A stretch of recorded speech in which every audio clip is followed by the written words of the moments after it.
science fiction urban fantasy. Having traversed into another realm, I find myself burdened with an overwhelming debt. The activation of the debt repayment system has heralded an era of ambitious scientific endeavors. The century's most prominent debtor, an expert in corporate management, an ingenious marketer, and a pioneer in advanced technology, Chen Yang, during a media interview, expressed, "Many perceive me as a deceiver, and they are correct. I have indeed deceived them. I told them to lend me 500 million, promising to repay 700 million, yet I ended up giving them 1 billion. Everyone makes mistakes. And if by chance I earn too much, what can I do? However, I do not relish in solitary enjoyment. It is far better to share joy with others. Some have labeled me mad, claiming my debts amount to tenfold assets. I believe this reflects the trust of my creditors, does it not?" The audience erupted in laughter, while the creditors seethed in anger. "Dear audience, esteemed creditors, allow me to present my next project," Chen Yang proclaimed, gesturing to a map. "I intend to construct a space elevator in Somalia, charging tolls that are sure to yield immense profits." The creditors' expressions shifted dramatically, while the audience laughed even more heartily. Chapter 1, beginning with a debt of 80 million. Ding dong, ding dong, ding dong. The incessant ringing of his phone roused Chen Yang from his stupor. Surveying the unfamiliar yet oddly familiar environment of the rental apartment, he frowned, grappling with disbelief that he had indeed traversed realms. But why, without warning, had this occurred? There was no mud truck, no lightning. Having just settled my mortgage, I had intended to indulge in a celebratory binge and sleep soundly. How could I awaken to find myself in another world? Did I drink myself to death? Upon reflection, it seems I may have indeed perished from excessive drinking, only to be reborn here, regaining my past memories only now. Unlocking his phone, the latest messages appeared before him. "Sales department, Zhang Feng. Brother, what is going on? You've been fired? Damn it, even you were let go? Your supervisor is truly heartless." My memories were still hazy. Was my previous self not in the technology department? Why was I now entangled with members of the sales department? It appeared I had quite the network. But the next message arrived swiftly. "Sales department, Zhang Feng. Brother, since you've been fired, when will you repay the 5,000 you owe me? I need it urgently." "What?" Chen Yang was taken aback. He quickly unlocked the screen and opened his WeChat list. At that moment, a flood of red notification dots overwhelmed him. "Technology department, Wang Qi. Brother, can you return the 2,000 you owe me?" "Quality control department, Zhao Hai. Good brother, you borrowed 8,000 last time. You should repay me." "Finance department, Sun Miao. Chen Yang, don't ignore my calls. It's only right to repay debts. Hurry up and return my money." What on earth was happening? Just as I regained my memories, a multitude of people came seeking repayment. Had my previous self accrued such a staggering debt? Scrolling through his phone, Chen Yang discovered over 20 missed calls, and what alarmed him most was the array of familiar apps cluttering his home screen. Yin Xiaodai, 99 borrowing notes, money in hand. Yinhai Finance, Yu Wallet, beautiful borrowing, humming financial management, and more. Heavens! Chen Yang stood up, memories flooding back with startling clarity. This 8,000, that 20,000, 6,000, 7,004, and 9,008, all added up to at least 200,000. And this hefty sum was yet to be accounted for. Chen Yang opened Yinhai Finance. His previous self was an employee at Yinhai Group, naturally qualifying for a substantial credit limit, with a debt amounting to a staggering 140,000. Gasp! Drawing in a sharp breath, he returned to the WeChat list, summing the amounts and assessing for any oversights, ultimately confirming the total sum. 412,005. Good heavens, what had his former self done? Was he gambling? How could he owe so much? Just then, a call came through, noted as Yi wife. Triggering a memory surge, he recalled, "Am I attractive?" "Yes, attractiveness is cultivated. Since you admire me so much, what can you offer me? I have given you everything." "Really? Truly? If you don't believe me, check your phone. So handsome. All right, I'm off to work. We'll talk later." After work, his former self watched her walk away with another man, tearfully reassuring himself. That's her father. It must be her father. Chen Yang gazed at the memory in disbelief. His goodness, it turned out he was the highest card in the deck, Batman's biggest client, McDonald's mascot, the crime lord of Gotham City. "Oh, perhaps your demise is a blessing. Batman will no longer chase you, and I shall not be burdened either." Chen Yang gritted his teeth as he answered the call. "Hello? I heard you've been terminated?" A cold voice responded. "Yes, then we are finished.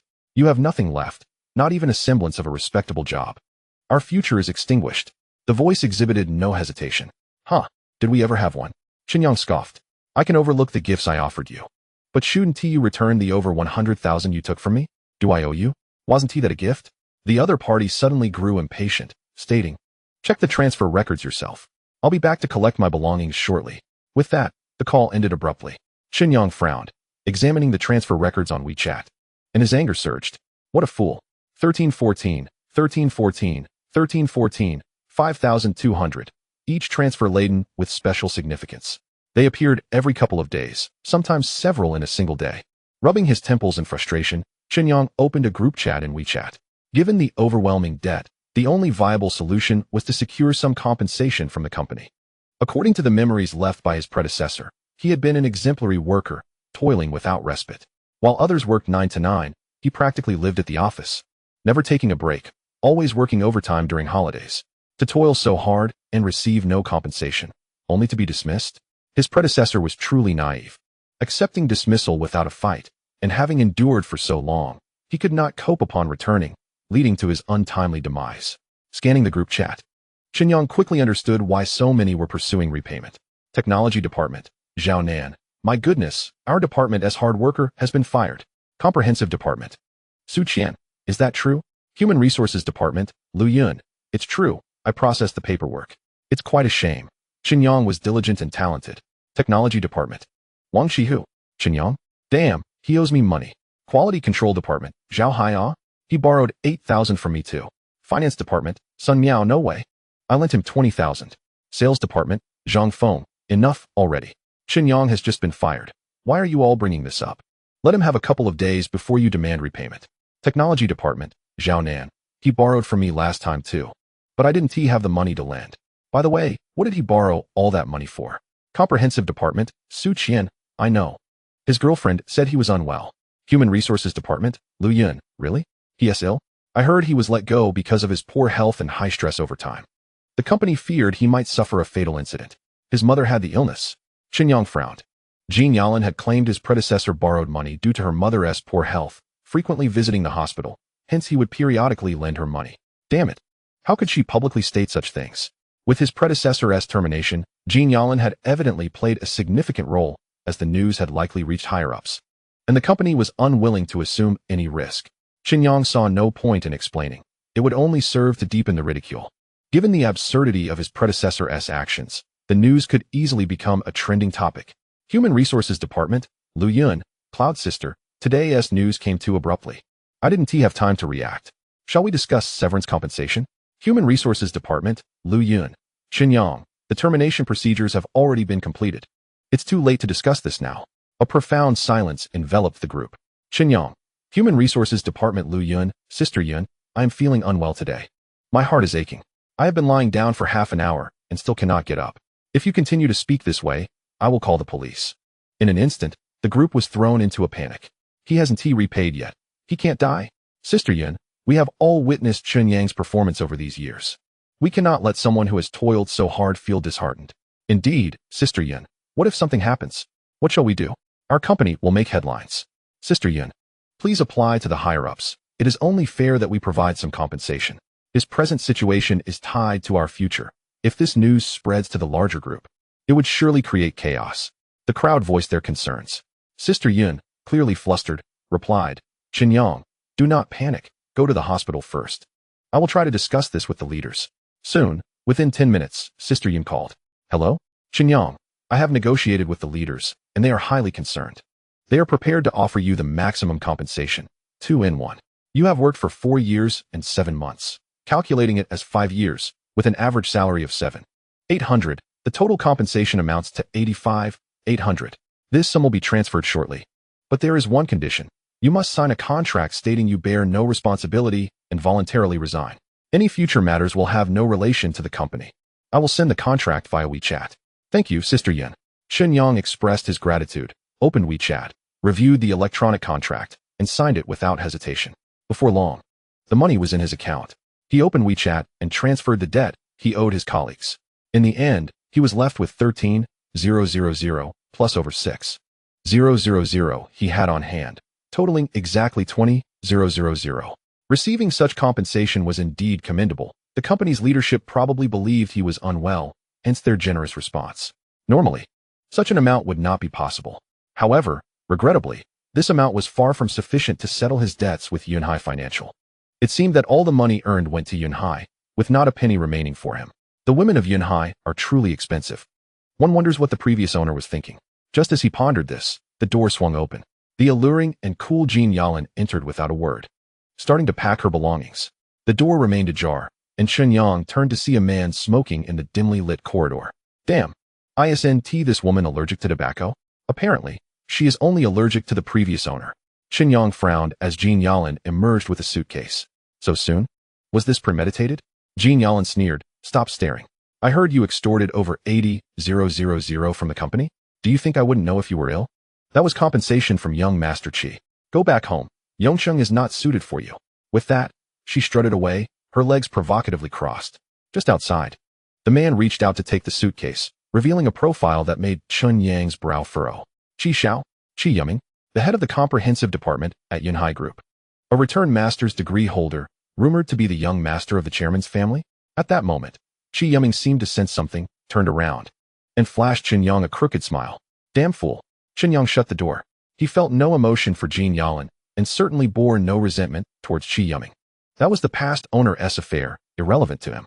Yet, that crooked smile from the so-called Dragon King truly disgusted him. Picking up discarded shoes while feeling superior? Seeking thrills? And that wretched woman, Yongsheng is not suited for me? Is it more suited for you?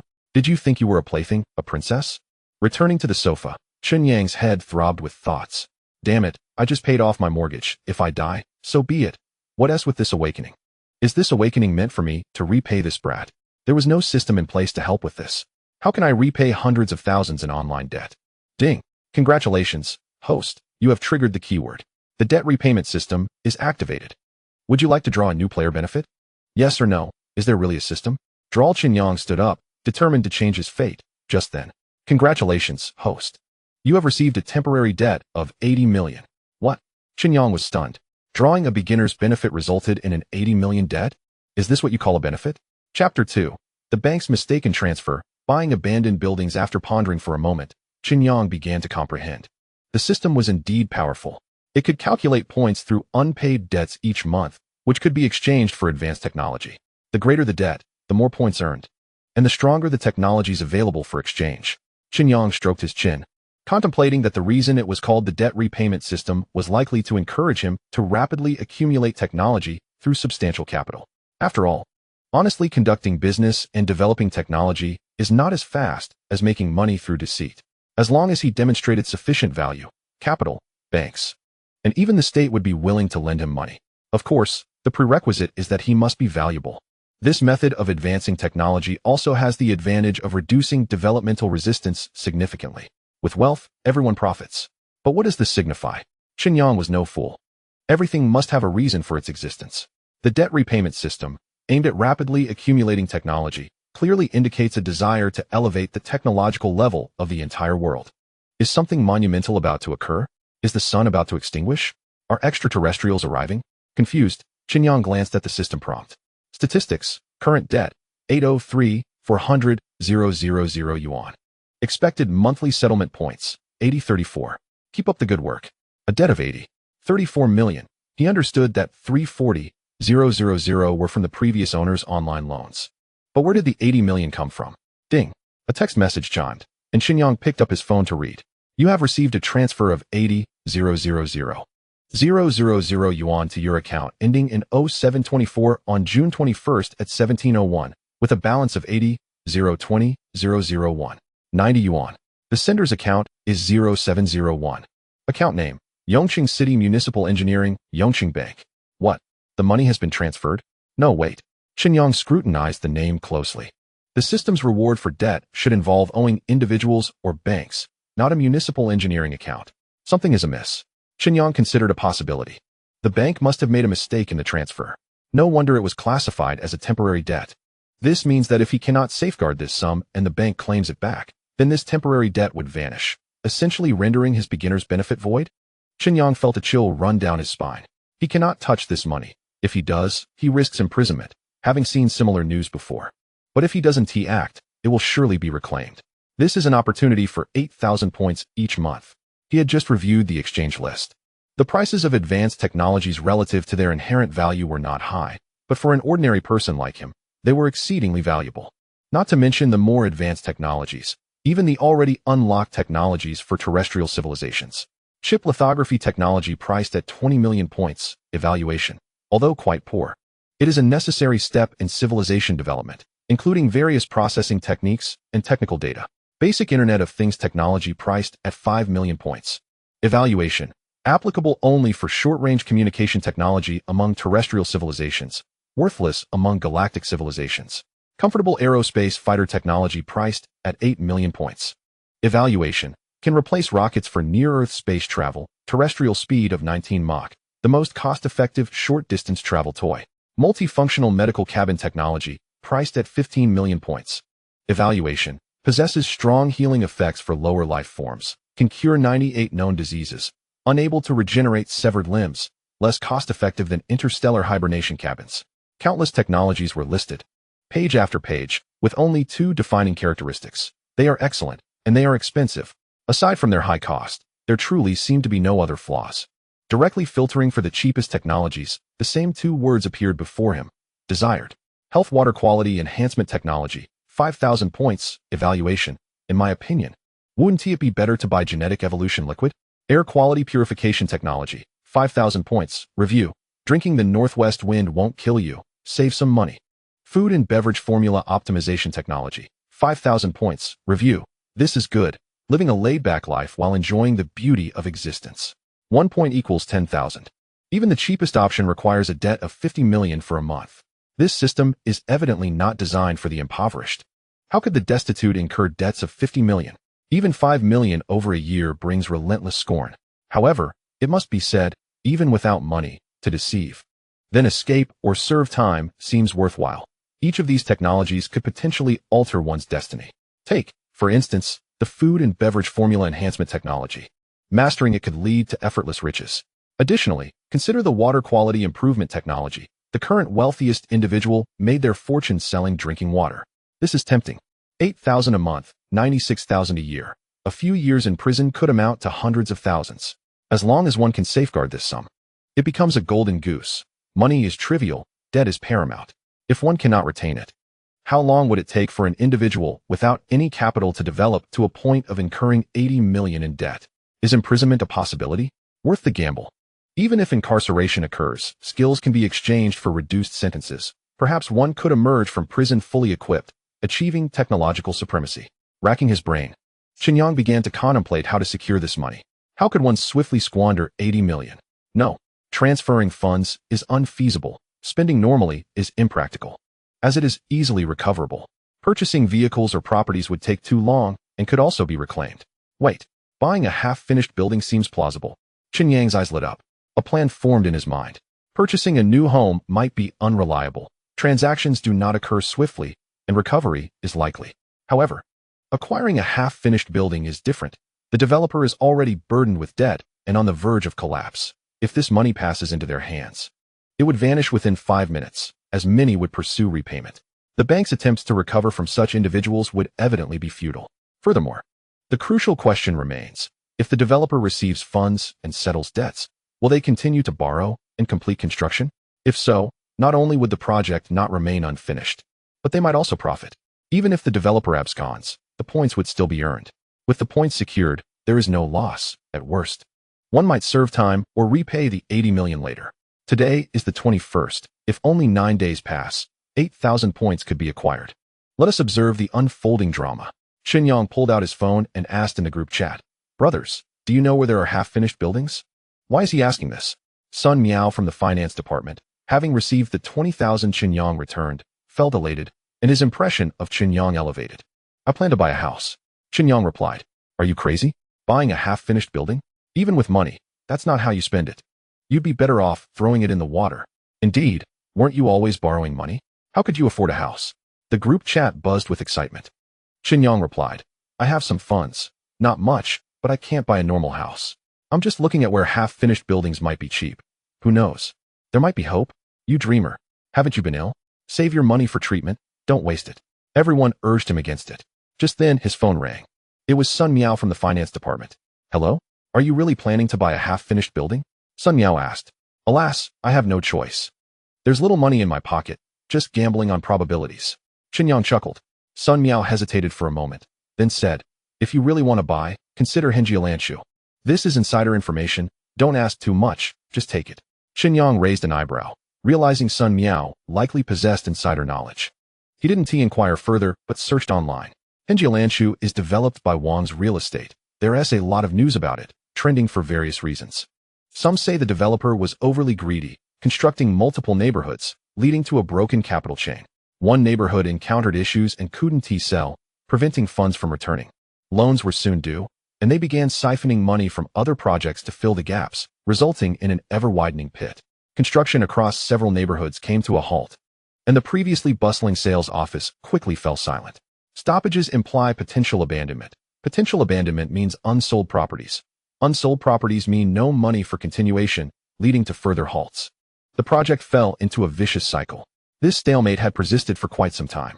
Reports suggested the developer faced an impending loan deadline, with no funds available, leaving them with two choices: jump or flee. The rumors spread, causing homeowners to panic. Protests erupted daily, news flooded the internet. Chen Yang checked the sales office phone number and dialed. "Hello? Good day." A crisp voice answered. "I wish to purchase a house." "I'm sorry, sir. Could you repeat that?" The person sounded surprised. "I believe your boss can hold on. I want to buy a house, and I'd like to buy several more." "Surely your current prices are quite low?" "Ask your boss." "Certainly, sir, please hold." The voice was filled with disbelief. "What? You think we can appreciate? Are you joking?" "Appreciate my foot. I'm about to ascend." Wang Yaoyu, the owner of Wang's Real Estate, wore a look of astonishment. "Really, Mr. Wang? The other party says they want multiple purchases and inquired about our prices. Give me the number. I've seen many fools, but I've never encountered one so eager to walk into their doom. This person is more absurd than those who joined the National Army in 49. Wang Yaoyu grew suspicious. Soon, an unfamiliar number called in. Chen Yang answered. "Hello? Are you the one wanting to buy a house?" Wang Yaoyu's voice brimmed with skepticism. "It's me." Chen Yang replied calmly. "I wish to know the current price for Henjialanshu. Are you sure you're not up to something? To be frank, if you're seeking information from me, I can tell you directly that a 300 million loan is due soon. I've borrowed all I could and can't gather enough to cover the loan. I'm preparing to offload the project. If you're an owner, you needn't worry about the property being abandoned. Yunhai Group will acquire Henjialanshu, but you'll likely need to pay a supplementary fee to the new company to continue construction." Wang Yaoyu was still somewhat skeptical. Yunhai Group? Understood. Chen Yang raised an eyebrow, having heard that Yunhai Group was considering entering the real estate sector. Unexpectedly, it was true. Moreover, is this a desperate move? Recalling Qi Yuming's crooked smile upon leaving, Chen Yang felt a wave of amusement. This was it. Let us go for it. "Mr. Wang, are you willing?" Chen Yang inquired. "Willing? They set a trap for me, but I have no choice." Wang Yaoyu cursed vehemently, utterly helpless. "Brother, even if you manage to reach me, I can't do much. However, rest assured, I, old Wang, have always been honest in business. The properties I developed previously received excellent reviews. You can inquire. This situation is unavoidable. I can only accept it. Even if you kill me, I can't produce the funds to continue construction anytime soon. You are an owner, right? Wait until later. I, old Wang, will remember this matter. In 2 years, when you supplement Yunhai with funds, I'll return everything to you." This individual seemed to possess some integrity. Chen Yang was taken aback, saying, "Come to me. I have some funds. I am serious about buying a house. This money might assist you." Chapter 3. Everyone has a bright future, brother. Even if you buy 10 houses, what's the use? To be frank, this is not merely a matter of money. Wang Yaoyu smiled bitterly. "I have 80 million. Chen Yang stated nonchalantly. "What?" Wang Yaoyu was astonished, saying, 80 million? Are you serious? If you truly have 80 million, I'll sell you an entire building. 11 stories, 2 units, 44 apartments, complete with parking spaces and storage. But I must emphasize, this matter is not just about money. It involves offending people." Chen Yang inhaled sharply, for he had just checked the market. Although the community's location was somewhat remote, its future potential was promising. At the time of others' purchases, the price had escalated to 2.6 million per unit, with an additional 100,000 for a parking space and another 100,000 for a storage unit, making a total of 2.8 million bundled together. And now, what was this? Less than 1.82 million, with added parking and storage and a discount of 40. As for offending someone, that was of no consequence. He had only 2 inquiries. Chen Yang stood up and paced back and forth, stating, "First, do you have connections at Yongqing Bank for a large transfer right now?" "Indeed." Boss Wang nodded, saying, That loan was sanctioned by the headquarters. They are pushing hard. Even at midnight, they are willing to assist. Secondly, if this money were to be reclaimed, could you safeguard it? Chen Yang inquired again. Boss Wang was taken aback and after a moment, replied, Brother, are you dealing with illicit funds? Does the legitimacy of the funds matter to you? Chen Yang retorted, Indeed. Boss Wang pondered for a moment and then said, 80 million. Very well, I'll handle it. When shall we transact? Now, immediately. If you are late by even a minute, it incurs a risk. Chen Yang relayed the address to Boss Wang and then ended the call. 15 minutes later, there was a knock at the door. Chen Yang opened it to find a portly man, whom he had just seen online, one of Yongqing's distinguished entrepreneurs. Two others followed behind him, presumably bodyguards, wary of deceit. Please, take a seat. Chen Yang gestured towards the sofa and handed his bank card to the portly man, saying, Now, it's your turn, Boss Wang. Despite his unkempt appearance, Boss Wang sat down, first verifying the funds in Chen Yang's card, then retrieving his phone to make a call. Hello? Brother Lu, hi? Of course I will repay. I've secured the funds. Just give me half an hour, please. I need a favor. My brother is transferring money. But it involves a large transfer. Can you grant me the permission? Thank you, thank you. I'll treat you to drinks later. After hanging up, Boss Wang nodded slightly at Chen Yang. He then made several more calls. Xiangzi, I will transfer the amount owed to your company shortly, but you must lend me more. Rest assured, I found a way to get through this. Brother Gao, hi? I survived. Don't worry, I just need some funds to pass through your account, alright? It's for repayment and borrowing, all good. Old Lu, I need a favor. Nothing to be concerned about, just a transaction. A series of calls completed. And at that moment, Chen Yang received a text message. The temporary large transfer function you applied for has been activated. Please complete your personal large transfer within 2 hours. This function can be used in the transfer section. Thank you for supporting our bank. Wishing you prosperous business. Here, Boss Wang reached for the phone, opened the banking app, and quickly entered his account details. Soon, he received a transfer confirmation on his phone. He returned the phone to Chen Yang and then opened the app on his device, swiftly transferring varying amounts to several accounts, some in the millions, others in the tens of millions, including 2 exceeding 20 million. Minutes later, a continuous stream of notification sounds filled the air. Boss Wang glanced at his phone, checking the returned funds, all under the guise of loans. He transferred this money into his company's account and proceeded to repay the loan using the company's account. After completing all of this, he sifted through his call history and dialed a number. Hello? Brother Lu, did you receive it? Then our loan is settled, right? Ha. I encountered a benefactor. Splendid. What about my new loan? Good. We'll discuss it in a couple of days. After a brief conversation, the call ended. Boss Wang visibly exhaled a sigh of relief, his face brightening, though beads of sweat adorned his forehead, clearly reflecting the immense psychological pressure he had just endured. Brother, thank you. If you ever need anything from me, don't hesitate to ask. He wiped his sweat, gesturing to his bodyguard, retrieving a document pouch from which he extracted a stack of contracts. Take a look. If everything is in order, please sign. This is the best unit at Henjialanshu, which I purposely held back for when the prices rise, and now it's all yours as my gratitude. Chen Yang did not scrutinize the documents, nor could he comprehend them. For him, securing the property was paramount. If the contract were a forgery, the bank would not let this portly man off the hook. As far as Chen Yang was concerned, his next move involved dealing with the bank's recovery attempts. All right, Chen Yang completed the contract signing, and they exchanged fingerprints and stamps, thus concluding the transaction. Brother, what about this money? Boss Wang inquired, curiosity piqued. Is it appropriate to ask? Not much. Chen Yang replied nonchalantly. The bank made an erroneous transfer. Is that true? Boss Wang expressed disbelief. Chen Yang opened the text message for him to see. Instantly, Boss Wang gasped, thumbed up, and exclaimed, Brother, impressive. You are quite ruthless. This could land you in prison. No wonder you are unafraid of offending others. I may not necessarily end up in prison. Chen Yang said with a hint of implication, the municipal funds are untouchable by the bank.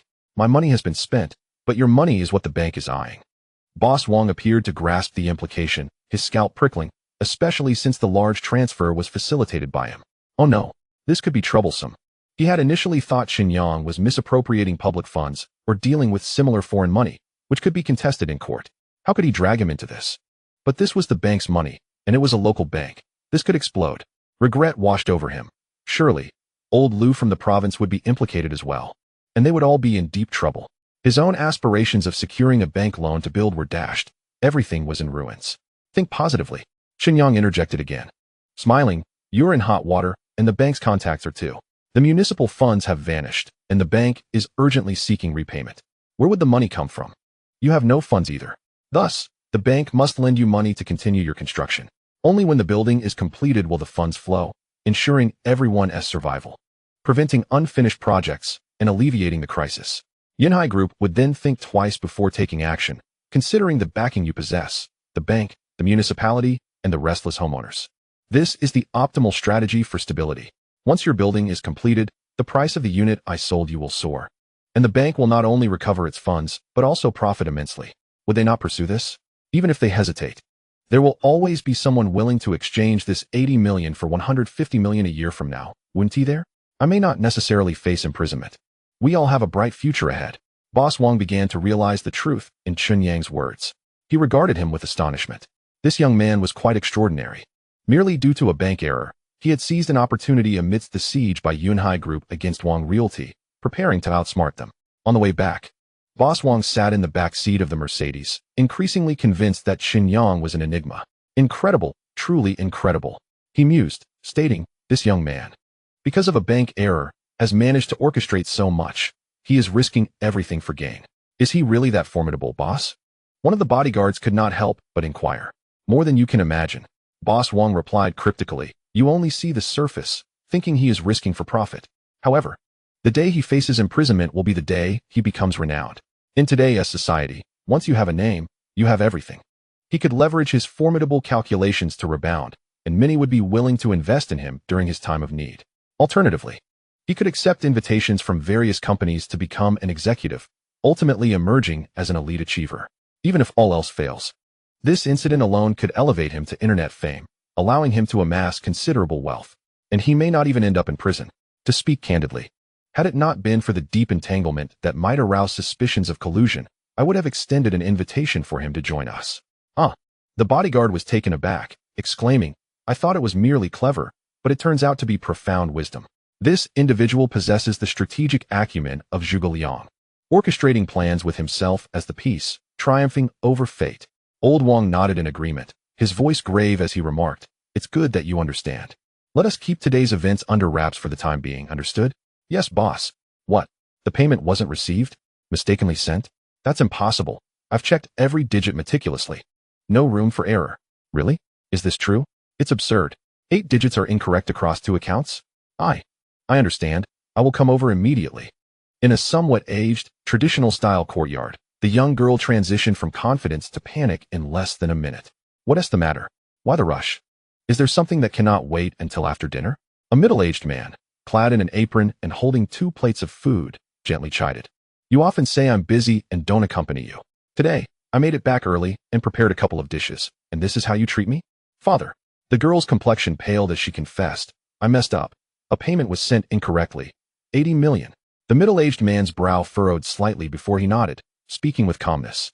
Learn from this lesson. One must approach tasks with seriousness. Money does not simply vanish. We can retrieve it. Do not fret. If reprimanded, endure it as a lesson learned. If dismissed, seek another job. It is of no consequence. Remember, haste solves nothing. Deliberate action is key. All right, I know. You preach daily. I must leave. The girl, feeling overwhelmed, slipped on her shoes and grasped her keys, hastily departing. Buzz. Buzz. The incessant vibration of her phone echoed as Chen Yang glanced at the unfamiliar number and activated the speakerphone. Hello? A worried voice emerged, youthful and somewhat panicked. I am Chen Yang. He introduced himself. Hello, Mr. Chen Yang. I apologize for the disturbance. I mistakenly sent a payment 2 hours ago. I just checked, and the money has been transferred. May I ask what you intend to do with it? The girl, though anxious, maintained her politeness. Chen Yang felt a pang of guilt. This young lady's job was likely at stake. He resolved to find a way to compensate her in the future. I purchased the stalled property, Chen Yang stated calmly. The residents at Henjilanshan, the developer lacked funds to continue construction, so I decided to invest the 80 million to assist them. Rest assured, once the building is completed, I shall sell it and return the funds to you. What? The girl was momentarily speechless, her voice trembling as she implored, Are you jesting? You bought a stalled project? What if they never resume construction? Haha, if they do not, you are still there to support them, aren't you? Chen Yang teased, chuckling. Your bank has already disbursed 80 million. Why not invest a bit more and become a backer? Once it's completed, profits will flow. We only engage in finance, not real estate. The girl protested urgently, but before she could continue, a cacophony erupted on the line, and the call was taken over by another person. Hello?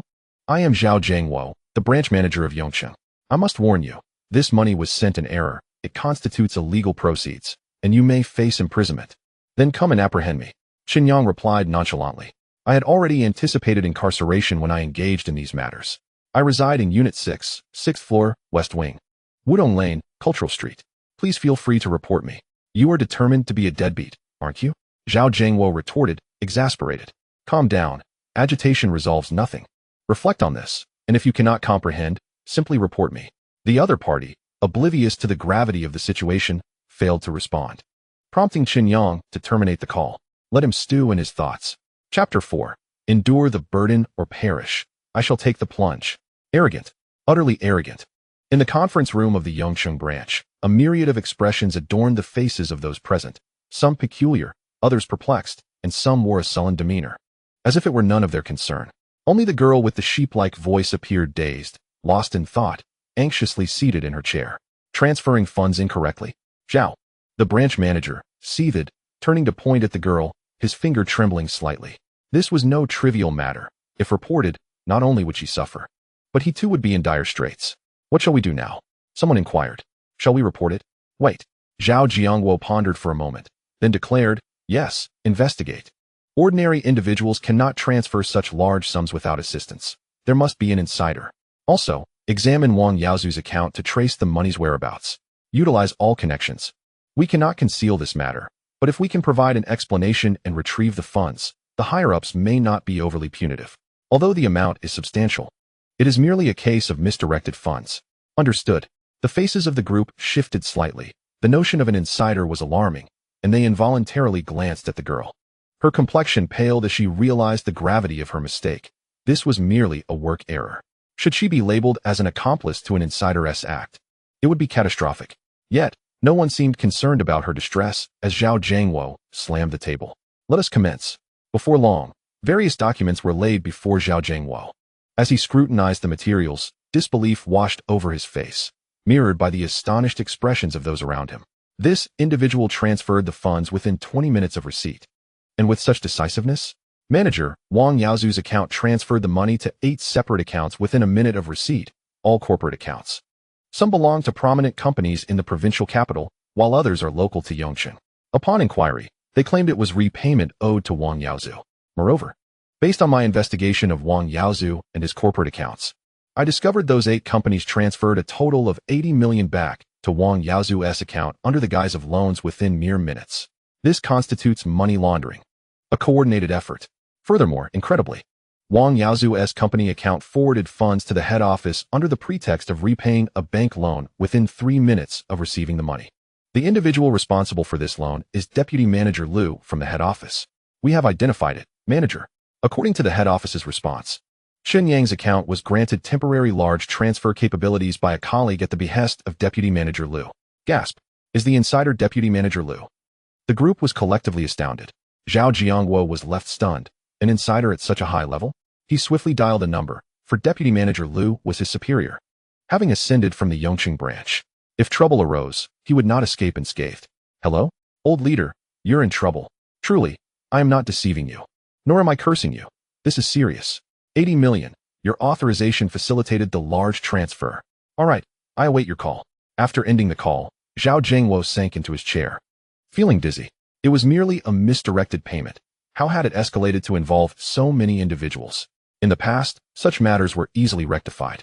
Yongcheng, the provincial capital of Dongjiang, housed both the head office and the branch. At the head office, Deputy Manager Liu, infuriated, dialed a number, nearly succumbing to a stroke from rage. What on earth are you doing? You expect me to facilitate a large transfer of illicit funds? Are you out of your mind? Old Wang's calm voice came through. Am I the one who has lost my mind? Liu, this is my only lifeline. Do you think I am insane? Deputy Manager Liu fell silent, feeling a headache coming on. He was dealing with a desperate individual. This is not my concern. Another deputy manager, surnamed Zhou, is responsible for the loan. It's irrelevant who is at fault. We are all in this pit together now. If we are to live, we live together. If we are to die, we die together. Live together? You must be joking. Deputy Manager Liu, suppressing his anger, retorted, if this matter gets out, I'm finished. Do you understand? No, you have a way out. Old Wang reiterated Chen Yang's proposal over the phone. So, do you comprehend now? You find yourself submerged in water, devoid of options. Consider this. The value of this building, once erected, is an astounding one. 5 billion. If placed in a bank, it yields substantial rewards. In the hands of an individual, it could generate a profit of 70 million within a year. The choice is yours. If this matter transitions smoothly, I shall remain unharmed. You shall remain unharmed. The Yongqing branch shall remain unharmed. Chen Yang shall remain unharmed, and everyone shall emerge unscathed, with a bright future ahead. Selling a building for 80 million is something Old Wang is reluctant to do, but he has no choice. The Yunhai Group wields immense influence, and no one wishes to offend them. Surviving is the priority. Had it not been for Chen Yang's unexpected arrival, his fate would have been sealed. Vice President Liu fell silent at these words. Previously, he would have been unwilling to assist. The prospect of tens of millions in profit was enticing. Yet accepting it would mean incurring the ire of the Yunhai Group, a pillar of the local economy. Now, the only course of action is to escalate matters, dragging in more influential figures. He must save himself, even at a loss. Would that young man be willing to transfer the contract? That represents a profit of 70 million. But you cannot merely pocket profits, can you? Upon hearing this, Old Wang recognized the other's concession and chuckled, acknowledging that avoiding prison was a worthwhile trade. Without your efforts, he wouldn't profit either, and negotiations could proceed, perhaps with reduced earnings or specific conditions. After all, this involves the Yunhai Group. Vice President Liu's expression grew troubled as he remarked. Surely you are aware of the Yunhai Group's standing in our province? With a mere flick of their finger, they could push us to the brink of bankruptcy. I cannot bear this pressure. I must ensure profits are sufficient to pull others down with me. Enduring this pressure is essential, otherwise, death is inevitable. Old Wang replied coolly. This is the only opportunity. They've laid the groundwork for me. If I do not seize it, I shall become a laughingstock to the younger generation. My apologies, old Liu. I am going all in. Vice President Liu slammed his hand on the table, exclaiming, at my position, can they simply dismiss me? I have superiors as well. There will always be someone who can withstand the pressure and desires this money. I have approved the loan you requested.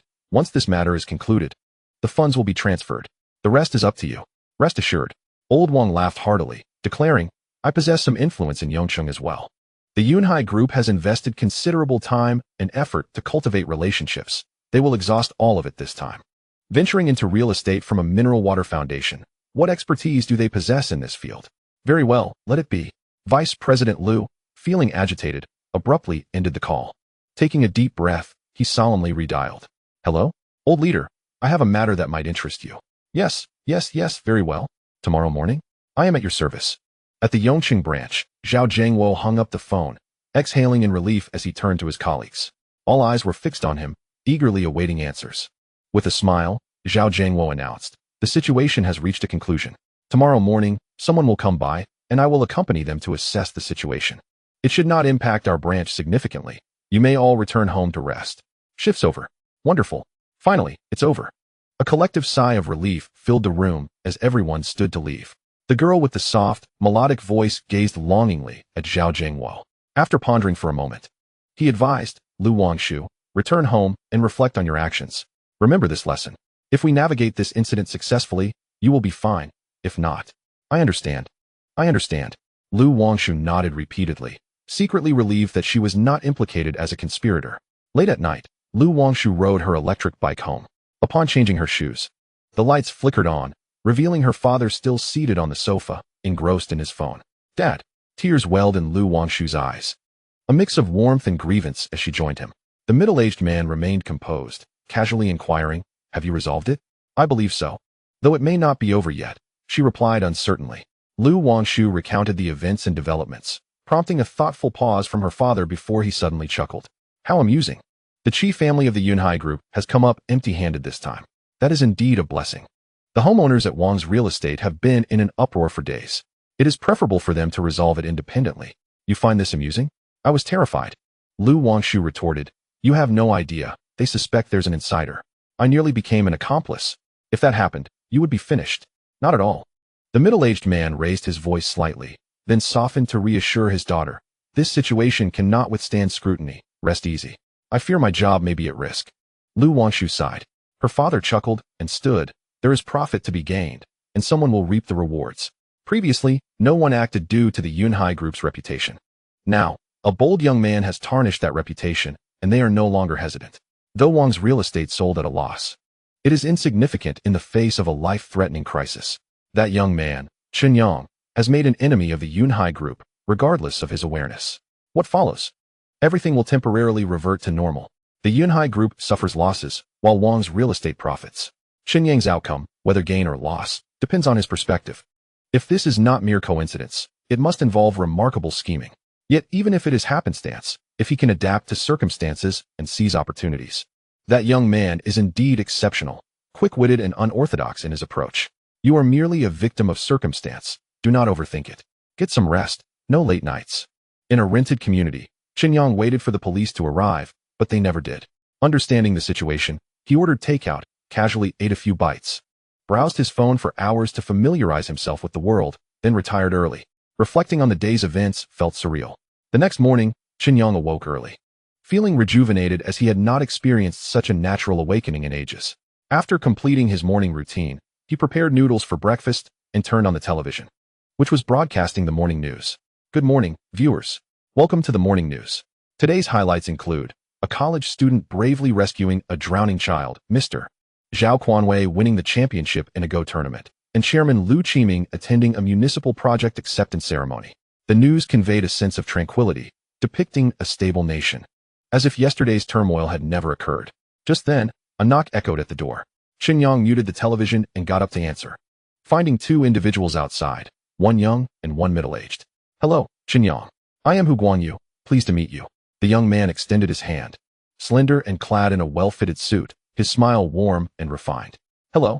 Chen Yang returned the smile, inviting them inside. Upon seeing the simplicity of the rented room, their curiosity about Chen Yang deepened. Calm and collected, he approached significant matters without anxiety, adeptly navigating circumstances that had led to this point. Rather than fearing the outcome, he exuded confidence, feeling assured of victory. Such composure and tranquility seemed remarkable for a child from humble beginnings. What was the source of his confidence? The two men exchanged glances, astonished and simultaneously concerned. With such a persona, negotiations for this transaction might not proceed as smoothly as anticipated. Please, have a seat. Chen Yang gestured for them to sit. What would you like to drink? Just a glass of warm water will suffice. Hu Guanyu began. But he quickly realized that requesting coffee in such a modest setting would be unreasonable. We don't have any brewed. Chen Yang glanced at the kettle, contemplated, then rose to retrieve two large bottles of iced tea, placing them before the two men with a grin. How about some tea? Economically packaged for your enjoyment. Is this even considered tea? Zhao Zhangwo remained silent. Hu Guanyu, however, remained unconcerned, stating, during my school days, I indeed enjoyed this. It has been many years since I last indulged, so let us have this. It must be said that, compared to Qi Yamong, the second-generation businessman, Hu Guanyu exhibited a far more restrained and mature demeanor. The two had come not merely for tea. As Chen Yang observed Hu Guanyu's amiability and took the opportunity to address the matter directly. This individual was commendable, neither arrogant nor impatient. He exuded a calm and kind disposition. Whether feigned or genuine, it indicated that he was not of the type Chen Yang detested, and he afforded Chen ample respect. We are here regarding the building in your possession, Zhao Zhangwo stated solemnly. The building was purchased with bank funds. Although it was a clerical error, it remains illicit gains. We have deliberated and, given the mistake, we aim to make amends. The municipal funds will be transferred again, and this matter will be settled. You need not serve prison time, but the building will belong to us. This should be beyond dispute, correct? Haha. Chen Yang chuckled upon hearing this. Then let us do it this way. I shall compensate. The building shall remain with me, and I will arrange for you 80 million. The matter will be resolved just the same, will it not? Zhao Zhangwo fell silent. All right, Uncle Zhao, do not continue to test the waters. Hu Guanyu sighed in exasperation. Brother Chen is not foolish. A building worth 150 million in a year, given to you? Moreover, should this matter be pursued further, the consequences will not only befall Brother Chen. My primary purpose here is to assist you and Uncle Lu in resolving this predicament. Profit is of little importance. We are all in the same boat now, and since we are both here to rectify mistakes, let us speak openly. He then turned to Chen Yang. Brother Chen, this matter involves Yunhai Group. The pressures cannot be borne solely by Vice President Lu of the Yongqing branch and the headquarters. If you refuse to relent, the outcome will be catastrophic. The Yongqing branch will suffer, Vice President Lu will be ousted, you will find yourself imprisoned. Wang Yaozu will be unable to secure a loan, and the building will remain unfinished, ultimately benefiting Yunhai Group. My father can withstand the pressure, but while assisting Uncle Lu and Uncle Zhao, it will inevitably offend others. State your conditions. As long as they are not excessive, I can make it happen. Now that is more like it. Chen Yang smiled at this, casting a glance at Zhao Zhangwo. I am not particularly interested in the building itself, but I am quite keen on debts. Here is my proposition. Lend me 80 million, and the building will be yours. By this time next year, when the building is sold for 1.5 billion, I will repay the loan with interest, which essentially means no conditions for you. You will profit entirely. Impossible. Hu Guangyu shook his head, expressing his resignation. It is not that I do not trust you, but the reality is that you have no business experience. Lending you 80 million, I fear you may not even return 80,000. Thus, let me present my terms. I will offer you 10 million, and you will transfer the building to me. All subsequent matters will be entirely your concern, which means you will net a pure profit of 10 million. How does that sound? A stroke of luck, a chance to gain immense wealth without investment. You would greatly benefit. If it were me, the money would be secondary. I could boast of this for half a lifetime. 10 million? Chen Yang pondered. While a substantial sum, it was earned money, not a debt, and it would not count towards credit. Without credit, one cannot acquire technology, and without technology, what use is that 10 million? To truly engage in business? That would be foolish, and I might end up losing everything. Chen Yang recognized his own strengths. He could dominate, but would not thrive through honest business. Playing tricks in the market was too youthful of him. Deceiving customers and losing integrity was unnecessary when he had a promising future ahead. The two found themselves in a stalemate, evidently dissatisfied with each other's proposals. I have an idea. Suddenly, Zhao Zhangwo interjected, offering a suggestion. What idea? Both Hu Guangyu and Chen Yang turned to him. You take the building. Zhao Zhangwo pointed at Hu Guangyu, then at Chen Yang, saying, you take 10 million. Seeing their puzzled expressions, Zhao Zhangwo quickly explained, then, the key point is this. Brother Chen, you will invest in an enterprise, preferably one that is boastful yet difficult to appraise in value. And then you will use that enterprise as collateral to secure a loan from our bank. Feasible? Chen Yang raised an eyebrow. The strategy sounded plausible, yet its practical execution would not be so straightforward. Feasible, Zhao Zhangwo affirmed. If it were up to me, I would not dare to approve such a loan. But with Vice President Liu above, and even above him, the elder Hu, this matter can be maneuvered. As long as it remains discreet, no one will find fault. But there is one crucial point. Hu Guangyu interjected, looking at Chen Yang, cautioning, once you proceed with this, you will truly owe 80 million. Such a contract, with no investment, will incur high interest. If you can indeed harness substantial wealth, that is well and good. However, if you are merely engaging in ordinary business, I advise you to reconsider. The profits may not suffice to cover the interest. Do not ruin yourself, or you might find yourself in real trouble. Rest assured. I am confident. Chen Yang nodded. Additionally, Zhao Zhangwo suddenly added, I must stress that given the magnitude of this sum, and your unique circumstances, I require certain assurances. Therefore, regardless of your endeavors, the person managing the accounts must be one of our bank's personnel. To safeguard you from potential dangers, we will assign 2 bodyguards, with their wages covered by us. Lastly, and most importantly, if your business incurs significant losses, we can demand immediate repayment at any time. Goodness. Chen Yang couldn't help but regard Zhao Zhangwo with newfound respect. The accountant is your person, meaning funds cannot be misused and must be employed judiciously. The bodyguards are also yours, protecting me? Is this to guard against my potential flight? This is the only viable method that allows you to obtain 80 million. Zhao Zhangwo sighed. Do not underestimate my position.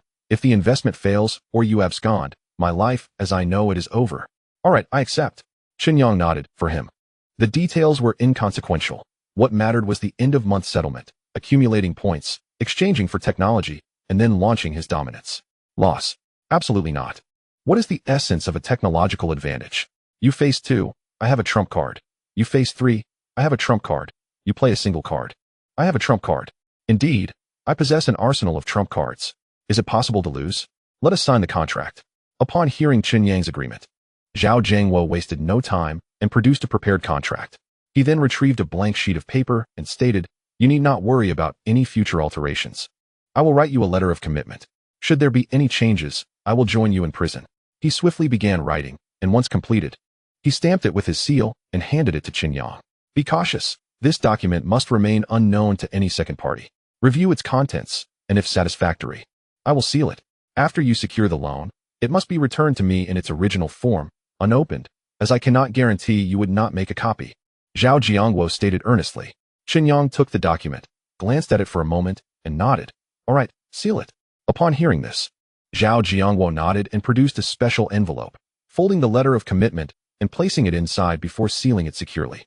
Chen Yang observed that it appeared to contain a unique adhesive with a pungent odor, making it nearly impossible to extract the letter without damaging its surface.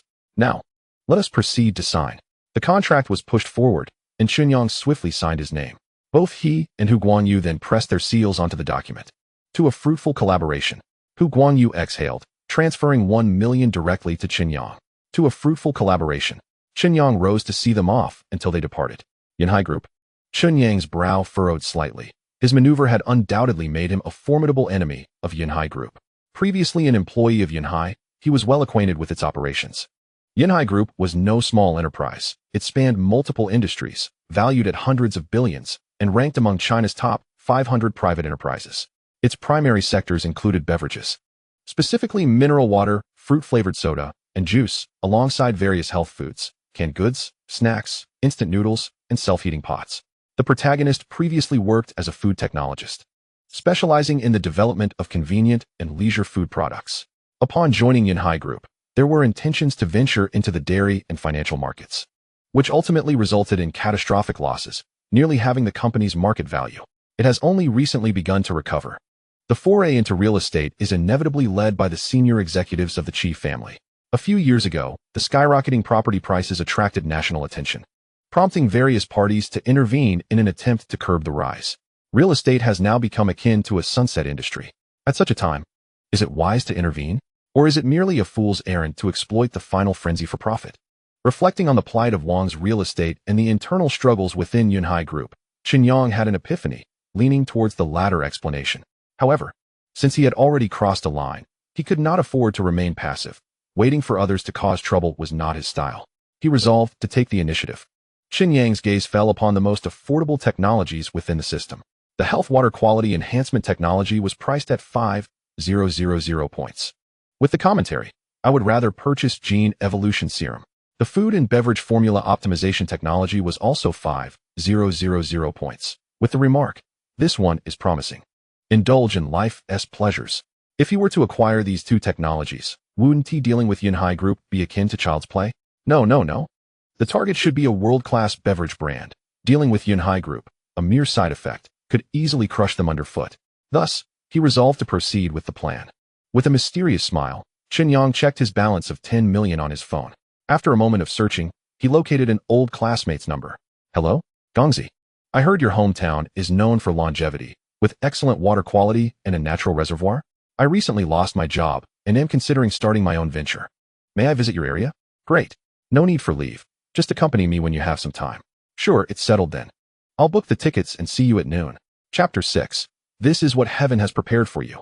An hour later, Chen Yang leisurely opened his door, only to find 4 individuals standing outside. One of them had raised his hand to knock, and both parties were startled. Oh, upon seeing the 2 imposing figures, Chen Yang instinctively took a step back, finally noticing Zhao Jiangwo standing behind them. Director Zhao, what brings you here? Chen Yang breathed a sigh of relief. Zhao Jiangwo was equally taken aback and was about to speak when he caught sight of the bag Chen Yang was carrying, his expression turning suspicious. What are you up to? His suspicion was warranted. After all, aside from Yanhai Group, he was among the most affected by recent events. To impress young Master Hu, he had taken it upon himself to handle subsequent matters and had drafted a letter of commitment for Chen Yang. Initially motivated by the desire to showcase his capabilities, he now feared the repercussions of leaving behind incriminating evidence. Was it worth it? He hastily gathered connections, recruited 2 capable veterans, and personally selected a suitable accountant. Rushing to Chen Yang's side, it was merely a precaution. Coincidentally, he encountered Chen Yang, who appeared to be preparing to flee. You don't want that 80 million anymore? Zhao Jiangwo asked, his voice trembling. Of course I do, Chen Yang replied, surprised by Zhao Jiangwo's demeanor.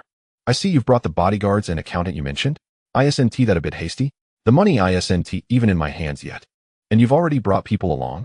The money in my pocket belongs to me. I don't need you managing my funds. Zhao Jiangwo exhaled a sigh of relief and chuckled. Well, it won't be long now. Once you decide on your course of action, preparations can be made at any time. You can apply for funds, and they are on fixed salaries. Whether they come early or late, it doesn't change their pay. This is to ensure your safety. After all, I trust you as far as I can throw you. You're more concerned about safeguarding your commitment letter, aren't you? Chen Yang retorted. I've arranged to visit an old classmate to explore potential projects. If all goes well, I'll finalize things quickly. You needn't worry. I'm far more anxious than you are. Bring them along. Having additional help will ensure safety and convenience. Any laborious or dirty tasks can be entrusted to them. As he spoke, Zhao Jiangwo gestured towards the fourth individual, a young woman standing beside him. Chen Yang looked up to see a girl in professional attire, youthful and radiant. With an appealing face that grew more attractive the longer one looked, a veritable beauty. Her? For dirty work? Chen Yang mused, perplexed. Was Zhao Jiangwo engaging in some form of retaliation? The girl raised her head, her large eyes filled with curiosity and indignation. Hello, I am Lu Wanshu. I will be your secretary, assistant, accountant, and life manager from now on. Our director has instructed that I am to remain by your side at all times. And I hope you will accept this arrangement. With a soft voice, Lu Wanshu felt annoyed, subtly attempting to prompt Chen Yang to refuse the arrangement. She had no desire to undertake such a role. However, having made a mistake, she had no choice. Zhao Jiangwo had appointed her without affording her an opportunity to decline. Resigning? Not an option. If I run away after making a mistake, my father would lecture me for years, and the news would undoubtedly spread. How could I hold my head high among friends and family? I would be the subject of ridicule for years. Do you know that girl who worked at the bank? She mistakenly transferred 80 million and then resigned and fled. It's her. The thought sent shivers down her spine. Taking a deep breath, Lu Wangshu fixed her gaze on Chen Yang, blinking her eyes with curiosity. She merely made a mistake, yet he had orchestrated a remarkable operation, impressive enough to earn praise from her discerning father. Such a young man with such sharp intellect, where did he find the audacity? Was he truly one to seize opportunities without hesitation? Did he not experience doubt or trepidation? Why was he so resolute? One misstep could lead to imprisonment. As her curiosity piqued, Chen Yang recognized the distinctive voice. Oh, you're the one who made the mistake with the funds, right? Lu Wangshu's expression darkened instantly. Zhao Jiangwo interjected. Indeed, that is her. Such a calamity should befall others. I have a heart condition and cannot endure such shocks. You want her managing my accounts? Chen Yang was taken aback, pulling Zhao Jiangwo aside and whispering. Aren't you worried she might bankrupt me? Absolutely not. Zhao Jiangwo's expression shifted slightly, internally questioning the decision, yet he maintained a facade of confidence. I reviewed her credentials upon her arrival at our bank. She graduated from a prestigious university with a major in accounting and possesses various certifications. I never imagined such talent would come to our small establishment. After all, those of her caliber would typically gravitate towards larger investment banks or the Big Four. In hindsight, this must be providential for you, Brother Chen. You are the strategist, and she is the fierce warrior. You two are a perfect match. As he pondered this, Zhao Jiangwo dismissed any further formality. Brother Chen, let it be as it is. Whatever your plans, take these three along. Allow me to introduce you. This is Wang Gang, and this is Zheng Chong, both recently retired from military service and more than capable of ensuring your safety. It was as if he were implying that I have no chance of escaping, Chen Yang thought sarcastically. Fine, let them come along. More voices, more votes. More beds, so be it. All right then, you carry on. I must take my leave. Young Master Hu and Boss Wang are concluding their business dealings, and I should accompany them. Zhao Jiangwo bid farewell in haste. Chen Yang was slightly taken aback by the news. It appeared young Master Hu was attempting to play both sides, which explained the generous advance of 10 million. At Wang Yaozu's place, it seems he will also gain quite a bit. However, upon reflection, it is understandable. It would be foolish to offend the Yunhai Group for a mere profit of several tens of millions, although it was to save his subordinates. Wang Yaozu's ability to weather the storm relies on their resilience, and sacrificing some future profits is not unreasonable. Let us depart. In the Jinjiang New District Business Circle of Yongcheng, the Yunhai Group building stands tall. Unlike the numerous factories scattered throughout the entire Dongjiang province and beyond, the Yunhai Group building does not engage in production but focuses on sales, coordination, channels, networks, and finance. The founder of Yunhai Group was the late Qi Yunhai, who once had the entire group under the Qi family, a family business. However, after Qi Yunhai's passing a few years ago, his eldest son took control of the group. His son is quite ambitious, having poured massive investments into establishing Yunhai building and introducing capital from the financial sector, aiming to delve into new industries such as finance and animal husbandry. Unfortunately, his strides were too grand, and within just 2 to 3 years, Yunhai Group faced significant setbacks in multiple new industries, resulting in a halving of its assets. Although the group has since recovered through public listing, stock splits, and financing, it is no longer under Qi family's control. The Qi family now resembles a mere mascot, holding less than 15 of the shares, with the remainder predominantly in the hands of various capital entities. Although Qi Yunming is nominally the chairman, he has long been sidelined. Presently, the president of Yunhai Group is a professional manager, Fan Wenping. Fan Wenping is a man in his 40s, in the prime of his life, having served as a senior executive in various companies. Due to his outstanding abilities, he was recruited by multiple capital firms to become the president. Young, passionate, cautious, energetic, and possessing exceptional insight and a broad perspective, these are the accolades bestowed upon him by numerous recruitment agencies. Since taking the helm at Yunhai Group, he has leveraged capital to accomplish an internal restructuring and downsizing in just 2 months, seizing the opportunity to render the chairman powerless. It must be said that this man's capabilities are formidable. With the trust of capital and the support of employees, Fan Wenping's words now carry significant weight within Yunhai Group, akin to that of the Qi family in earlier times. At this moment, an internal meeting is convened. The large screen displays the sequence of events, illustrating the causes and consequences in a comprehensive manner for all attendees. A woman dressed in formal attire speaks calmly, stating, "This is how the matter unfolded. Although I do not agree with the group's involvement in the waning real estate industry, since the events have transpired, we cannot allow the Yunhai Group's reputation to be trampled upon, which would lead to a diminished rating from our capital partners. I hope the Qi family and all present can propose solutions." Zhang Wanning, "You are speaking too much." Suddenly, Qi Yuming interjects, his face darkened. "Is it my words that are excessive?" Zhang Wanning responds with an expressionless face. "If you lack the capability, refrain from taking action. The more you do, the more mistakes you make, risking our reputation. What do you think of my statement, Supervisor Qi?" Furious, Qi Yuming rises abruptly. Fan Wenping, seated at the head of the table, gestures for calm. "Enough, sit down, no need to argue. What I need now is a solution. Yuming, listen and sit down." The second in command, Qi Ruihua, the current chairman of the Qi family, adds his voice. The attendees below collectively breathe a sigh of relief, feeling the pressure of the power struggle above them. Friends from the headquarters have already sent letters, applying pressure, and Deputy President Zhou has stated that he is powerless to assist. Someone speaks up. "According to our investigation, it was our financial supervisor in Dongjiang who made the call." Another adds, "Is there any chance for mediation from the capital side?" Qi Ruihua looks towards Fan Wenping. "It is no longer possible. Some matters involve more than just interests. They delve deeper into other realms. One can only say it is a twist of fate." Fan Wenping shakes his head. "Are we to simply give up?" Qi Yuming expresses his unwillingness, especially upon seeing the familiar face on the PPT, his teeth clenched in anger. Is it revenge? Because of a wretched woman? This retaliation seems excessively harsh. From this point forward, the Qi family's control over Yunhai Group has diminished another notch. "You wretched woman. It is all your fault." He wishes he could return and give her a resounding slap. What can we do if we do not give up? Here, long-standing relationships and rules are paramount. Capital's reckless behavior is not so easily navigated. A returnee executive speaks coldly. "Enough." Fan Wenping again raises his hand. It is merely Wang's real estate. Although the investment loss is considerable, it remains within an acceptable range. In any investment, nothing is absolutely secure. This matter should have been contemplated beforehand regarding how to handle potential failures. The unexpected factor now is that small fry named Chen Yang. Yunhai Group is not incapable of losing, but we cannot afford to lose to such an ordinary, nameless individual, especially one we have expelled from our group. What you must now consider is how to restore our dignity and prevent our rating from deteriorating. Upon these words, the meeting room falls silent. As Fan Wenping articulates, "Losing is commonplace, but losing to a nameless rookie is not merely a matter of annoyance. It concerns how to salvage face and maintain our rating. Unexpected? Outsiders must be convinced. What we need to do now is control the rumors within manageable limits.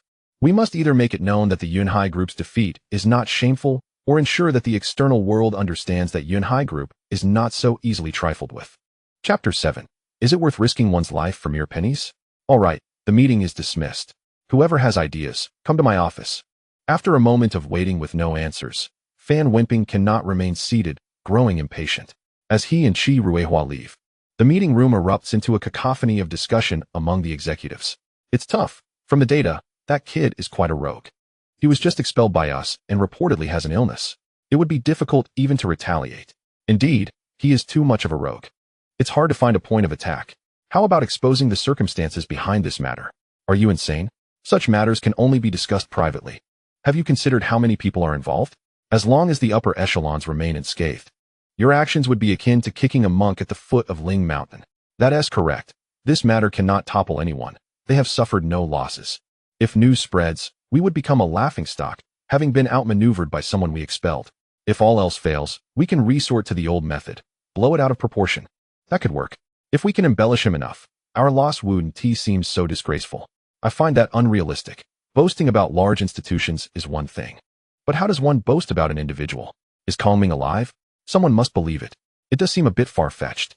Moreover, upon reflection, this individual's actions are indeed rather absurd. Only now do you realize? I was dumbfounded by that PPT earlier. My mind is still buzzing. Who made the decision to expel such talent? Such an operation is beyond belief.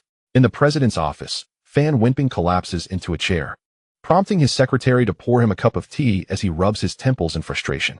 What is this nonsense? He can certainly conceive the solutions that other executives are pondering, yet those solutions are either impractical or would yield even more absurd outcomes.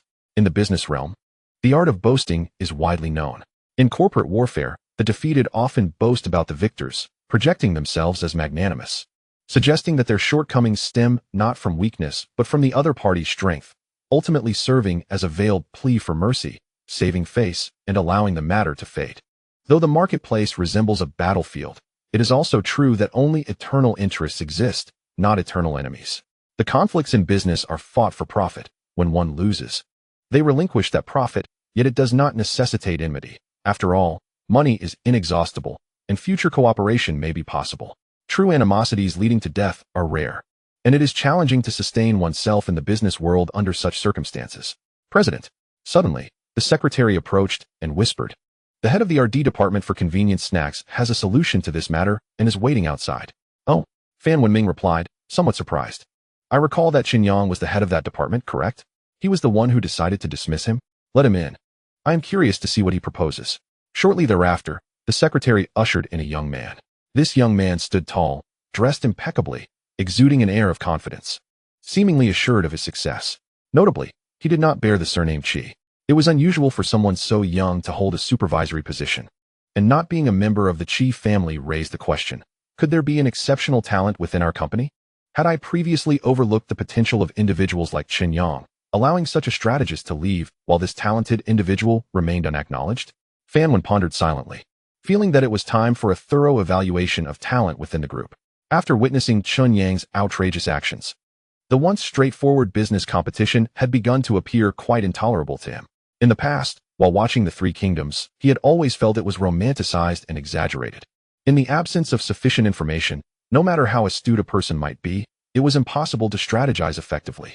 Yet today, he suddenly felt compelled to revisit the Three Kingdoms.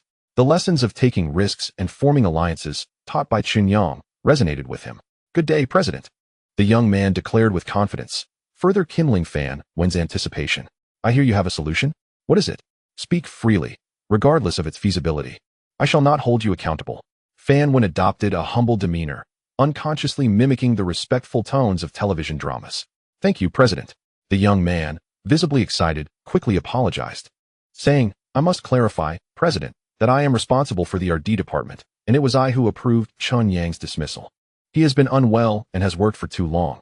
I feared he might cause unexpected losses for the company. After this incident, I feel a grave sense of responsibility. Ashamed before the company. After all, he is someone from my team, and despite all precautions, I failed to prevent such a significant loss for the company. His actions are utterly detestable. Fortunately, we provided him with generous severance pay, since he is from my department. I was notified immediately after the incident and promptly arranged for an investigation. To my knowledge, he had mentioned in a private employee chat about wanting to purchase a failed development project. Very few are privy to our plans concerning Wang real estate, so it is certain that someone leaked the information. We could imprison him and the informant on charges of stealing trade secrets. Unfeasible. Fan Wen shook his head in disappointment. Many are aware of this matter, and ultimately, this is a personal vendetta from the Chi family against Wang real estate. There is no secret to steal, and thus the charge of stealing trade secrets does not hold water. The young man's eyes flickered as he continued, "I have tracked his whereabouts. He went to the Moonlight Lake in Weixian. Given his illness, if someone were to give him a little push, Wait. Fan Wen felt an ominous premonition and asked, "You know where else he has been? Have you had someone follow him?" "No." The young man shook his head, allowing Fan Wen to breathe a sigh of relief. But then the young man smiled and said, "I have his details, including his address. I hired 5 individuals to follow him. Now, with your command, President, those 5 can discreetly push him into the lake, leaving no trace behind. No one would suspect us. This would not only teach him a lesson, but would also ensure that anyone with a discerning mind will think twice before looking down on our Yunhai group." Bang! Fan Wen abruptly stood, slamming his hand on the table, his face flushed with rage as he shouted, "Get the hell out of here." "Huh?" The young man was taken aback, momentarily at a loss. "Get out." Fan Wen bellowed again. The young man, startled, hurriedly fled. The secretary, alarmed by the commotion, rushed in. "Find out who let him in, who he reports to, and who else is under him. Are they part of the Chi family? Are they? Get rid of all of them." Fan Wen seethed with fury. The secretary immediately left to carry out the task. After a moment of heavy breathing, Fan Wen remained agitated. Pacing back and forth in his office, he picked up a cup of water to take a sip, but, in frustration, smashed it onto the floor. Damn it! Damn it! Damn it! He had long heard of the Chi family's nefarious dealings, but he had not expected them to be so corrupt. "I came here to be a professional manager, and they expect me to engage in such underhanded schemes? How dare they drag me into this?" The more he thought about it, the angrier and more fearful he became. Fortunately, he had not promised a reward for solving the issue, but had instead asked for a specific solution. Had he phrased it differently, Chen Yang might already have been in the lake. Would he then have become the mastermind? A cold sweat broke out as he picked up the phone and dialed. "Hello? Supervisor Zhang Wanqing, please come to my office. I have discovered some matters that indicate internal issues within our company, and you may need to handle some layoffs." After ending the call, Fan Wen sat down, rubbing his temples. "What kind of people are these? This company is not your family business. It's just a job. Earning a meager salary. Is it worth risking your life for? What benefits has the Chi family given you?" In Weixian, at Moonlight Lake, the autumn breeze stirred the water's surface. Chen Yang sat comfortably in a small boat, while Lu Wangshu busied herself brewing tea. As he opened his phone to check on an old classmate, he was greeted by a flurry of WeChat messages. From the finance department, Sun Miao, Chen Yang. "Did you buy a building? Weren't you too broke to afford a house, and ended up buying a failed project? And now you bought an entire building?" From the comprehensive department, Su Qian. "Is this for real? Chen Yang, have you struck it rich? Leaving your job and suddenly becoming wealthy? Have you discovered that working is not fun and are going back to inherit a billion-dollar fortune?" From the HR department, Lu Yun. "It's true. I saw the internal meeting documents. The name matches and the photo matches. It's definitely him." Chen Yang. From the technology department, Wang Qi. "An entire building." From the quality inspection department, Zhao Hai. "Wow, young Master Chen is so wealthy, and he still borrowed money from us? Is this a life experience?" From the sales department, Zhang Feng. "I knew it. People are inherently different. Some are born to succeed, while others, no matter how they pretend, can only ride along." From the technology department, Zhao Nan. "He borrowed from me last time too. I didn't lend it to him. What a loss." The big shot is clinging to Chen Yang. In addition to the group chat, there were private messages. From the finance department, Sun Miao. "Big brother, please, I beg you. Do not tell anyone that I leaked this information to you, or I'm finished. You have no idea what monumental thing you have done." The entire group is in an uproar, and the leadership is furious. Chen Yang replied, "Oh, there will surely be a great reward in return." From the finance department, Sun Miao. The next message was from the head of the technology department. "Supervisor, do you know what you have done? Why did you do this? The company does not owe you anything. You should be grateful." Chen Yang replied, "Fool," and promptly blocked and deleted him. The next message was from that unpleasant woman. Jean Yalin. "Jean Yalin, where did you get so much money? Didn't you say you would give me everything? Liar. Stinge. Even if you were wealthy. You can never compare to Shao Qi." Chen Yang's eyelids twitched as he replied without hesitation. "Indeed, I haven't given you everything. There is still one thing I owe you. Since your mother has been unwell, I will return your mother's ashes to you." He blocked and deleted her in one swift motion. What a world. I have truly gained insight. Chen Yang reflected. Just then, his phone rang, and he looked up to see a person on the shore waving at him. "Come to shore." Soon, the person boarded the boat, and he was somewhat surprised to see Lu Wangshu along with Zheng Chang and Wang Gang. "Yangzi, is this your girlfriend? Who are they?" "No." Chen Yang raised his hand in refusal. "I am single. This is my assistant Lu Wangshu, and they are Zheng Chang and Wang Gang, my bodyguards." "Assistant? Bodyguards?" The newcomer was taken aback. "What is going on?" "I came to invest in Weixian." Chen Yang smiled, pointing at Moonlight Lake. "Gongzi, I plan to build a water plant here to produce bottled mineral water. What do you think? Are you joking? Gongzi felt a bit bewildered and said, let us not mention anything else. Although the Moonlight Lake is connected to an underground river and is reputed to be inexhaustible, and Weixian is known as the land of longevity, there are no minerals here. It's merely river water, and just a moment ago, someone was urinating by the riverside. Who would buy that? Only a fool would. What is required is to turn the impossible into the possible. Chen Yang appeared confident on the surface, but internally he was scoffing. If only I could afford a more reliable place. Chapter 8. The water quality is excellent. Drinking it can grant longevity. What is going on with you? Gongzi sat down, still in a daze, glancing at Lu Wangshu and the two bodyguards, then at Chen Yang, feeling as if he were dreaming. Just a short while ago, wasn't this guy just a sycophant? How did he suddenly become prosperous? Chen Yang gazed at the shimmering surface of the lake under the sunlight and mused. This lake is a natural reservoir. Why hasn't it been transformed into a tourist attraction? Are you serious? Gongzi still found it hard to believe, but replied, Yongsheng is the provincial capital, and there are numerous scenic spots nearby. Although Weixian falls under Yongsheng's jurisdiction, it is relatively remote. Moreover, most young people from Weixian have gone to Yongsheng to work, so the local economy is stagnant, let alone tourism. This reservoir is nice, but it is too out of the way. Transforming it into a tourist spot would require extensive work, which isn't worth it. The county had considered it before, but after a comprehensive comparison, they chose to abandon the idea. However, if you truly intend to lease this reservoir, the price will not be low. Gongzi, who had always worked within the system, knew Weixian well since it was his hometown. After graduating, he returned to take a civil service exam, so he was quite knowledgeable about local affairs. How much? Chen Yang inquired. It's hard to say an exact figure. Gongzi frowned slightly, pondering for a moment. This reservoir isn't small, but also not overly large. Due to its connection to the underground river, aquaculture cannot be conducted here. I recall a few years back, someone wanted to lease it, but after consulting experts, they chose to give up. At that time, the county's quote was around 20 million for 30 years. At this point, Gongzi couldn't help but say, Yangzi, don't joke around. Where would you get that kind of money? Even if you had it, you wouldn't waste it like this. Take my advice. Let us grab a meal first, and then you should head back to Yongsheng immediately. You can't let this money go to waste. Do you still not know me? Chen Yang chuckled. I have absolute confidence. You should consider what I do, if I dare to start a business. I must have some backing. What do you do? Food development?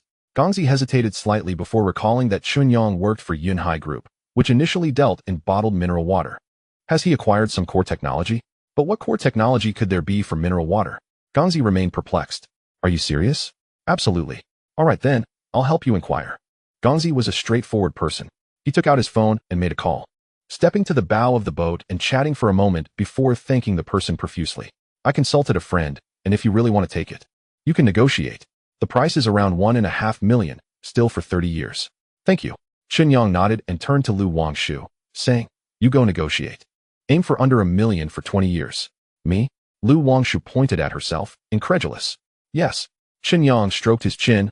You are my only capable aide right now. If you don't go, who will? Seeing Lu Wangshu wanting to argue further, Chen Yang added, or you could contact your bank manager and get someone more competent. Lu Wangshu immediately lowered her head, feeling conflicted and frustrated. She wanted to retort, but found it impossible. The bank manager had already stated that if she were replaced, she could pack her things and leave, something she simply could not accept. Fine, I'll go. Lu Wangshu gritted her teeth, and, once the boat reached the shore, left with Jingchang. Chen Yang shrugged. He was never cut out for business. Regardless of what others might think, to him, it was entirely due to his lack of fear of imprisonment, the backing of a system, and a stroke of good fortune. All the talk about strategic planning and decisive victories was nonsense. He was just an ordinary person. He firmly believed in one principle. Let professionals handle professional matters and refrain from meddling. Compared to financial elite Lu Wangshu, Chen Yang felt his only contribution was to relax, enjoy himself, showcase his technology, and then start counting money. The details were beyond his comprehension. Let us go have some drinks, Chen Yang suggested. No way. Gongzi, on the contrary, began to feel concerned, saying, is it reliable to send her? Shouldn't we go check on her? Trust her, Chen Yang insisted, pulling Gongzi into a farmhouse restaurant by Moonlight Lake. They ate and drank until the afternoon. Eventually, Lu Wangshu returned with Jingchang. She sat down, utterly exhausted, staring at the leftover dishes on the table, feeling even more wronged. After several hours of hard work, she hadn't even eaten, and now she had to settle for leftovers? What kind of boss was this? Did you get it sorted? Chen Yang asked. Yes, Lu Wangshu replied weakly. 900,000 for 20 years. We negotiated to the final price. They said they couldn't go lower without risking their own jobs. And they clearly didn't want to let you, the big spender, slip away, insisting that the sooner the deal is done, the better. We could sign the contract this afternoon. Impressive. Truly worthy of a professional. Chen Yang gave her a thumbs up and instructed the owner to bring out more dishes. Feeling somewhat relieved, Lu Wangshu noticed Chen Yang's thumbs up and couldn't help but smile slightly. After lunch, Chen Yang called a car, first sending Gongzi home before heading straight to the county with the three of them. Hello, Mr. Chen. The person receiving Chen Yang was a middle-aged, balding man named Lu, the deputy county head responsible for investment promotion, who had a very friendly demeanor. Once seated and reviewing the agreement, Chen Yang signed his name. Deputy county head Lu approached to shake Chen Yang's hand, smiling. I've heard that you are planning to build a water plant after leasing the reservoir. Please let us know if there's anything we can assist with. Here is my business card. You're too kind. Chen Yang smiled as he shook hands. Leasing the reservoir is just the first step. Subsequently, we will set up a water plant and a food and beverage processing factory. I hope the county will provide us with favorable conditions. Of course. Deputy county head Lu beamed. Weixian's proximity to the provincial capital is beneficial, but it also presents challenges. The advantage is that it shortens the distance for workers, while the downside is that it's tough for the county to thrive. Now that someone wants to establish a factory, it's undoubtedly a good thing, even if the industry seems rather peculiar. After bidding farewell, Chen Yang returned to the hotel with the three of them. He took photos of the contract and sent them to Zhao Jiangwo. Zhao, the bank manager, called back promptly. Brother, you're not joking with me, are you? 900,000 for a reservoir? Zhao sounded quite excited. Didn't we agree to pursue an industry that could be bragged about yet is difficult to verify? This shabby reservoir can't secure any loans. Not even the King of Heaven would dare lend you 80 million. The water quality is exceptional. Drinking it can grant longevity. Chen Yang asserted. Are you trying to fool me? Zhao replied, speechless. Brother, don't say I can't help you. This is genuinely unfeasible. I'm not deceiving you. Chen Yang looked at the health water quality enhancement technology in the system. Why is it called health water? Why not something like purified water? Because it's neither mineral water nor pure water. It's a type of water that has been treated and enhanced to be beneficial to the human body. It's more akin to a health supplement than water. In fact, it's a genuine health product. This product, according to the system, had a saying, it would be better to buy gene evolution liquid than this. What does that mean? It implies that this product possesses some of the effects of gene evolution liquid, perhaps less than 1% or even 1,000th, but it is effective nonetheless. Unfortunately, Chen Yang had yet to receive the points, so he couldn't produce a sample. Chapter 9. Extraordinary people undertake extraordinary affairs. After more than 10 minutes of back and forth, neither party managed to convince the other. Forget it. Zhao Jiangwo felt somewhat weary and frustrated, wanting to speak more sternly but hesitant to do so. Chen Yang held leverage over him. If that kid couldn't withstand the pressure and reported him, it would be disastrous. Fortunately, I had the foresight to arrange for bodyguards and assistants. As long as Lu Wangshu manages the finances, it is unlikely that any significant issues will arise. Should losses begin to accumulate, we can swiftly withdraw the remaining loans, subsequently sealing off the factory for a packaged resale. Even if we incur some losses, it would be far from a total bankruptcy. I am merely assisting young master Hu, and I trust that he will lend me a hand when the time comes. Even if I lose my position as president, it is certainly preferable to imprisonment. With this in mind, Zhao Jiangwo's face turned ashen as he weakly stated, I will have Lu Wangshu prepare all the necessary documents. Funding will be allocated within 3 days. Consider this carefully. If you fail to repay, you will face imprisonment. You rat. The call ended abruptly. Chen Yang shrugged. He never dwelled on trivial matters. How could one possibly lose with cutting-edge technology on their side? Meanwhile, Zhao Jiangwo's expression shifted as regret flooded his heart. After a moment of contemplation, he called Hu Guangyu. Yes, young master Hu, it's true. I believe I am finished. That kid is utterly incompetent. He has no business acumen. It's astounding. 80 million in loans to sell bottled water. Can you believe it? All right. I understand. Let us leave it at that. In a residential area of Yongcheng, Hu Guangyu ended the call in astonishment, unable to comprehend the situation. At the dining table beside him, an elderly man leisurely sipped his porridge and inquired, What's wrong? Is there a problem? It's not a major issue. Hu Guangyu replied, furrowing his brows as he recounted the events. I previously thought Chen Yang was worth befriending, but what is he doing? 80 million for bottled water? The national market is already dominated by major brands, and even in our Dongjiang province, the colossal Yinhai Group firmly controls the beverage market. Isn't this akin to courting disaster? Extraordinary individuals undertake extraordinary ventures, the elderly man commented, slowly wiping his mouth. As one ages, nothing seems surprising anymore. Madmen have their own methods. The victors are crowned kings. Don't focus on what he has done. Rather, consider the results he achieves. Those who dare to act, as long as they are not foolish, undoubtedly possess confidence. Now, we must ascertain whether his confidence warrants your friendship. Wise words, Grandpa, Hu Guanyu realized. The following day, after spending the night in Weixian, Chen Yang and his companions returned to Yongcheng via high-speed rail. In Lu Wangshu's words, since everything was prepared, it was time to recruit staff. She lacked knowledge in business operations and needed to find professionals. Chen Yang agreed, opting to sleep until 10 in the morning. By the time they arrived at the job market, it was already 11:30, and some companies had begun to pack up and leave. Lu Wangshu could not help but complain. I called you several times to wake you up. Now look, it's all over. How are we supposed to recruit? Fate plays a role, much like sifting beans. The smaller candidates have already left, and the larger ones undoubtedly have their own demands. They won't easily accept meager benefits, Chen Yang replied nonchalantly. With the promise of advanced technology, he felt confident that as long as the recruits were not foolish, they would achieve something remarkable. Lu Wangshu rented a stall and fashioned a temporary sign, while Chen Yang boldly took a seat. Passers-by were immediately drawn to the scene, though few dared to step forward and introduce themselves. After all, the presence of an assistant and bodyguards created an imposing atmosphere that suggested they were not seeking ordinary candidates. However, exceptions always arise. Minutes later, a disheveled man with a scruffy beard and a defeated demeanor approached and sat down with a thud. What positions are you hiring for? All positions. What do you wish to do? Chen Yang inquired. All positions? The man chuckled. Are you hiring a general manager? Do I fit the bill? I believe you do, Chen Yang replied, placing a contract on the table. Sign here. The contract had been prepared by Lu Wangshu, and the company had been established with the assistance of Deputy County Head Lu just the day before. The man was taken aback, and Lu Wangshu stared at Chen Yang in disbelief. Is it really this casual? Chen Yang chuckled. What? Are you afraid? Afraid? Why would I be? The man opened the contract and read, Shanghai Beverage and Food Company? Oh, it was just established yesterday, right? In Weixian? It seems to be in the construction phase. What salary are you offering? Chen Yang shook his head. I don't know what you're worth, but you certainly do. Position and salary, you write them yourself. If you have enough confidence, you could even claim $1 million a year. Goodness. Zhang Lihai laughed, suddenly feeling a surge of emotion after 2 months of stagnation at home. He never expected to encounter such an audacious individual. Yet, it felt refreshing. While everyone else viewed their lives as failures, this stranger was willing to trust him and offer him a chance. A wave of ambition surged within him, stirring a sense of gratitude. You won't regret this. Zhang Lihai wrote General Manager in the position field and 800,000 annual salary in the salary field before dropping the pen.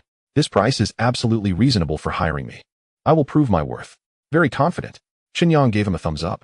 Come, have a seat here. Doing what? Zhang Lihai was momentarily taken aback. What else? Recruiting. Chen Yang replied. I have no experience in hiring.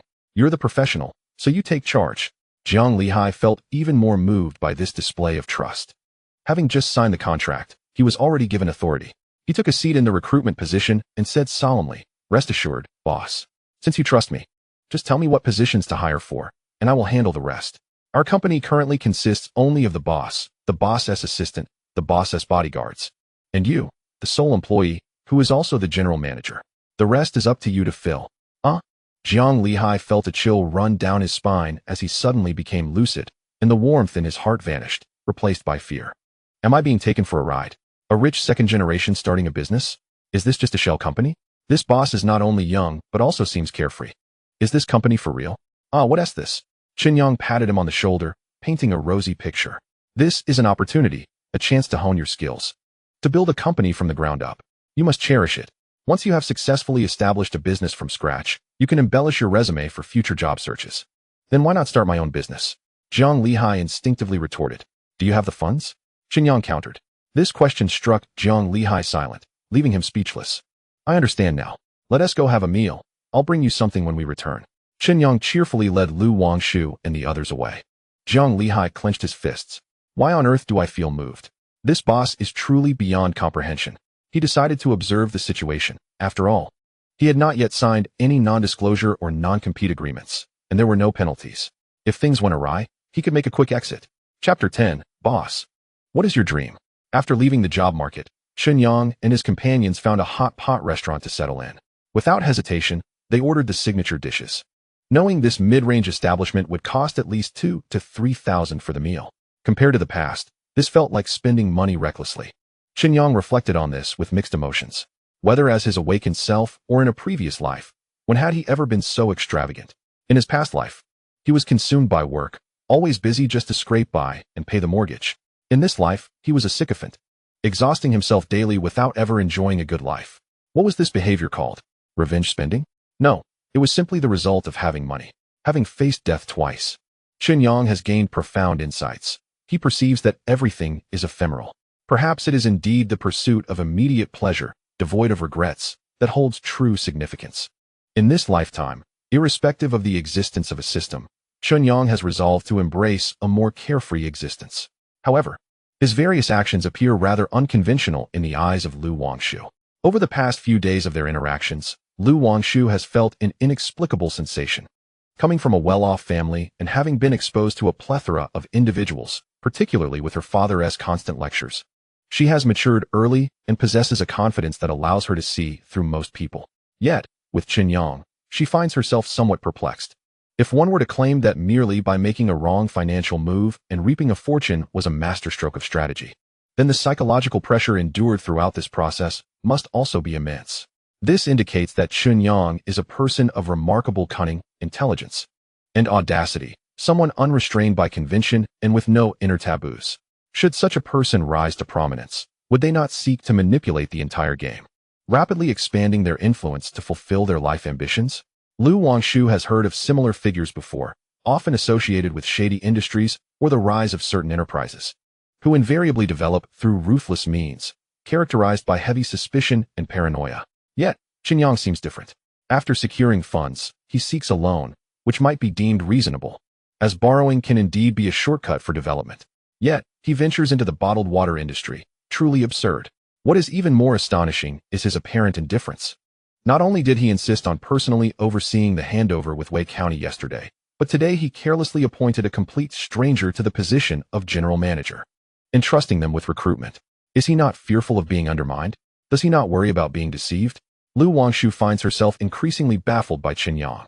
Boss, what is your dream? She cannot help but ask. A dream? Chen Yang chuckles. It is mere fantasy for a boss to discuss dreams with employees. What is it when an employee discusses dreams with a boss? Are you attempting to paint a picture for me?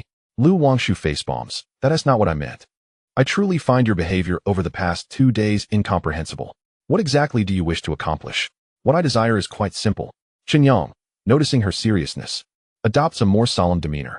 Before yesterday, my dream was to own a house, have a vehicle for transportation, and maintain some savings, leading a life that isn't so miserable.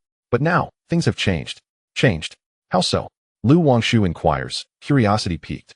Zheng Chang and Wang Gang also look towards their boss, having already learned of Chen Yang's endeavors, simultaneously admiring and wondering about his sudden wealth and future aspirations. They resonate deeply with the notion of owning a home, a car, and savings, which constitutes the dreams of the majority. I now have 3 dreams. Chen Yang holds up 3 fingers, declaring, First, I want to live more comfortably, free from financial worries. The trio nods in agreement. This dream is indeed pragmatic. Second, I want to witness the vistas from greater heights. Chen Yang continues, with humanity's technological advancements, most endeavors can be accomplished with sufficient wealth. However, some aspirations remain unattainable with current technology. Therefore, I shall personally embark on a quest for a technological revolution, realizing my life's value while advancing scientific progress. They hesitate slightly, but ultimately nod. Although there is a hint of arrogance, what if the boss truly becomes wealthy through selling bottled water? After all, if others can achieve nuclear fusion, then pursuing high-tech through bottled water doesn't seem far-fetched. And the third? Lu Wangshu probes. I have long heard a saying, if every person in the nation lends me $1, I would amass billions. Have you heard this before? Chen Yang asks. The 3 nod in unison, as it is a saying known nationwide. But what does this have to do with dreams? My 3rd dream is to be in debt. Chen Yang, integrating his system and ideas, chuckles. If every person in the nation, or even the world, were my creditors, wouldn't that be an intriguing scenario? The trio exchanges glances. Is it truly intriguing? It feels overwhelmingly burdensome, particularly for Zheng Chang and Wang Gang. who hail from impoverished backgrounds and have witnessed too many lives crushed under the weight of debt. Noticing their silence, Chen Yang shakes his head slightly, concluding that their experiences have been too limited. Just as in his past life, those who owe more often live more lavishly. There is a limit to pressure. When debts are few, it's burdensome, but when debts are considerable, it becomes a massive strain. When one's debts become so overwhelming that they threaten to collapse everything, everyone will rally to assist, as one's downfall equates to an economic catastrophe that could devastate all. This is merely the essence of being in debt. Should there be advanced technology allowing one to incur debts while profiting immensely, then this grand feast would sweep across all, with any obstacles dismantled by the creditors themselves. Peering beyond the surface reveals a deeper truth. What seems absurd is, in fact, a more absurd reality. The hot pot arrives at the table, and they indulge, singing praises of its taste. After finishing their meal, they request the waiter to add more diverse ingredients. Wang Gang takes the initiative to carry the items, and the four head towards the recruitment market. The distance is minimal. Crossing the street takes mere hundreds of meters. Upon their arrival, Zhang Lihai is conducting a training session for a group of individuals. We are a nascent company, starting from scratch. This process may be arduous, but undoubtedly, if you manage to stay, you will become pioneers. Do not always think about what the company can offer you. Instead, consider what you can contribute to the company. We are a food and beverage company, and market sales channels are paramount. Each of you possesses relevant talents, which is why I hope you will remain. Is working for a large corporation ideal? Not necessarily. The competitive pressure is immense, and opportunities for advancement and salary increases are scarce. Is working for a small company better? Not really. The working environment is poor, and income is low, making sales challenging. So what kind of company is best for us workers? It must be a startup. During the initial phase, the boss is willing to invest, promotions are attainable, and although competition is fierce, earning money is undoubtedly straightforward. Why? Because if you cannot earn money from outside, you can earn from the boss. Think about it carefully. If the company fails, it's due to a lack of competitive products. If the boss fails, it's because of poor judgment and choosing the wrong industry. What loss do we incur? None. So, my friends, listen to me. Sign the contract, work diligently, and if we succeed, we will profit greatly. If we do not, we will still make some gains. As your general manager, I will stand on the same front line as you. The atmosphere becomes vibrant, and those who were previously hesitant now find their resolve. After all, it seems there is no risk involved. That makes sense. The general manager has spoken. What is there to hesitate about? Let us do this. Let us take a chance and sign the contract. I want a copy too. In the back, Lu Wangshu and her companions watch in astonishment. Is this how recruitment is conducted? Brother, you were brought on to sell bottled water, not to run a pyramid scheme. Chapter 11. The first point settlement. Talent. Chen Yang marvels, astonished that he casually appointed a general manager who turns out to be a genius at recruitment. It is said that those who exert mental labor create opportunities for others, while those who engage in physical labor are subject to the will of others. No wonder this fellow, despite appearing despondent, dared to take the position of general manager. He evidently possesses a knack for strategy and intellect. Boss? Zhang Lihai turns, a hint of awkwardness evident in his gaze as he looks at Chen Yang. Sweat begins to bead on his forehead. Damn, did the boss hear all of that? Am I going to be fired on my first day? You articulated your thoughts very well. Chen Yang patted Zhang Lihai on the shoulder, offering words of encouragement. You are indeed a genius. Rest assured, I hold no grudges against you. Come, let us dine. He reached for a stack of lunchboxes from Wang Gang and placed them on the table. Turning to Lu Wangshu, he instructed, please assist them in preparing the contracts. He then pulled Zhang Lihai to sit down. As Zhang Lihai gazed at the abundant spread before him, he felt a sense of appreciation for the attention his boss bestowed upon him. Boss, what do you suggest our next steps should be? Patience, Chen Yang replied, glancing at the individuals engaged in contract signing. How is the recruitment process progressing? Overall, we are on track for the company to operate normally. The foundation workers will be recruited in Weixian, but there is one crucial issue. Zhang Lihai pondered briefly before continuing. I used to be a professional manager, albeit somewhat obscure. Nevertheless, I have studied the food industry, which primarily hinges on research and development management and sales. Management is the simplest aspect. As this company is in its nascent stage, I can take the lead in that area. We can gradually recruit or promote talent for procurement, manufacturing, and logistics later on. Sales should also be manageable since the team comprises individuals with prior sales experience. We can temporarily oversee them and assemble a makeshift team to commence operations. The real challenge lies in research and development. Does our company have any products? How much are we prepared to invest in R&D? That is a pertinent question. Jiang Lihai turned to Chen Yang, recognizing the gravity of the matter. In his view, anyone entering this industry must possess core technology, specifically the recipes for food and beverages. Before proceeding, he presumed Chen Yang was no different. However, the fear lingered that perhaps his boss was inexperienced and intent on moving forward without any foundational elements, which could lead to disaster. If that were the case, the recruitment would have been in vain, contracts would be meaningless, and he might even have to pack his bags and leave. Fear not, Chen Yang assured him. We possess unique recipes that hold immense market value. You can rest easy on that front. Our current priority is to establish a factory, acquire a customized production line, and procure raw materials. Upon hearing this, Jiang Lihai sighed in relief and smiled. That simplifies matters.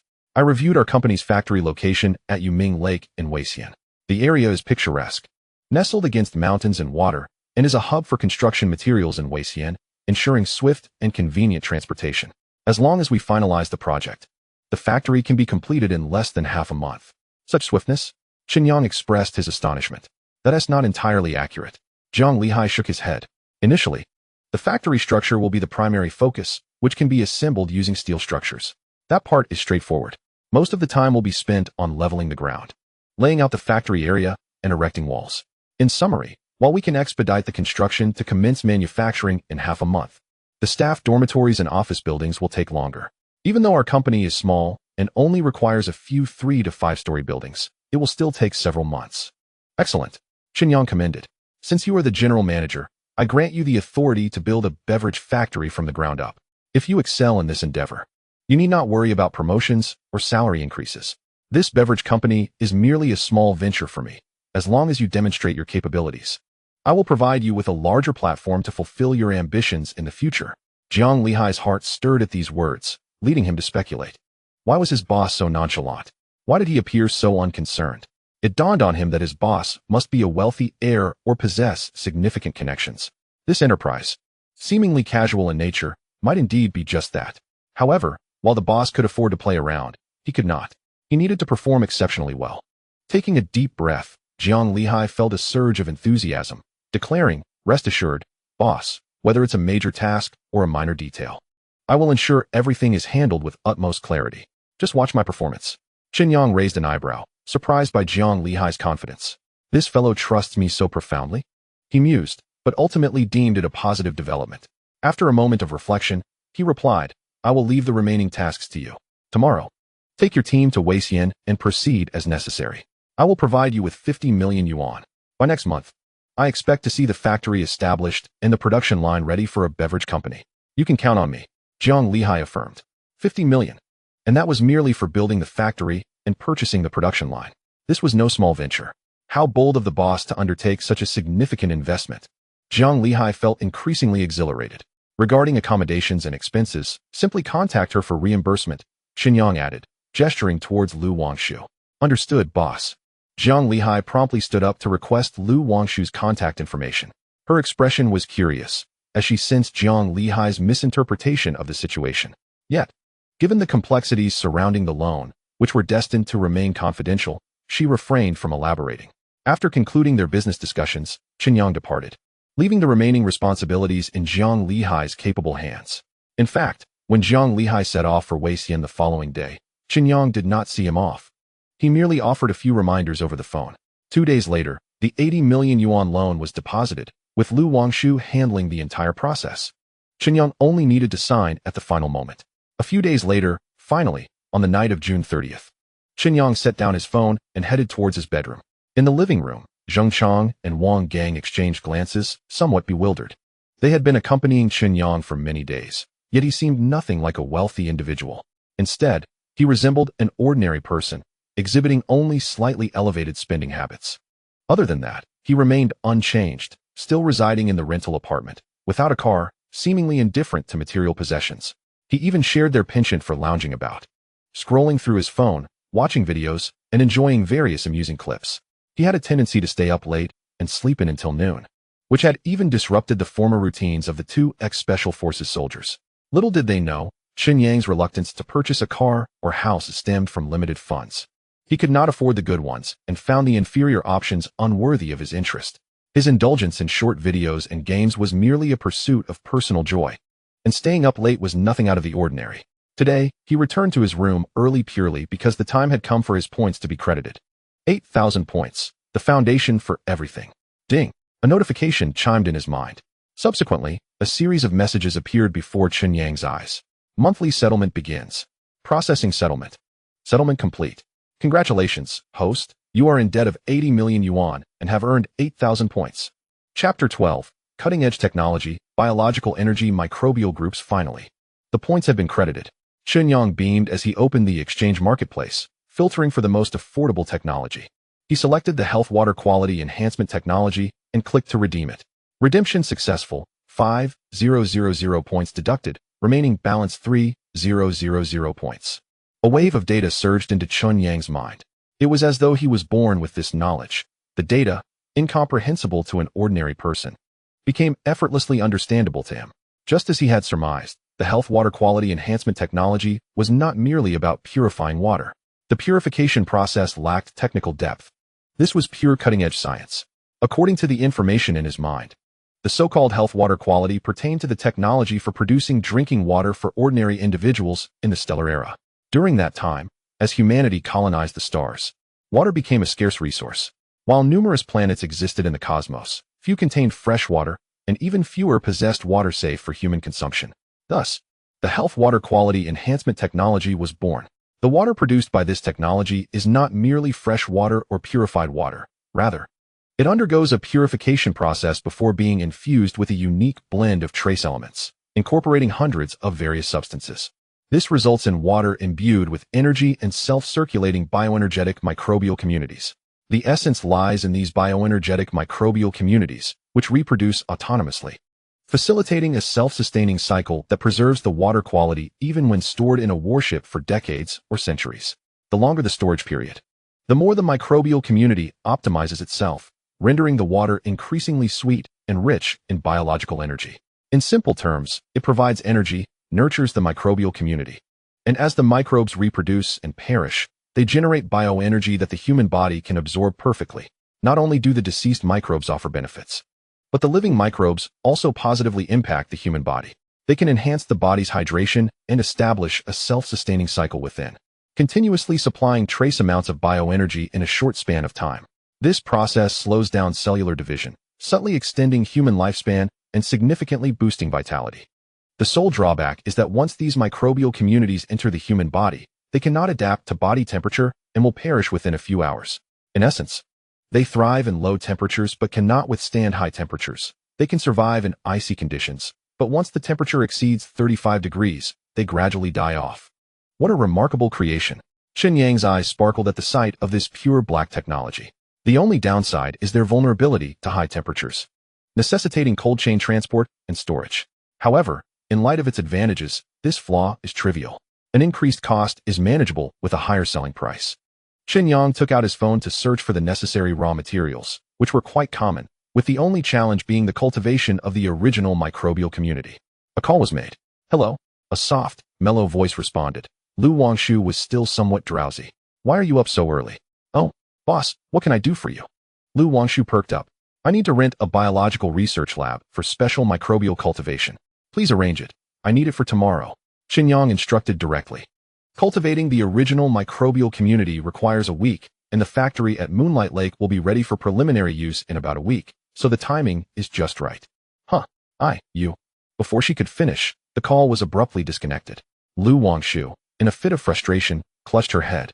What's wrong? A knock on the door interrupted her thoughts. It's nothing. Lu Wangshu answered while still in her pajamas, opening the door to find her father, who had just returned home from work. She poured herself a glass of water and said, My boss has some wild ideas. He wants me to rent a biological research lab for special microbial cultivation. I'm studying finance, and now I have to find him a lab. If you can't do it, just quit. Lu Qiming rubbed his head, tossing some documents onto the table. Accepting the water she offered, he remarked, Your bank manager is truly something else. Why would they send you to be someone else's assistant? What a ridiculous idea. I'll have Xiao Zhang give him a call. No. Lu Wangshu shook her head, saying, I don't want people gossiping about me. Although Chen Yang is a bit of a handful, he treats his employees well. We eat and drink well, and the work isn't too complicated, just a bit unpredictable. I'll ask my classmates tomorrow. Ask Xiao Zhang. Lu Qiming set down the cup and said, Dongjiang isn't a research hub. There aren't many research centers, so finding one on short notice is nearly impossible. Besides, you can't just borrow a place like that. Let Xiaozhang help you inquire. All right. Lu Wangshu thought it over and nodded. That's the only way. By the way, I haven't asked you what project he's working on. Why would he need a biological lab? Lu Qiming asked curiously while brushing his teeth. He's selling mineral water. Lu Wangshu shrugged. Who knows what he's up to? Maybe he wants to sell probiotic drinks on the side? Is that for real? Lu Qiming paused mid-brushing. His expression one of disbelief. He slapped Yunhai Group in the face and is going to do the same business? Has he lost his mind? What is the animosity there? You ask me, who should I ask? Lu Wangshu rolled her eyes and then added, I think there is something. Qi Yuming from Yunhai Group stole his ex-girlfriend. Qi Yuming? From the Qi family? Lu Qiming frowned, noting how the Qi family had declined since their patriarch's passing. The following morning, Chen Yang rose unusually early. Accompanying Lu Wangshu to the laboratory, it was evident that this was indeed a professional biological lab. Most of the raw materials Chen Yang required were available, and the rest could be procured directly. After extensive adjustments and a fermentation process involving 17 different stages, the culture medium capable of nurturing the original microbial community was finally created. By the time they finished, it was already evening. Chen Yang carefully placed the culture medium in a low-temperature environment and awaited the emergence of the bioenergetic microbial community. This community, a hybrid of various unique bacterial strains found in humans and animals, required a full day of observation and separation. It was imperative to cultivate it correctly and utilize special methods to isolate it from the regular microbial community. Otherwise, it would be more harmful than beneficial. Only after thorough separation could it be introduced into the culture medium for mass cultivation, achieving a self-sustaining cycle of the microbial community. After meticulously instructing the staff, Chen Yang left with a growling stomach and 3 companions. Upon exiting the research facility, Lu Wangshu found herself increasingly baffled by Chen Yang. Initially, she thought he was merely playing around, but to her surprise, he was genuinely knowledgeable and quite professional, astonishing even the lab's experts. Boss, is there anything else? If not, I'm clocking out, Lu Wangshu inquired. Chen Yang rubbed his head and replied, no rush, let us eat first, and then we'll go back. Also, contact Jiang Lihai and procure a large-scale purification device. Our water quality must meet sterile standards. Okay, anything else? Lu Wangshu asked. Order 20 refrigerated trucks and hire drivers. Also, tell him the bottling process must also meet sterile standards. Time is of the essence. Make sure he works hard on this. Understood. Chapter 13. What mineral water? I sell health products. A week passed swiftly. During this week, Chen Yang visited the laboratory daily to observe the microbial community. Finally, one early morning, the community began to proliferate and perish in large numbers, entering a self-sustaining cycle, much to Chen Yang's delight. After isolating a portion, he combined it with sterile water and the prepared trace elements, ensuring the sterile water contained sufficient energy. He then introduced a minuscule amount of the isolated microbial community. After 3 hours of observation, confirming that the community showed no abnormalities and began to reproduce rapidly under the energy supply, Chen Yang finally breathed a sigh of relief. It worked. After a week of hard work, the moment of success had arrived. Chen Yang poured the water into sterile containers and exited the laboratory with a smile. Did it succeed? Lu Wangshu asked. Zheng Chang and Wang Gang were also eager to know what Chen Yang was up to. It worked. Congratulations. Though unsure of Chen Yang's exact endeavors, Lu Wangshu offered her congratulations and added, President Jiang called. He said the factory is ready for operation and asked when you plan to visit. Let us go now. Chen Yang felt a surge of excitement. After all this time, he was eager to resolve the matter completely. As soon as the culture medium was transported to Weixian, filled with ample trace elements, the microbial community would proliferate rapidly. Zheng Chang, go fetch the culture medium and stay alert. This must not be lost. Ensure the incubator maintains a constant power supply. Yes, boss. Wang Gang, please find a vehicle. We shall depart immediately. Certainly, boss. The two moved swiftly, while Lu Wangshu curiously observed the sterile container in Chen Yang's hand. Boss, is this probiotic? Well, strictly speaking, it is indeed a probiotic, Chen Yang pondered. This was an entirely new strain, and he had yet to consider a name. Reflecting on it now, simply calling it biological energy bacteria seemed inadequate, as it evoked a sense of a biochemical crisis, potentially deterring customers. Perhaps probiotic would suffice? Yet, would that not appear somewhat low-end? After a moment's contemplation, Chen Yang ultimately decided to merge both concepts, naming it biological energy probiotic. Before long, Wang Gang and Zheng Chang were ready. The group boarded the vehicle, setting off for Weixian. Upon arrival at Weixian, near Yuming Lake, a vast factory had been completed, with only a few small buildings still under construction. Upon receiving the news, Zhang Lihai called for a thorough cleanup. By the time Chen Yang and his companions arrived, the entire factory appeared revitalized. Following Zhang Lihai into the factory, he remarked, "Boss, according to the design plans, there are 2 large filling plants. As per your request, we have implemented sterilization modifications, which significantly increased costs. Additionally, there is the base liquid plant, a sterile water manufacturing and transport facility, and a newly added inactivation sterilization room dedicated to disinfecting the filling containers. Due to the tight timeline, we could not customize. We had to rely on the subcontractor's personnel for the modifications, which are now essentially complete and ready for acceptance today." At this point, Zhang Lihai seemed perplexed, saying, "Boss, aren't we a food and beverage company? What is the purpose of all these modifications? Although you've instructed me to comply, I truly do not understand. This has nearly tripled our costs and is entirely unnecessary. I feel that even medical standards may not meet this level. What exactly are we producing?" "We are producing this." Chen Yang placed the sterile container, resembling a thermos, into Zhang Lihai's hands.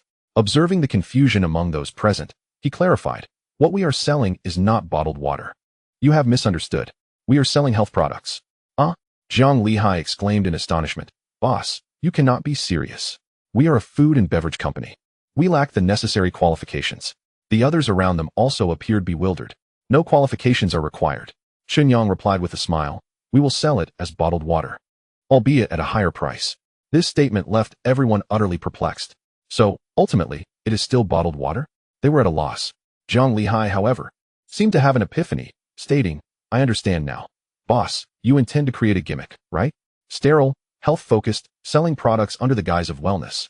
But in reality, just water, a no-cost venture. You are indeed clever. How unscrupulous." The others regarded Chen Yang with peculiar glances.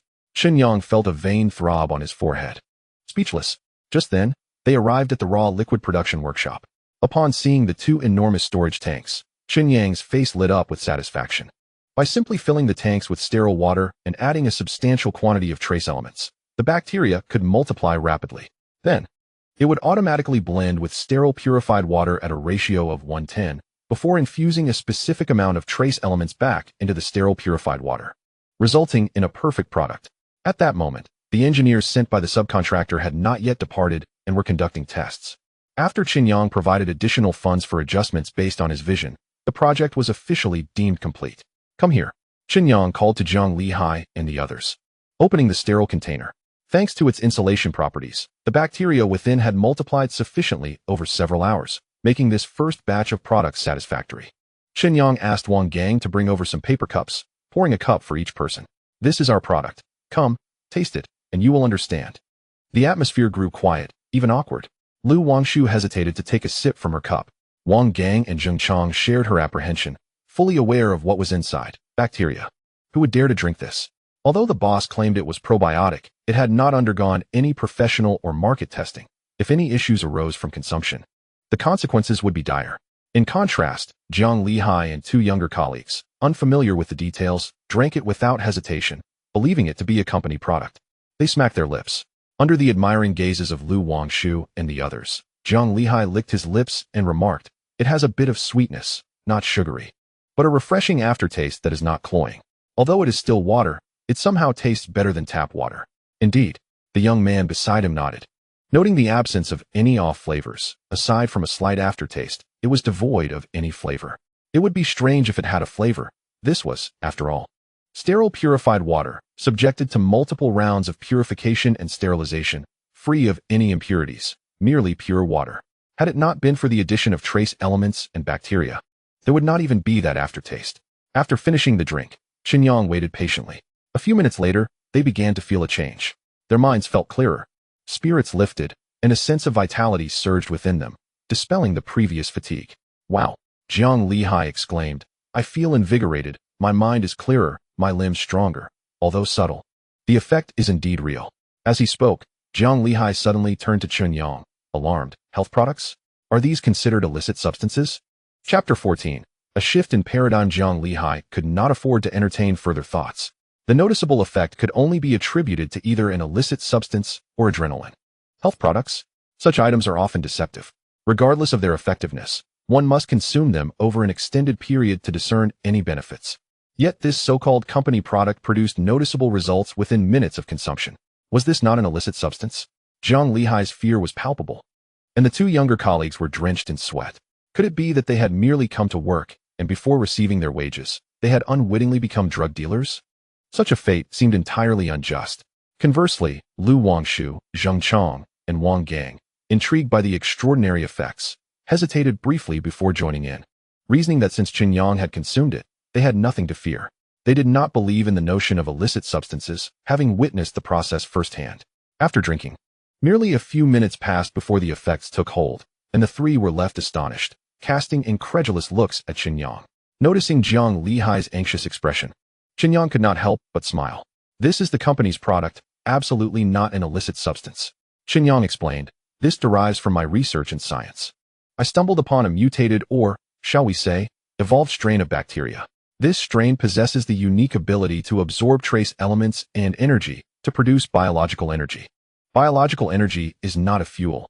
Rather, it is the energy required by the human body. You may perceive it as the ethereal essence of vitality or as the energy needed for bodily movement. Typically, human energy is generated through various organs. But this biological energy can provide an immediate supplement. In essence, it serves to replenish energy, purify the body's water quality, and temporarily enhance physical performance. It is not a stimulant, it is a genuine enhancement. Really? Zhang Lihai asked eagerly. Indeed. Then why sell bottled water? This is a world-changing substance. Zhang Lihai paced back and forth, excitedly exclaiming, will extensive use turn people into superhumans? If this strain exists in abundance within the human body, could it extend life? If it could replace organs to provide energy, might it cure all ailments? Could it sustain those on the brink of death? Could it supply energy to cancer patients? Upon hearing Zhang Lihai's words, the crowd was instantly filled with excitement, their breaths quickening as they turned their attention towards Chen Yang. Without the need for elaborate explanations, the realization that even the achievement of a single innovation could potentially astonish and transform the world loomed large. Lu Wangshu and Zheng Chong could not help but recall Chen Yang's declaration from days prior. He intended to ignite a technological revolution. Undoubtedly, if this innovation truly possessed the promised effects, then Chen Yang would have succeeded in leading a revolution in biotechnology. However, Chen Yang shook his head. While the gene evolution liquid was undoubtedly related to this discovery, it paled in comparison. This was merely one of the foundational elements required for the gene evolution liquid. In the system marketplace, the price of the gene evolution liquid was exorbitantly high, comprising technologies far beyond a simple enhancement of water quality. Superhuman capabilities were unattainable. The human body has its limits, and relying on this innovation to enhance strength was futile. No matter how much one consumed, the effects would remain consistent, merely lasting longer. While a significant presence of these bacteria in the human body could theoretically extend life, this was impractical. Such bacteria required low-temperature storage, dying beyond 35 degrees Celsius, and could not survive in the human body for more than 4 hours. In a fever state, their lifespan would be even shorter. Of course, a slight extension of life was feasible. Consuming 6 bottles daily could maintain the bacteria's presence, enhancing clarity of mind and boosting immunity, thus preventing illness. With the continuous optimization of body water quality, theoretical lifespan could be extended somewhat, alongside improvements in physical constitution and skin health, as well as alleviating certain suboptimal health conditions. Healing was out of the question. While it could complement medications to maximize their efficacy, it could not cure ailments directly. One must understand that the biological energy provided by this substance could only serve as an auxiliary role, incapable of directly intervening in disease processes. For those on the brink of death, it would yield little effect, perhaps prolonging time, but not altering the inevitable. And what of providing energy to cancer cells? Wasn't that merely accelerating their division? Chen Yang found himself at a loss for words, ultimately concluding, while it could not change the world, it could certainly create ripples within it. Its value was significant, yet far from the extraordinary expectations held by some. That's more than sufficient, Zhang Lihai exclaimed, rubbing his hands together. This is enough to outshine any beverage or health product on the market. The potential market is vast. Even if our costs are high and prices elevated, distancing ourselves from the lower-tier market, it would still be enough for you, the boss, to become a billionaire. Is it really just based on this? Zheng Chong queried, unable to contain his skepticism. While the product was impressive, becoming a billionaire seemed a stretch. Indeed, it is just this. Jiang Lihai responded passionately. You fail to grasp its true worth. It is a disruptive force in the beverage and health product markets, capable of shattering the delusions of all competitors. The crowd felt a surge of emotions, finding it difficult to remain calm. Jiang Lihai was overwhelmed with exhilaration. Despite personal and professional setbacks, he felt on the verge of reaching the pinnacle of his life. Not only him, but even an ordinary individual in the general manager's position could achieve great success under the influence of such a remarkable product, becoming a well-known professional manager nationwide. The other employees sensed fortune was within their grasp. However, Zheng Chang and Wang Gang secretly breathed a sigh of relief. They were not adept at managing people, especially given Chen Yang's kindness towards them. Now that Chen Yang's business was bound to succeed, they could focus on their roles as bodyguards with peace of mind. As for Lu Wangshu, she appeared dazed. Looking at Chen Yang, she found the situation surreal. Was this scoundrel truly on the verge of a career breakthrough? An 80 million loan, once unfathomable to her, now seemed trivial in light of Chen Yang's extraordinary potential. Considering the product, its effects, the possible revenues, and the overall market impact, Lu Wangshu silently calculated in her mind and had to concede. 80 million was nothing. Once the product was unveiled and released, it would attract investments not just in millions, but potentially billions. It seemed her role as an assistant was nearing its end. Boss, when do we commence production? Jiang Lihai inquired eagerly.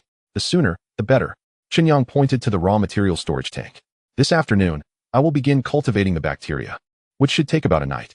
By tomorrow morning, we can commence production. I require a batch of products to secure investments.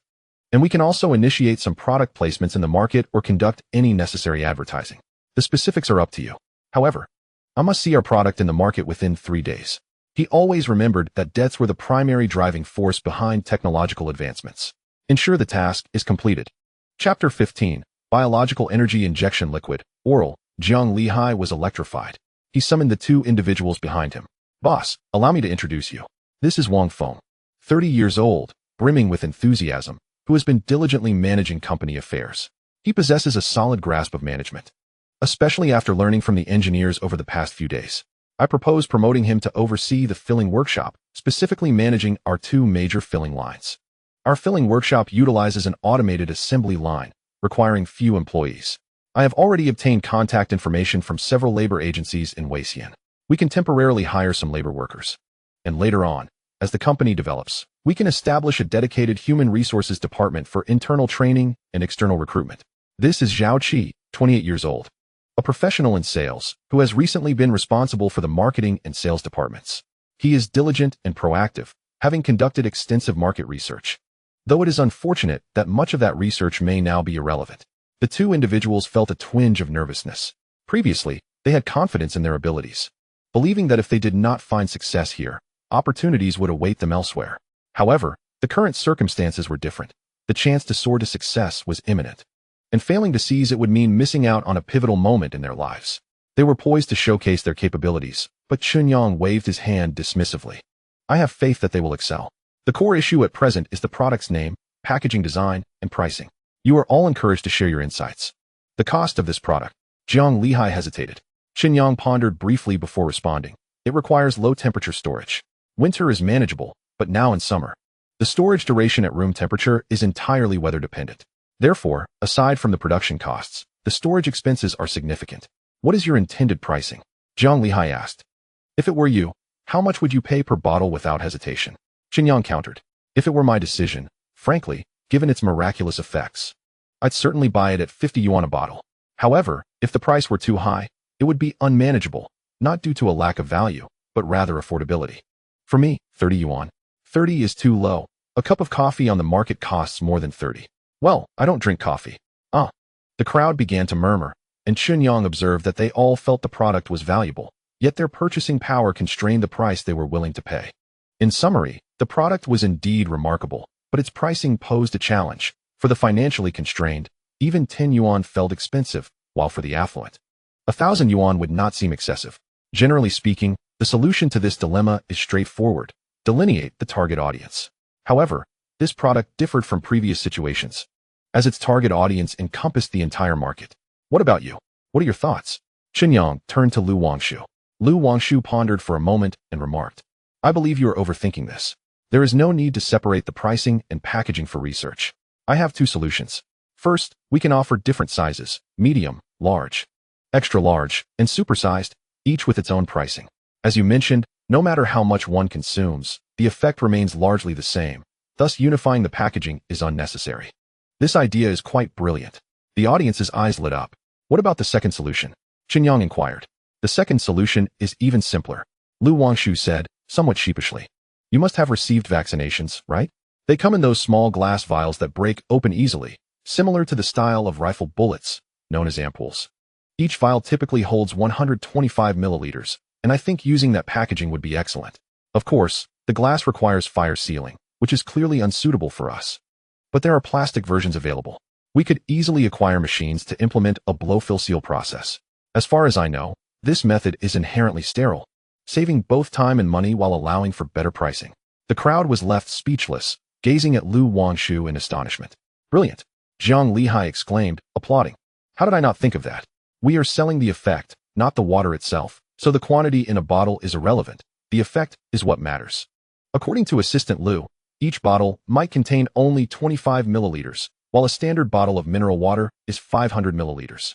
We could easily sell it in 20 small bottles. Even if each bottle is priced at 30 yuan, that totals 600 yuan. A genius. Chen Yang also raised his thumb in admiration. Lu Wangshu, I never expected you to be such a prodigy. It is a shame you are in finance. You should be a shrewd businessman. This method not only addresses pricing, but also packaging. Work hard, and when I prosper, I will reward you generously. What about the filling equipment we have already prepared? Is that a waste? Chen Yang asked further. Not at all. At this moment, Wang Feng, who was in charge of the workshop, interjected. Boss, since the final packaging has not been confirmed, some of the filling equipment has yet to be officially assembled. Currently, we only have the filling ports, and we can easily contact the partnering company to request modifications for an additional fee. How long will that take? Chen Yang inquired. It's hard to say, but the other company is already familiar with modification work. If we expedite the process, it should not take more than 3 days. They have not left yet, so I can consult with them now. Hurry, Chen Yang urged. Yes. Wang Feng rushed off. The crowd began to shower Lu Wangshu with compliments, causing the young girl to blush. The only one looking perplexed was Zhao Qi, who was responsible for sales. He had considered every possible sales strategy and packaging design, whether aesthetically pleasing or rather plain, yet he had never contemplated packaging the product in small vials. Moreover, considering this product requires low-temperature storage and its exorbitant price, selling it in regular supermarkets seemed impossible. It could only be displayed in freezers, and it appeared that this product was primarily aimed at young people, who typically would not purchase it. Only those who were intoxicated might. If they wanted to penetrate the market, it seemed only bars or nightclubs would suffice. Zhao Qi envisioned the dimly lit nightclub, with pulsating music, men and women embracing and dancing, while he lurked in a shadowy corner. Bro, hear us a good thing. Want one? A shiver ran down his spine. No, that's too terrifying. Isn't this still contraband? Wouldn't we get caught? He felt anxious. Yet no one around him seemed to care about his concerns, as Chen Yang and the others had already begun discussing potential product names. If it were a large bottle, many names could be conceived, perhaps inspired by traditional aesthetics akin to certain teas, or futuristic, reminiscent of certain electrolyte drinks. But what name would suit these small vials? The group was troubled. Having just received praise, Lu Wangshu, eager to contribute, suggested, I think biological energy is a great name. It's both futuristic and simple, evoking imagination and making it easier to remember. Interesting, Chen Yang mused, nodding thoughtfully. Zhang Lihai contemplated for a moment and said, but what category does our product fall into? Health supplements? Mineral water? Neither seems fitting. The former involves false advertising, and the latter's packaging is utterly ludicrous. Let's add a few more words. Chen Yang proposed. How about biological energy injection liquid for oral use? That implies false advertising, boss. Zhang Lihai exclaimed, facepalming. An injection liquid is medical. We are merely offering mineral water. You are mistaken. Lu Wangshu's eyes sparkled. Naming it an injection liquid does not necessitate it being a drug. Our packaging is sterile and fully complies with injection standards. If someone insists on injecting it rather than drinking, we cannot stop them. While it may carry a risk of misleading consumers, as long as nothing goes awry, no one will scrutinize it. Beside them, Zhao Qi trembled. He sensed that everything was veering towards the direction of his worst fears. Surely we will get caught, right? Chapter 16. Commencement of production. Once the product's packaging and name were finalized, the next step was pricing. Ultimately, they settled on a price of 30 yuan. Although Chen Yang did not concern himself with the specifics of the sale, he acknowledged Jiang Lihai's assertion that a good product must carry a fair price. Even discounts should be preferable to a cheap baseline. The group reached a consensus, and Wang Feng brought in the engineers.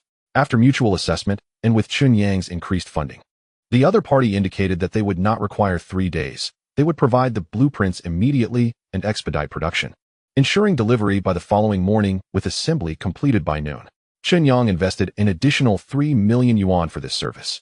Both parties were satisfied, and they enjoyed lunch together. Next came the task of cultivating the microbial culture.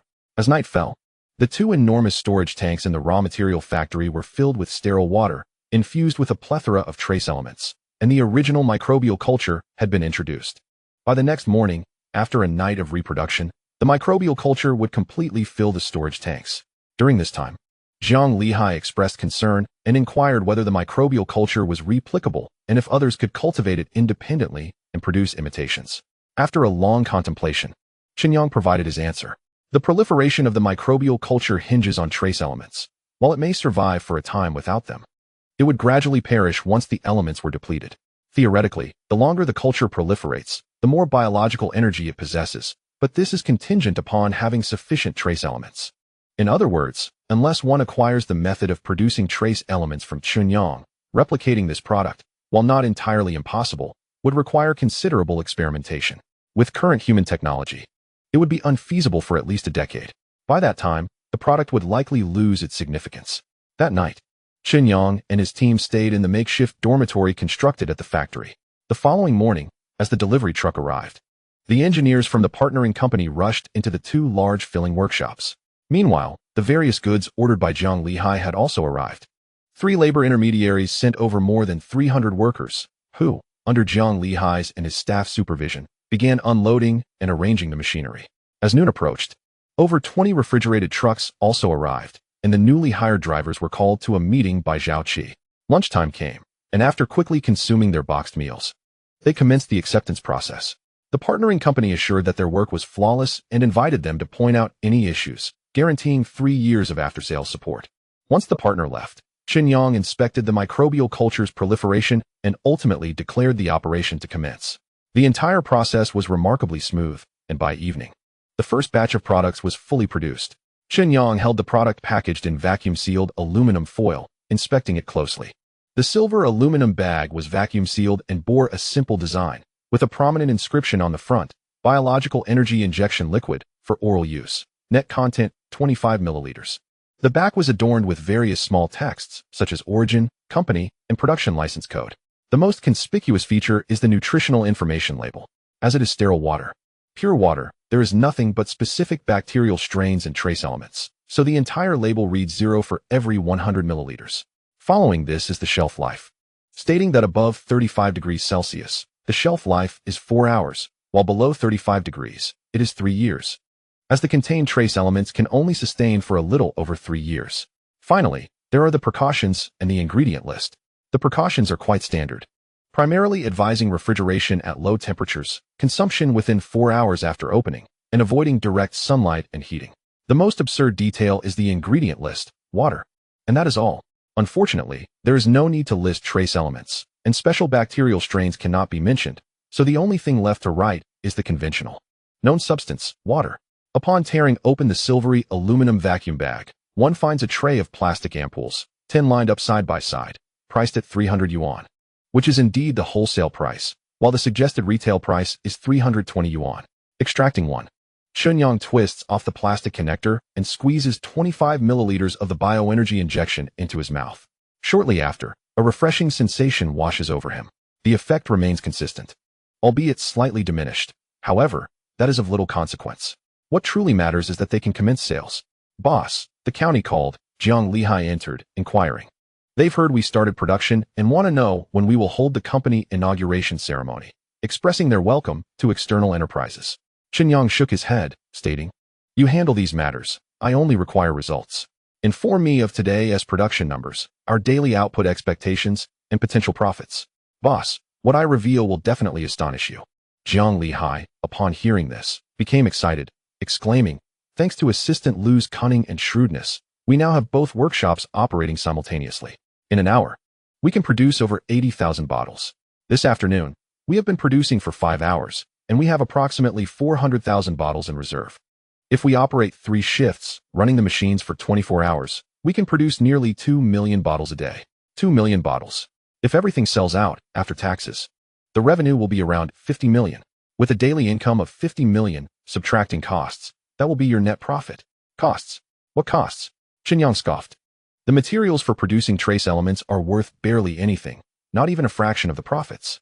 The bacterial cultures reproduce on their own, and aside from employee salaries, there are virtually no costs. All right, bring me some finished products. I need to return to Yongcheng. You can manage things here. Should you require anything further, feel free to act. I will support you wholeheartedly. Chen Yang began to pack up his belongings. Jiang Lihai felt a complex mix of emotions, both moved by the trust placed in him by his boss and a sense of being in a dream. For the past 2 days, he felt as though he was walking on air, as if he had not yet grounded himself in reality. Yet he knew this was the truth, and he must not squander this opportunity to realize his own value and show those who look down on him the true potential he possesses. Outside the temporary dormitory area, amidst a pile of construction debris, Lu Wangshu kicked at the stones on the ground, gritting her teeth. Dad, can you please stop worrying unnecessarily?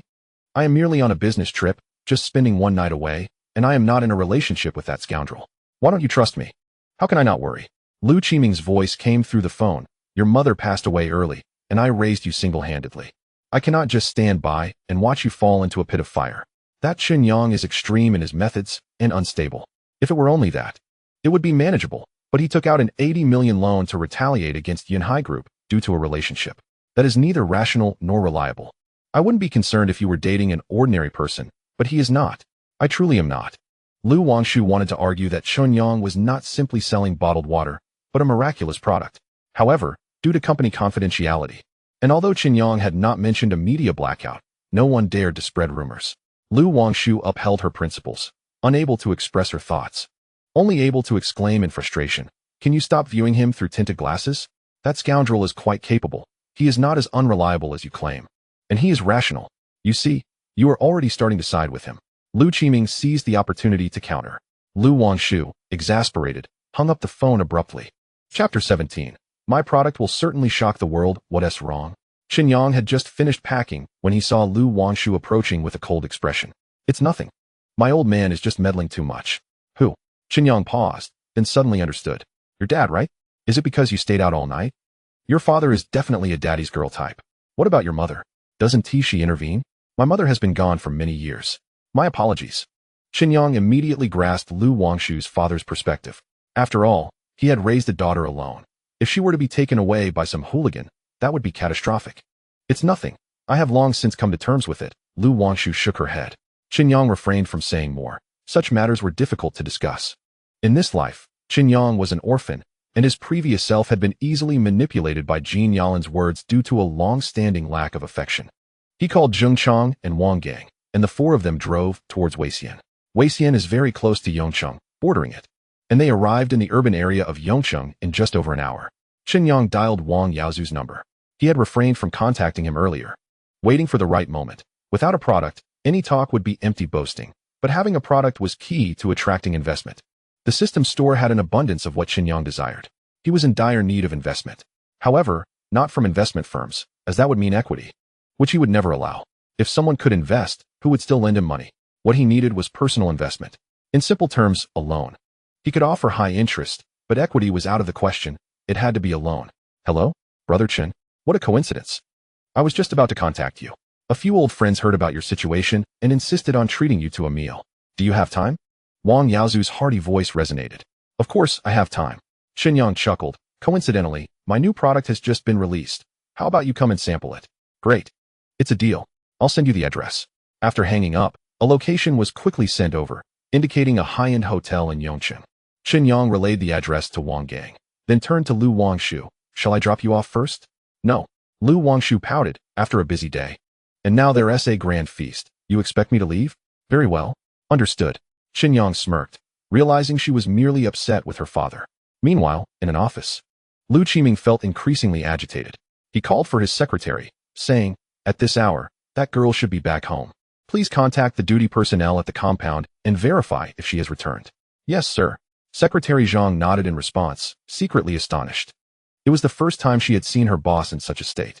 On the other side, at Yunhai Group, Zhang Wanqing handed a layoff list to Fan Wenping, stating, "Manager Fan, we've managed to recruit quite a few individuals, but this round of layoffs seems to have struck a nerve with the Qi family. And they are resisting quite strongly. Don't bother with them. They are like grasshoppers in autumn." Fan Wenping scoffed. Having grown increasingly disdainful of the Qi family since the last incident, they barely managed to clear their name and are still resorting to sneaky maneuvers. Not a single one of them has a sound mind. What about that Chen Yang? What is the latest on him? I haven't heard anything for a while. Fan Wenping inquired while perusing the list, still holding some lingering thoughts about Chen Yang. Although that young man has earned over 10 million, what if he still wishes to continue working? Moreover, being young, he might find idleness unbearable after a while. When the time comes to bring him back, whether for work or to annoy the family, it will be a splendid card to play. There are indeed rumors, but Zhang Wanqing's expression turned peculiar upon hearing them. What is the matter? Fan Wenping inquired curiously. After that incident, not only did he profit by 10 million, but he also borrowed 80 million from the Yongqing branch. Zhang Wanqing gestured. 80 million? Fan Wenping was somewhat astonished, then shook his head and remarked, "This kid is quite capable. I was considering bringing him back. But it seems he has embarked on his own entrepreneurial journey. What industry is he in? Selling bottled water." Zhang Wanqing's expression grew even more bizarre. "What?" Fan Wenping exclaimed in disbelief. "Are you joking? Him? Bottled water? Is he trying to slap us in the face and kick us in the rear?" "It's true." Zhang Wanqing responded, somewhat speechless. "Out of curiosity, I did some investigation, and it appears he already has a finished product. Tonight, Wang Yaozu has arranged a dinner, and one of the guests is a friend of mine. He mentioned that the star of the evening is Chen Yang, and he said Chen Yang will bring along a mysterious product. Let us go," Fan Wenping declared, tossing aside the documents and rising. Zhang Wanqing hesitated, saying, "Even if he is just starting in this industry, wouldn't our visit be too much of a face for him? There's already gossip swirling around. And now that things have just settled down, if you go we must regard our opponent seriously." Fan Wenping insisted solemnly, standing up to leave. Zhang Wanqing watched his retreating figure, slightly shaking her head, feeling that the general manager was overthinking it. It was purely an instance of excessive imagination. There were no strategists calculating everything. It was all mere coincidence. However, since the general manager had spoken, she naturally had to follow suit.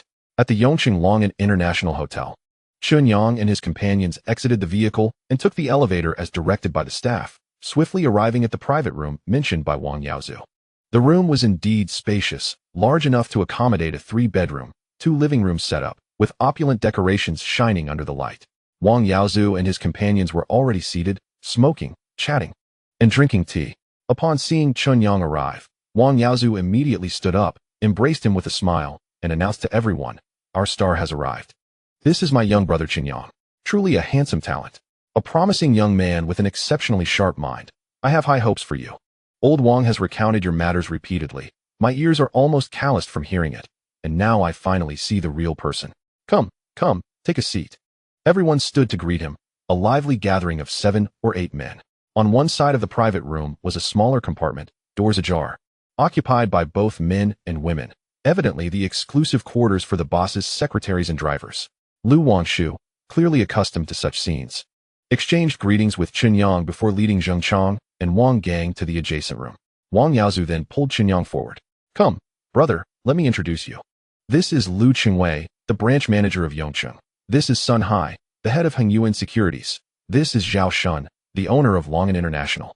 This is Liang Chaochuan, the general manager of Yonghua Construction." Chen Yang was somewhat familiar with the companies mentioned, either having heard of them or having gained recent knowledge. Lu Qingwei was likely the unfortunate fellow who helped him secure a large transaction. Sun Hai from Hengyuan Securities was a corpulent man.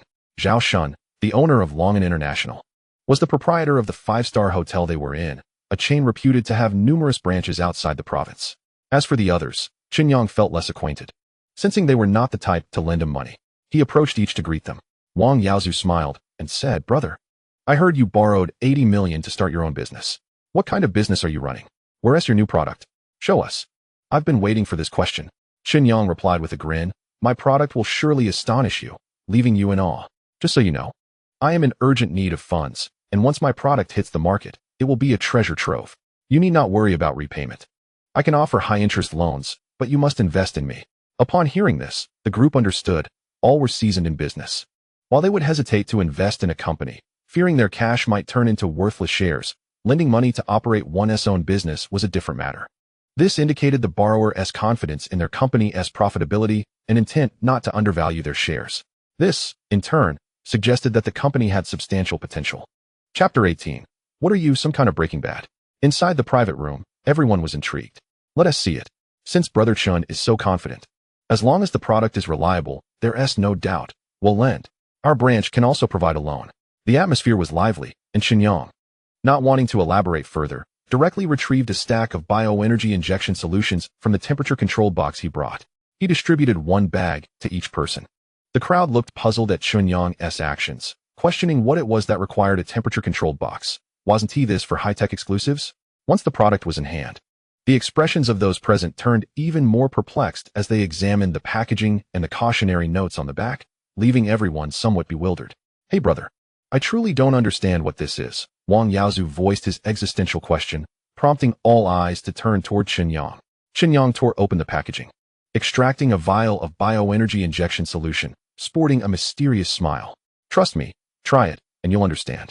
Come, twist the cap and drink.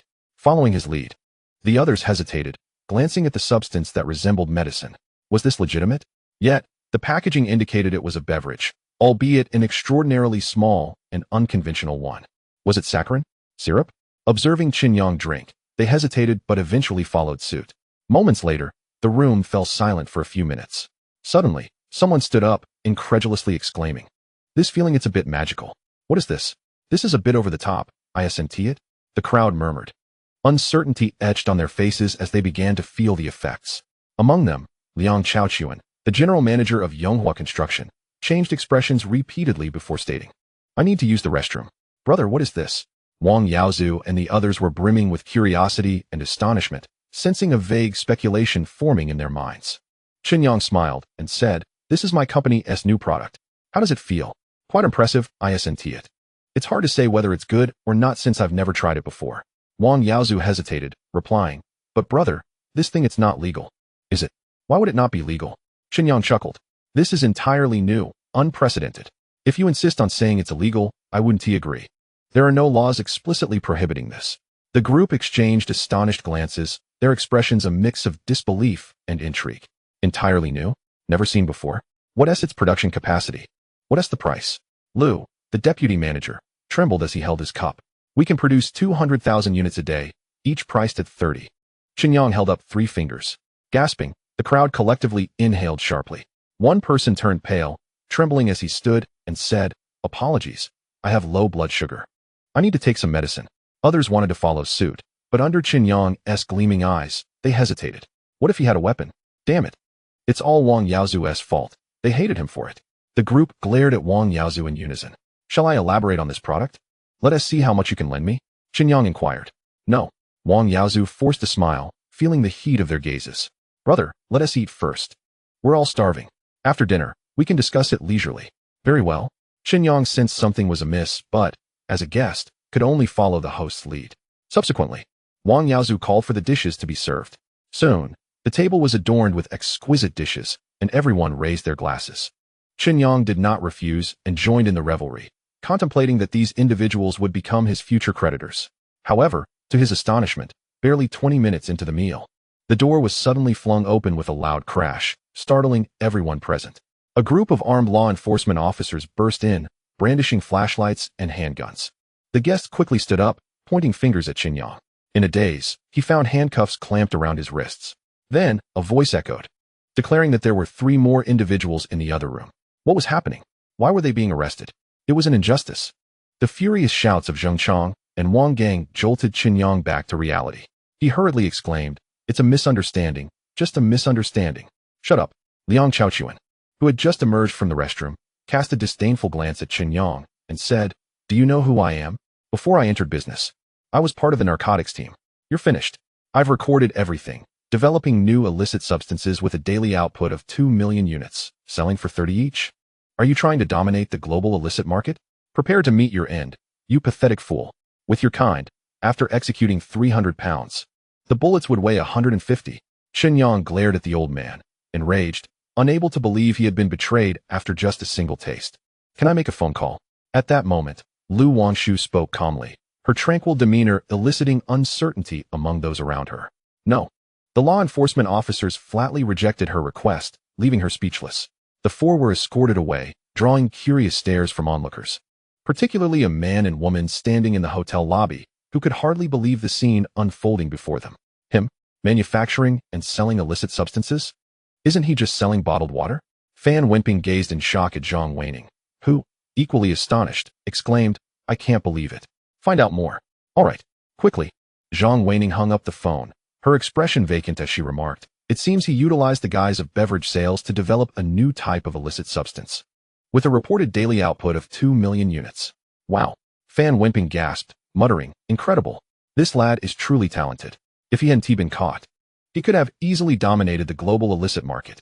This is a significant case. No, a major case. The entire Dongjiang region will be thrust into the spotlight. His name will undoubtedly be on the evening news tomorrow. Name. I'm innocent. There are no illicit substances, only beverages with no side effects. Be honest. Name. Chen Yang. Age. 25. Soon after, due to Chen Yang's lack of cooperation, the interrogation concluded. Go in. Chen Yang was led into the detention room of the law enforcement facility. A large space repurposed with iron bars, mostly empty save for one small cell where a hefty man lay on the floor. Brother, how did you end up here? The fat man inquired, turning his head. Selling beverages. Chen Yang replied, exasperated. What a coincidence, I sell candy. The fat man, somewhat indignant, retorted, damn it. I sold a bit of candy, what's wrong with that? Is it illegal? Why was I arrested? Are you serious? Chen Yang replied incredulously. They arrest you for high prices? Don't scare me. How much do you sell your drinks for? The fat man asked. $30 a bottle. Chen Yang answered, although it was a bit pricey. It wasn't outrageous. Why were you arrested? The fat man wondered aloud. How much is in a bottle? 25 milliliters, Chen Yang responded. What the hell? The fat man exclaimed. Shocked. You're even greedier than I am. What kind of beverage sells for nearly $1 per milliliter? Are you selling gold? My rock candy is only a few hundred per bag. Be quiet. No talking. At that moment, two armed law enforcement officers intervened, one of whom fixed a stern gaze on Chen Yang. Stop being obstinate. Developing new illicit substances with a daily output of 50 tons. No one can save you now. What? The fat man gasped again, exclaiming, are you serious? New illicit substances? 50 tons a day? What are you, some kind of Heisenberg? I'm not. Don't say such things. Chen Yang felt powerless to explain yet remained calm, knowing he would be fine. Chapter 19. Collaboration with a national laboratory. Half an hour passed, and a commotion arose as a group of individuals clad in black hoods were lined up and brought in, all handcuffed to a row of bars. Once the hoods were removed, they quickly jumped up, shouting their innocence. However, one individual caught sight of Chen Yang, and he promptly turned away. Boss, don't hide. I see you. Zhao Qi excitedly grasped the bars, saying, please explain to them. We are innocent. Chen Yang buried his face in his hands, realizing that all the sales personnel from his company had been apprehended. You were just crying injustice, and now your minions have been brought in. The fat man stood up, his expression filled with suspicion. What the hell? Chen Yang was utterly speechless. Meanwhile, in a solemn office building, urgent knocking echoed at the door. Lu Qiming frowned and called. Come in. Secretary Zhang, drenched in sweat, rushed in, interrupting Lu Qiming before he could speak. Leader, something's wrong. Miss Lu has been arrested for allegedly developing new illicit substances and manufacturing them in bulk. What? Lu Qiming's surprise quickly turned to concern, his brow furrowed. That girl would never do such a thing. It's true. Secretary Zhang wiped his brow, saying, Miss Lu identified herself, and the law enforcement agency urgently contacted me. Do you think what?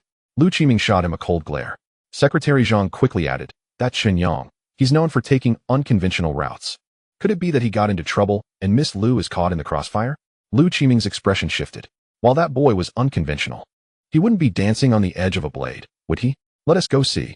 But your identity. Once this matter is confirmed, what identity will I have? Hurry. Yes. That night, a storm was brewing. The next morning, Chen Yang was awakened. Mr. Chen, I apologize for the misunderstanding. The head of the law enforcement department, smiling broadly, along with a group of people, unlocked the doors of the cell where Chen Yang and Zhao Qi were held. What the heck? The fat man, groggy and bewildered, opened his eyes to the scene, immediately rising to grasp the bars. They can let us out? What kind of powerful backing do they have? The head officer frowned and asked the law enforcement personnel beside him. Selling rock candy disguised as illicit substances. Although it's not illegal, it's suspected fraud, and those defrauded have no way to pursue it. We didn't know how to handle it. so we had to detain them for a while. The officer explained helplessly. This is an injustice. I'm a good person. I was arrested after selling just a few bags, and the total amount didn't even reach $3,000. There's no reason for me to be imprisoned. The fat man protested vehemently. The head officer rubbed his temples, realizing the blunder they had made, and fearing that the fat man would cause further trouble later. Could only resign himself to saying, "Release him." Thank you, thank you. The fat man was ecstatically grateful and dashed out behind the others. As Chen Yang entered the lobby, he happened to spot Lu Wangshu standing next to a middle-aged man who was discussing something while holding a vial of biological energy injection. Two elderly men nearby appeared extremely excited, trembling with anticipation. "Boss," Lu Wangshu waved. Everyone turned to Chen Yang, and the two elderly men quickly approached him. "Are you the developer of the biological energy special strain? You're remarkably young. It's hard to believe. Who are you?" Chen Yang inquired, puzzled. "I am Chen Jian, a professor at the School of Medicine of Yongqing University, the leader of epidemiology at Yongda Affiliated Hospital, and the head of the infectious disease department." One individual was the first to speak, introducing the elder beside him. "This is Professor Su Dian, who recently delivered a lecture at the School of Biology at Yongqing University. Professor Su is a leading scholar in the field of microbiology in our dragon country, a researcher at the National Academy of Sciences Institute of Microbiology, and one of the heads of the National Biological Laboratory." Chen Yang looked at the two in astonishment. It was indeed inevitable that the bioenergy bacterial strain would shake the world, but to attract such notable figures in such a short time was nothing short of remarkable. "Young man, may I inquire if we could have a discussion?" Professor Su Dian said with palpable excitement. "The bacterial strain you have discovered is astonishing. It is a groundbreaking discovery that will astound the entire world. We conducted preliminary research on this strain last night and found that its emergence will create significant upheaval among scientists today. There are numerous research directions associated with it, and it can be said that this entirely new mutated strain has opened up a fresh avenue in contemporary biology." "You flatter me." Chen Yang nodded slightly, responding. "We have conducted extensive research on this strain and can definitively inform you that while its emergence will indeed cause a stir, it will not pave the way for an entirely new avenue." After discussing the characteristics of the strain with Professor Su, the latter appeared somewhat disheartened. However, Professor Su's eyes soon brightened as he inquired, "Is there a possibility that the strain could mutate again? If the temperature tolerance of the strain could increase by another 10 degrees, it could fundamentally change the world, altering the constitution of humanity and realizing a comprehensive evolution of our species." "That is highly improbable," Chen Yang thought to himself, shaking his head inwardly. The technologies he had exchanged from the system store were essentially mature, implying that a secondary mutation of this strain was virtually impossible. Thus, it could not facilitate human evolution but could only serve as an auxiliary material for gene evolution liquid. Yet, Chen Yang did not express this bluntly. Instead, with a glimmer of inspiration, he proposed, "As you know, I run a company and lack the energy to invest heavily in these studies. How about we collaborate on research through my company?" "Excellent."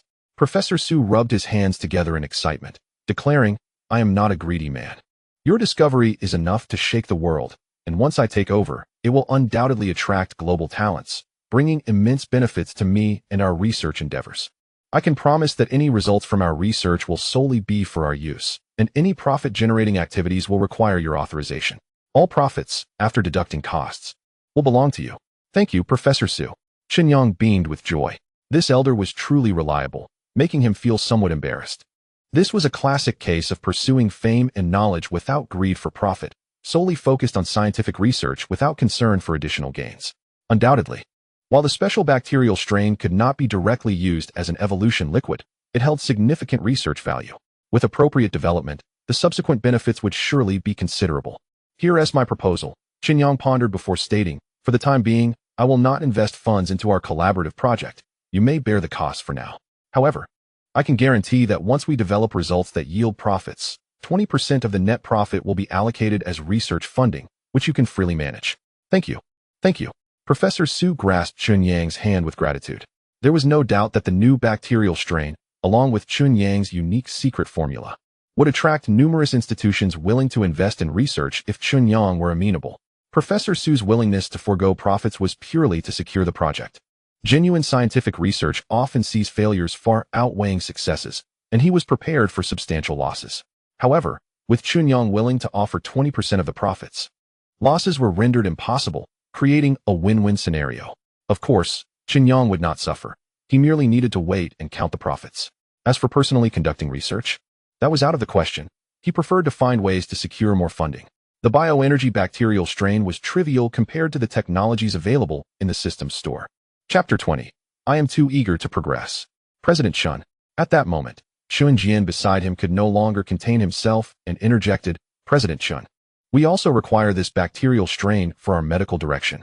In many aspects, your bioenergy injection will provide immense assistance to our treatments. Our Yongda Medical College also has relevant laboratories and is a national key laboratory. We would like to collaborate as well. Could we have the opportunity? Of course. Chen Yang hurriedly added, our terms are the same as Professor Su's. Moreover, the Yongda affiliated hospital is part of Yongda Medical College, and we are not lacking in funds. We can forego research funding. All we need is a collaborative title. Chen Yang had already experimented with the application of the special bacterial strain in medicine last night, and the results were astonishing. He understood that Chen Yang had no obligation to collaborate, as they could sell it directly as a beverage, and people would have to buy it. Moreover, for better clinical effects, they would have to invest in research themselves. Thus, he dared not ask for any research funding. He was merely seeking the title of collaboration, feeling grateful for even that. Once they obtained the title of collaboration, the Yongda affiliated hospital and Yongda Medical College would undoubtedly stand out, becoming the brightest stars in the medical field. Chen Yang had long intended to market the bioenergy injection as a health product and was naturally aware of Chen Jian's ambitions. Nevertheless, it was of little consequence. As a businessman, he did not place much importance on such titles, and collaboration would be beneficial. Firstly, with the Yongda name, selling the bioenergy injection would be significantly easier, alleviating concerns about slander. Secondly, collaborating with such institutions could yield numerous hidden advantages for the company. President Chen Jian suddenly raised the stakes, stating, as I understand, your Shanghai company has just been established, and many of the benefits may not be fully developed yet, right? Once we become a collaborative unit, your employees can receive free regular health checkups at Yongda affiliated hospital, and in the future, they and their families can access the internal employee channel for medical treatment. This is an exclusive benefit for our hospital, and I can make arrangements to share it with our partner. To a fruitful collaboration. Chen Yang extended his hand to shake Chen Jian's, who beamed with delight. After concluding discussions with the two, Chen Yang turned his gaze toward Lu Wangshu. At that moment, Lu Wangshu stood beside a middle-aged man, appearing quite demure. That must be her father. Chen Yang approached and shook hands, smiling. Uncle, hello. Haha. Lu Qiming appraised Chen Yang from head to toe, saying with a thin smile, President Chen, you are too polite. After a night of toil, you seem to be in high spirits. Do you have an issue with that? Chen Yang glanced at Lu Wangshu, realizing that her father likely worried all night for his daughter, who had been embroiled in the development of a new type of illicit product. Thus, he quickly apologized. My sincerest apologies. It was inconsiderate of me. I should have sent Assistant Lu back last night.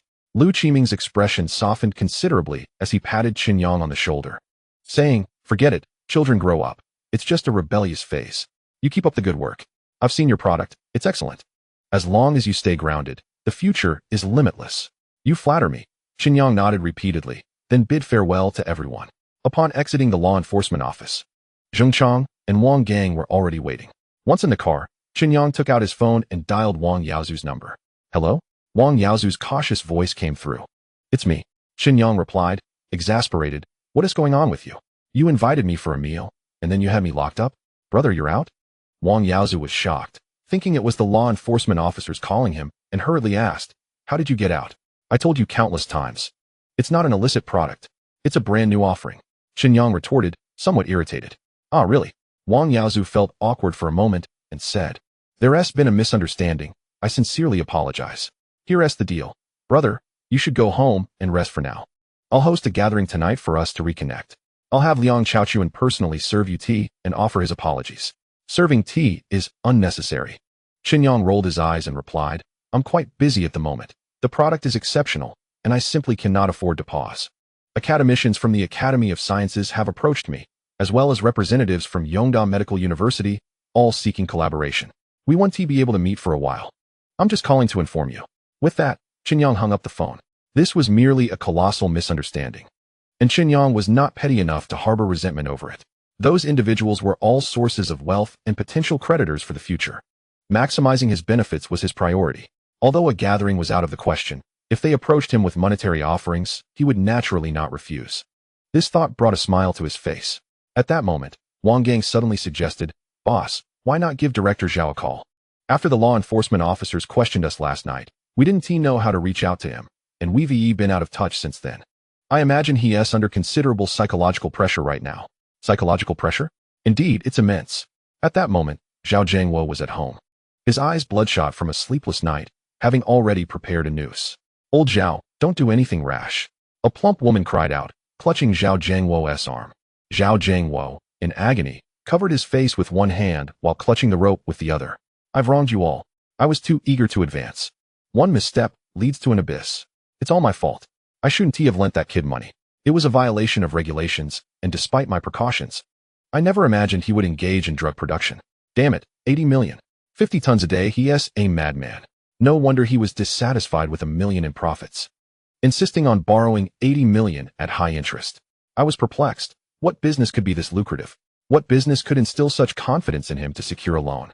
I thought he was a fool selling bottled water. Turns out, I'm the real fool. No, please." The woman wailed, "Let us abandon everything. Just leave now.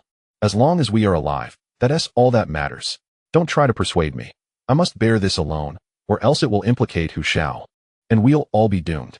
Only if I am gone can you live well. So be it. I'm exhausted. Let it all end." Zhao Jiangwo closed his eyes in despair. Just then, a phone on the ground began to ring. The woman looked and exclaimed, "It's Hu Shao. Answer it quickly." Zhao Jiangwo hurriedly picked up the phone and answered. "Director Zhao, please arrange a meeting with Chen Yang." Hu Guanyu's voice came through, filled with astonishment and reflection. "Huh? Arrange a meeting with Chen Yang? How? That kid is still in jail. He's likely to be executed soon. Wait." Zhao Jiangwo suddenly realized. Yes, Chen Yang was about to meet his end. Hu Shao was subtly suggesting that he should visit the underworld to see Chen Yang. "I understand." Zhao Jiangwo sighed, despair evident in his voice. "Hu Shao, I only ask that you take care of my wife and children. I do not seek great wealth. Just that they are not bullied. Please, that's all I ask." "What are you talking about?" Hu Guangyu was bewildered. "You sound as if you're on the brink of death." Chapter 21. "If I had the authority, I'd give you the bank." "I understand." Zhao Jiangwo lamented. "Hu Shao, this matter will inevitably implicate me. The 80 million was approved by me, and I will take responsibility. Rest assured, I won't drag you down with me. Today, I will hang myself. I mean it. No one can stop me." "Don't. Damn it." Hu Guangyu was exasperated. "Your news is outdated. Chen Yang has been released. He's fine. It's not contraband, but rather an extraordinary product that will shake the world. That 80 million is mere pocket change. He'll earn it back in 2 days. I need you to help arrange a meeting with him." "What?" Zhao Jiangwo trembled. "Is that true?" "Absolutely." Hu Guangyu quickly explained. Who could have imagined that this young man's bottled water was not what it seemed? He's merely selling something valuable disguised as bottled water. His factory's daily earnings can reach tens of millions. I've had limited contact with him, so I thought to ask for your assistance in meeting him to discuss business and explore potential partnerships. At this point, Hu Guangyu was genuinely awestruck. Upon receiving the news last night, he was terrified. Damn, this young man borrowed 80 million to produce contraband. That is shocking. 50 tons daily. If this is true, even his grandfather would pay a heavy price. But who could have anticipated that within a night, the narrative would shift so dramatically?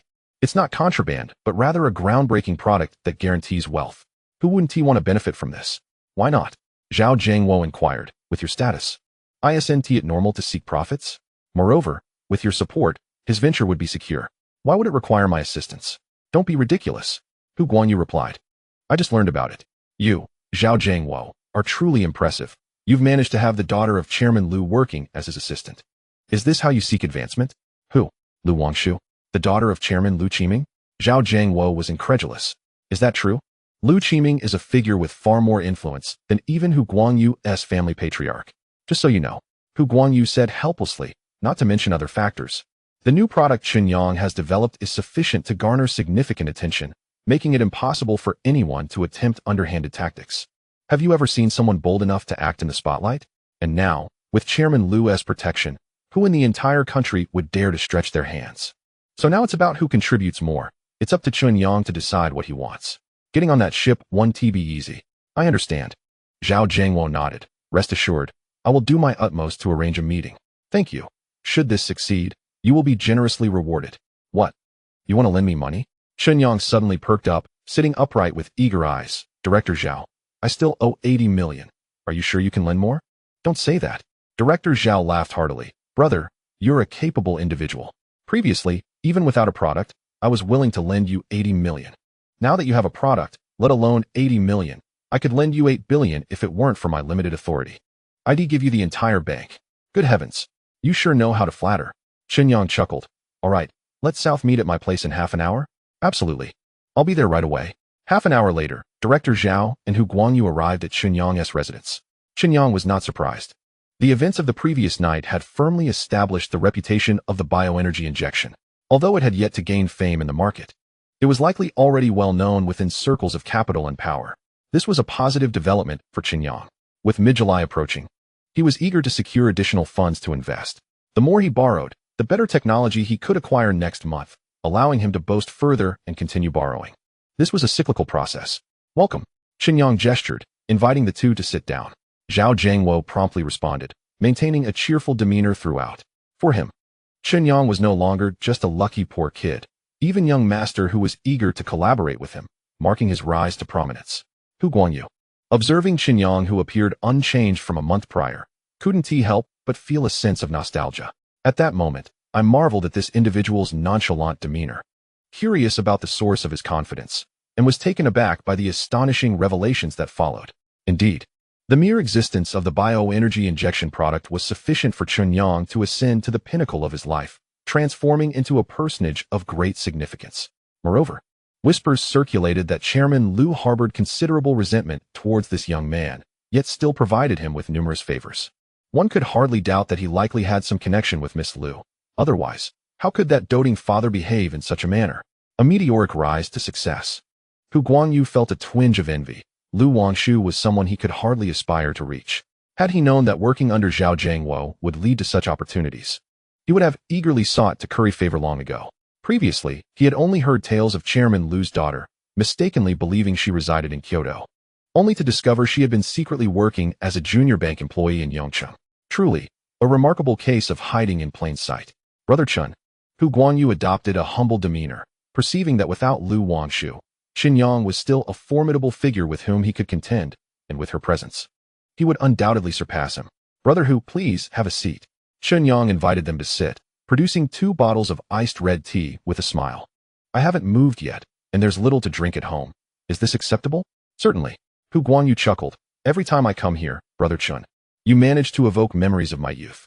Zhao Jiangwo eagerly chimed in. If you ask me, all teas taste the same to me. I can't discern the difference.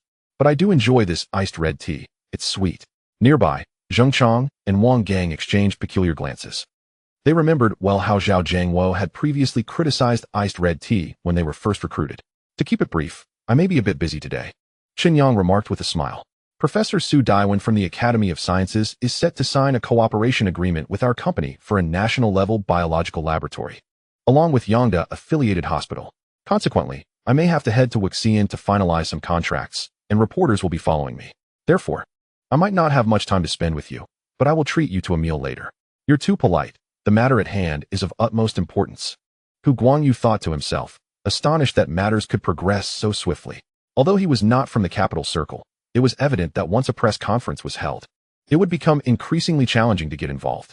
Brother Chun, I won't beat around the bush. We were quite satisfied with our last collaboration. So I would like to inquire about the possibility of continuing our partnership. Hu Guangyu began, adding, you can set the price as you wish. I will not haggle, as long as I am given the opportunity. I'm afraid that may not be feasible, Chen Yang replied, leaving Hu Guangyu feeling secretly disappointed, though it was somewhat expected. However, there is another investment method. I wonder if you might be interested? What method? Hu Guangyu perked up. Invest in me personally. Chen Yang gestured towards himself and continued. To be frank, Shanghai Company does not lack funds. Obtaining loans is incredibly easy for us, and financing offers no advantage to Shanghai. Trading shares for market access is utterly laughable, as this product is revolutionary. Yet, I genuinely require funds. I have been passionate about research since childhood, studying various disciplines. I refuse to rest on the laurels of Shanghai Company's achievements, so I need substantial funds to conduct research and expand operations. Considering the future profits of Shanghai, you must have calculated that calling it a money-printing machine would be an understatement.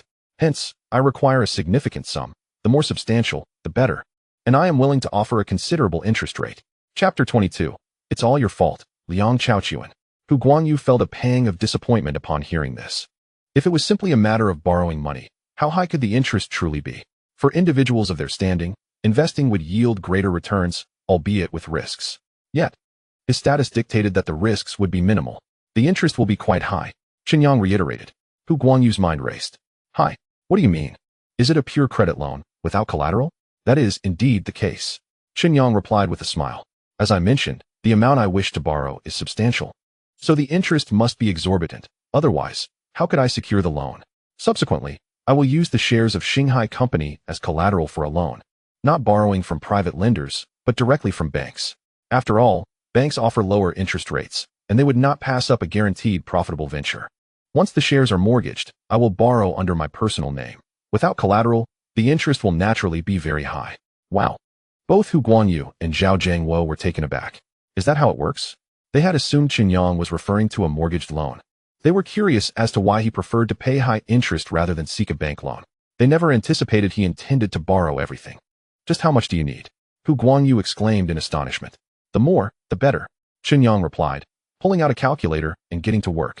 Currently, Shanghai Company's daily profit is estimated at 50 million, which translates to a monthly profit of 1.5 billion and an annual profit of 18 billion. Theoretically, such a high-quality asset could easily be valued at 1 trillion, which is no exaggeration. However, it is evident that for a newly released product, no matter how extraordinary its effects or how eloquently I present it, banks will not value my company at 1 trillion. After all, unforeseen events could occur at any moment. What if the technology is leaked or someone else manages to replicate it? At that point, our company would lose all its value. Unless we dominate the national health product market, it is improbable for the company to reach 1 trillion valuation. The risks are too great. Achieving 100 billion would be commendable. Therefore, I can only borrow from banks initially, followed by private credit lending. The more, the better. It all depends on the market's evaluation of me personally, the recognition of my product, and their belief in how much they can lend without risking collapse. 100 billion is still insufficient? Hu Guanyu and Zhao Jiangwo listened, dumbfounded. Borrowing such a sum? What are you planning to do? Are you looking to cash out and run? Is there an undisclosed risk with the product? Why would you pursue this? What do you intend to do with so much money? The two struggled to comprehend Chen Yang's reasoning. What kind of research could possibly require 100 billion? Was he planning to construct an aircraft carrier? Little did they know, the seemingly earth-shattering new product, in Chen Yang's eyes, was best maximized through a mortgage loan. 1 trillion was unrealistic, a mere fantasy. No one would dare lend that much. However, securing 100 billion was achievable, which would translate to 1 million points. The health water quality enhancement technology merely required 5,000 points. What did 1 million points represent? It would enable a comprehensive rollout, eclipsing various high-tech companies. This was Chen Yang's ambitious plan for ascendance. The health water quality aspect was of little concern to him. Brother, though I may not fully understand, I am greatly impressed. To be candid, I am not in a position to decide. I will return and discuss this with my family, and I will contact you at any time. Hu Guanyu was taken aback and rose to take his leave. Zhao Jiangwo appeared equally dazed, clearly overwhelmed by the enormity of the figures involved. And he too was unable to make decisions. Chen Yang stood to see them off, smiling. My conversation with you both represents my intentions. If anyone inquires, I will understand. Hu Guanyu suddenly realized why Chen Yang held him in such high regard. He began to suspect whether his family indeed possessed tens or even hundreds of billions. It turned out he had been used as a messenger all along. Indeed, within the circles of power and finance, they were the most effective conduits. Impressive. Truly cunning as a fox, he remained the same bold individual willing to take risks for gain. Such a pity. Yinhai Group's Fan Wenping felt a wave of regret wash over him. We should not have left so abruptly. Had we expressed sufficient goodwill, perhaps there might have been an opportunity for collaboration. Is that possible? Zhang Weining replied in astonishment. Given the animosity between us, how could he ever consider cooperating with us? You are mistaken, Fan Wenping asserted, picking up the vial of bioenergy injection. He bears no grudge against us. The animosity lies with the Qi family. For the entirety of Yunhai Group, the Qi family is but a small fraction. If a collaboration could be achieved, do you think the higher-ups would hesitate to invest in getting rid of the Qi family?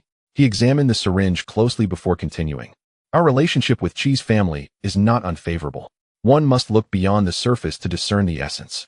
The severance compensation offered during the layoffs was quite generous, and many employees within the company maintain a cordial rapport with him. From a certain perspective, we hold an advantage. Yet, regrettably, Zhang Wanning shrugged and remarked, Before we can secure a partnership, capital will not spend exorbitant sums to oust Chi's family. As long as Chi's family remains, there will be no opportunity for collaboration. It is a deadlock. Nothing is absolutely impossible. We must wait for the right moment. Fan Wenping sighed softly and then inquired, just this one? Zhang Wanning rolled her eyes and replied, 2. The other one has been sent for testing. Don't underestimate these. I had to use a great deal of persuasion to acquire them. You have no idea how frantic Wang Yaozu and his group have become. Ha! Fan Wenping laughed heartily. Relishing the situation, yesterday, Chen Yang brought the product to meet them and even performed a live demonstration. Clearly, they are in dire need of funds. It was the perfect moment to exchange money for goodwill. Unfortunately, they failed to seize the opportunity. Now, it is not Chen Yang seeking loans from them, but rather they are eager to offer money. While some rejoiced, others were disheartened. Meanwhile, at the Longan International Hotel, in the same private room, a haze of smoke lingered as several individuals sat with furrowed brows. Wang Yaozu wore a grave expression. I told you Chen Yang was no ordinary person. Yet you refused to believe me. How do you feel now? He not only emerged unscathed, but is reportedly being courted by major banks and investors. The group felt increasingly frustrated. Initially, it was of little concern. Friendship was not a necessity for them, given their affluent statuses. However, the circumstances had changed. Chen Yang was no ordinary individual. In the circles of power and capital, there are few secrets. Chen Yang's product is poised to dominate the market. With boundless potential ahead, he has a unique formula that is not patented, making it difficult to claim monopoly. If one can develop it, they may sell it too. If not, it is not his fault. To miss the chance to befriend such a future billionaire is disheartening. Moreover, rumors circulated that Chen Yang might be the son-in-law of Chairman Liu. This only compounded their distress. Curse it, this is all your fault, Liang Chaochuan. Someone slammed the table in frustration. You acted so clever, and now look what we have. Liang Chaochuan sat in silence, though he had not erred. It was merely a misunderstanding and not a personal offense. Yet, the opportunity for friendship was lost, leaving him feeling even worse. The potential financial backing and resources from the Liu family were invaluable for him as a boss in the construction industry. Chapter 23. A loan of 200 billion. After lunch, before the clock struck 2, there was a knock at the door. Wang Gang went to answer it, revealing a group of serious-looking professionals before Chen Yang and his companions. Dressed in impeccably tailored suits, their elegance and gravity conveyed a sense of professionalism and competence. Good day, Mr. Chen. Under Wang Gang's guidance, they entered the room, filling the entire rental space, with more individuals still waiting outside. Leading the group were 4 middle-aged men who introduced themselves. Hello, Mr. Chen, I am Zhao Chunli, representing the Industrial and Commercial Bank of China to discuss loan matters with you. Hello, Mr. Chen, I am Zhou Chun, representing the National Bank. Hello, Mr. Chen. I am Wen Shuai, representing the Agricultural Bank. I am Lu Hui, representing the Construction Bank. Greetings. Chen Yang nodded in acknowledgement as discussions regarding the loan commenced. Zhao Chunlei, a capable middle-aged man exuding the charm of a seasoned gentleman, had a lean physique and a clean-cut appearance. Mr. Chen, we have comprehended your intentions. Following discussions among various banks and capital entities, our 4 major banks have decided to engage with you. Let us discuss valuation, interest rates, and the maximum loan amount we can provide. Chen Yang nodded in affirmation. 200 billion. Zhao Chunlei smiled. Please do not find it lacking. The product is indeed remarkable. Yet the associated risks are substantial. No one can predict how long it will remain unchallenged. This technology, while not monopolized, holds no value if it can be easily replicated. After thorough verification and discussions, we have ultimately valued Shanghai at 200 billion, with an annual interest rate of 5. We can offer a total loan amount of 200 billion, with a term of only 1 year. The loan will be jointly undertaken by our 4 banks, with the collateral being 100 of Shanghai's shares.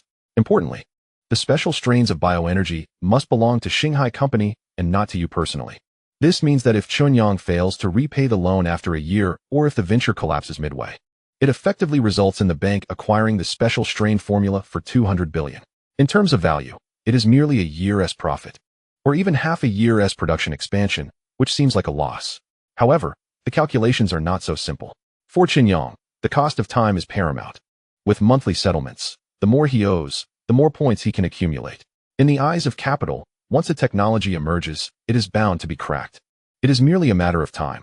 Their investment hinges on how much market share Chen Yang can secure before others seize it and whether the venture will collapse later. Excellent. Chen Yang expressed his satisfaction, though a hint of confusion lingered in his mind. Presently, Shanghai is merely a dilapidated factory. With its only value lying in the new strain, how could capital be so straightforward? There was no extensive haggling. They signed the agreement on the spot. Mr. Chen, may our collaboration be fruitful. The loan will be transferred to your company's account tomorrow morning. After signing the contract, Zhao Chunli shook Chen Yang's hand. Chen Yang rose to see them off as they left promptly. Something feels amiss. Chen Yang stroked his chin, muttering to himself. What is amiss? Wang Gang was perplexed. Only knowing that the boss had struck it rich. They were overly courteous. Chen Yang pondered. While the strain formula is indeed worth far more than this price, others are unaware. To many, we merely seem to have a first-mover advantage, which will inevitably be breached. Why are they so accommodating? Normally, one would expect deliberate suppression and delay to extract greater profits, yet no one employed any underhanded tactics, allowing me to obtain the loan so readily. This is quite unrealistic. I had prepared to contend with them. It is truly strange. Perhaps it relates to Miss Lu? Zheng Chang ventured. Lu Wanshu? What does she have to do with this? Chen Yang was baffled. Boss, Zheng Chang looked at Chen Yang in surprise. You can't possibly be unaware, can you? Unaware of what? Chen Yang felt utterly bewildered. Miss Lu's father. Zheng Chang, seeing Chen Yang's confusion, continued. We left early, alongside Miss Lu. Do you know what they called her father? Chairman Lu. He is the big shot in Dongjiang. What? Chen Yang could hardly believe it. He recalled his experiences from the previous night, thinking of Professors Su Diyuan and Chen Jian. Damn. He couldn't help but facepalm. He had thought it was the emergence of the bioenergy strain that had startled those two. But it turned out to be related to Lu Wanshu's father. It made sense. This new development, even when presented to such prominent figures, would take at least a couple of days for verification and research. It was clear that Lu Wanshu's father had invited them to exonerate his daughter. The truth was unveiled. Lu Wanshu, that girl, possesses such a background? Chen Yang, no longer a naive outsider, understood the implications of such a person. Not to mention his current status. Even if he developed the bioenergy strain to its pinnacle, worth trillions, he would still merely have a chance to make his case in front of her father. That is a true big shot. Chen Yang picked up his phone and dialed. Hello? Lu Wanshu answered the phone, seemingly still in a daze as if just awakened from slumber. Why are you sleeping again? Chen Yang was taken aback. Do you think I'm you? Lu Wanshu, clearly annoyed, replied, I heard you were snoring loudly in the detention room, and when Zhao Qi and the others came out, they all had panda eyes. I certainly don't have your level of composure. I barely slept last night. A dark line appeared on Chen Yang's forehead as he responded. Let us not dwell on that topic. I wanted to ask, does your father seem to have an issue with me? Are you scared? Lu Wanshu perked up.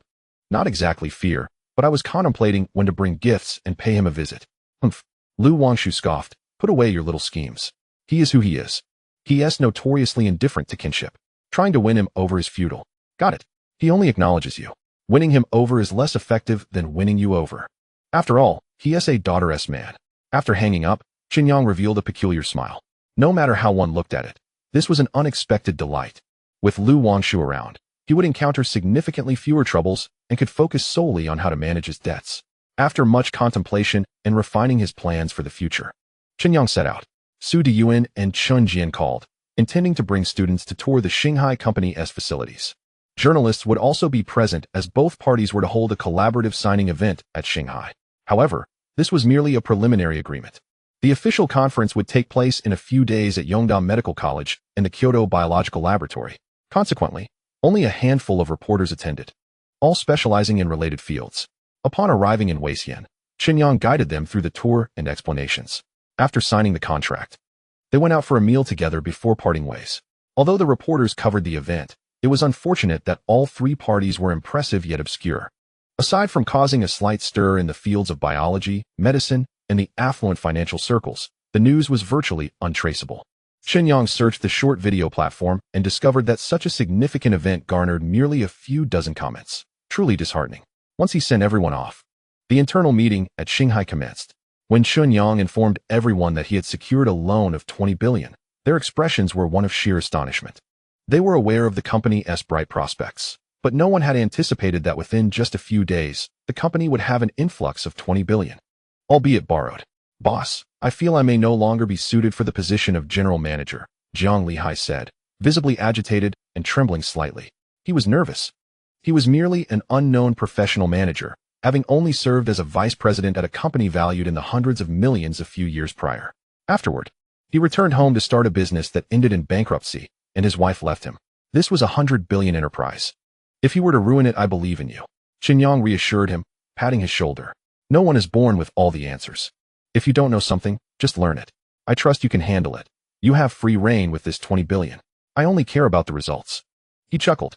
In half a month, they would have 2 million points at their disposal. How much could he afford to lose? Even if the company went bankrupt, they could easily recoup by launching a technology next month. For Chen Yang, talent was not the priority. His products were overwhelmingly superior. What mattered was loyalty and obedience. Zhang Lihai had performed admirably over the past month, following instructions like a diligent worker. Chen Yang often only needed to give a brief directive, leaving the rest to him. What is talent? This is talent. Chapter 24. Purchasing homes, cars, and buildings. Boss, your kindness will be etched in my memory forever. Zhang Lihai was genuinely moved. 2 billion. Just like that, he was authorized. A true confidant would die for their benefactor. Let us communicate properly. Yes. Zhang Lihai sat up straight in response. In the conference room, dozens of management members eagerly gazed at Chen Yang. Sitting on a chair, he tapped the cheap table and chairs of the makeshift meeting room. We will replace all of these. Let us get quality ones. My intention in business is not merely to amass wealth, but to ensure that my brothers can lead prosperous lives. I want to comment on your salaries. I trust that Jiang will not shortchange you. However, in terms of food, accommodation, and necessities, we must prioritize quality. There is no other reason. The boss has money and cares for his brothers. Henceforth, the cafeteria will be free, with professional chefs and quality ingredients. For accommodation, the dormitory building will be fully renovated to ensure a comfortable living space for everyone. Various recreational facilities should be established without concern for expense. It is necessary. The moonlight lake outside will be surrounded by trees. The landscaping and environment must be improved, allowing everyone to work in a park-like setting for a better mood. The Yongda-affiliated hospital has signed a cooperation agreement with us. Henceforth, we will add a medical reimbursement benefit to our welfare package. For our own brothers, as long as they have been employed for over a year, any medical issues discovered during their tenure will be treated at no cost. Is this for real? Are you kidding me? My heavens. Am I dreaming? The crowd erupted in excitement, buzzing with conversation. It's true, Chen Yang solemnly stated. As long as you treat the company as your home, the company will treat you as family. This is not an empty promise. If you have the capability, you will have ample opportunities to showcase your talents here. Long live the boss. Long live Chen. They cheered. This boss is incredible. Chen Yang looked at the crowd below and couldn't he help but smile. Wasn't he this merely winning hearts? Who couldn't he do that? They merely painted a picture, but he was the one delivering. As Chen Yang exited the company, he found himself added to 2 new groups on his phone, one for Shanghai Food and Beverage Management and another for employees. Both groups were abuzz with discussions about the day's meeting. Boss, Zhang Lihai hurriedly caught up with him. What else is there? Chen Yang inquired. 2 matters. Zhang Lihai panted. One is that 3 local agencies in Weixian have heard about our company's benefits and would like to collaborate with you. Are they out of their minds? What do we need agencies for? Chen Yang felt perplexed. For the Human Resources Department, boss. Zhang Lihai replied with a smile. We are in need of personnel. I checked, and these 3 agencies are capable. We will primarily recruit ordinary workers from Weixian. Having local connections is advantageous.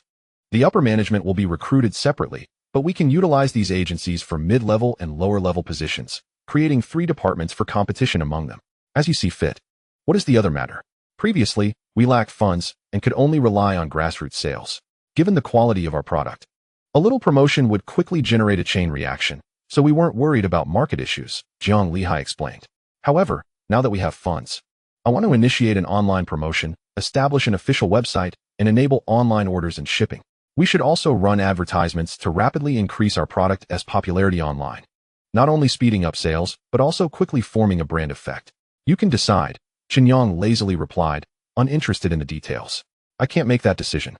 Zhang Lihai covered his face. Boss, you don't understand. The moment we go viral online, our seemingly vast output will be insufficient. Therefore, we need to expand. Should we enlarge the current factory or seek a new location for a branch? These decisions rest with you. Expansion is fine, Chen Yang said indifferently. The bottles are small, and bulk cold chain transport is straightforward. There is no need for a branch. There is one issue, though, without a branch. Shipping becomes troublesome due to the need for low-temperature preservation. We will require a substantial quantity of ice packs of various sizes. Should we establish our own factory or outsource this? Zhang Lihai asked. Chen Yang pondered briefly before picking up his phone to make a call. Hello, Gongzi? Yes. You know what my factory specializes in, right? We need to ship products and require a large quantity of ice packs in various sizes. I'm suggesting you start a factory? All right, it's settled then. From now on, I will make purchases at your place. Money will not be a concern. I will give you a call. Contact Zhao Jiangwo at Yongqing Bank for a loan. Very well, let us celebrate after. After hanging up, Chen Yang turned to Zhang Lihai and said, "It's resolved." Is that how it's resolved? Zhang Lihai thought, filled with envy. Although he did not know who the call was made to, he sensed that a wealthy individual was about to emerge. Do you have anything else? Chen Yang inquired. Yes. Zhang Lihai quickly responded. Are we establishing the company headquarters at the factory, or how will that work? Boss, now that we have the funds, I suggest we construct a headquarters building, otherwise, we will need to build it later. We must plan ahead. Additionally, regarding company vehicles, should we recruit agents in various provinces or open direct stores? These matters require discussion. That's all your responsibility. You can decide. Chen Yang pondered for a moment and replied, building a new structure would be too troublesome. Instead, I will buy a building later. Given that our company will have other ventures, let us place the headquarters in Yongqing. As for the company vehicles, you handle the purchases. I will buy mine in Yongqing and have them delivered to you. Understood, boss.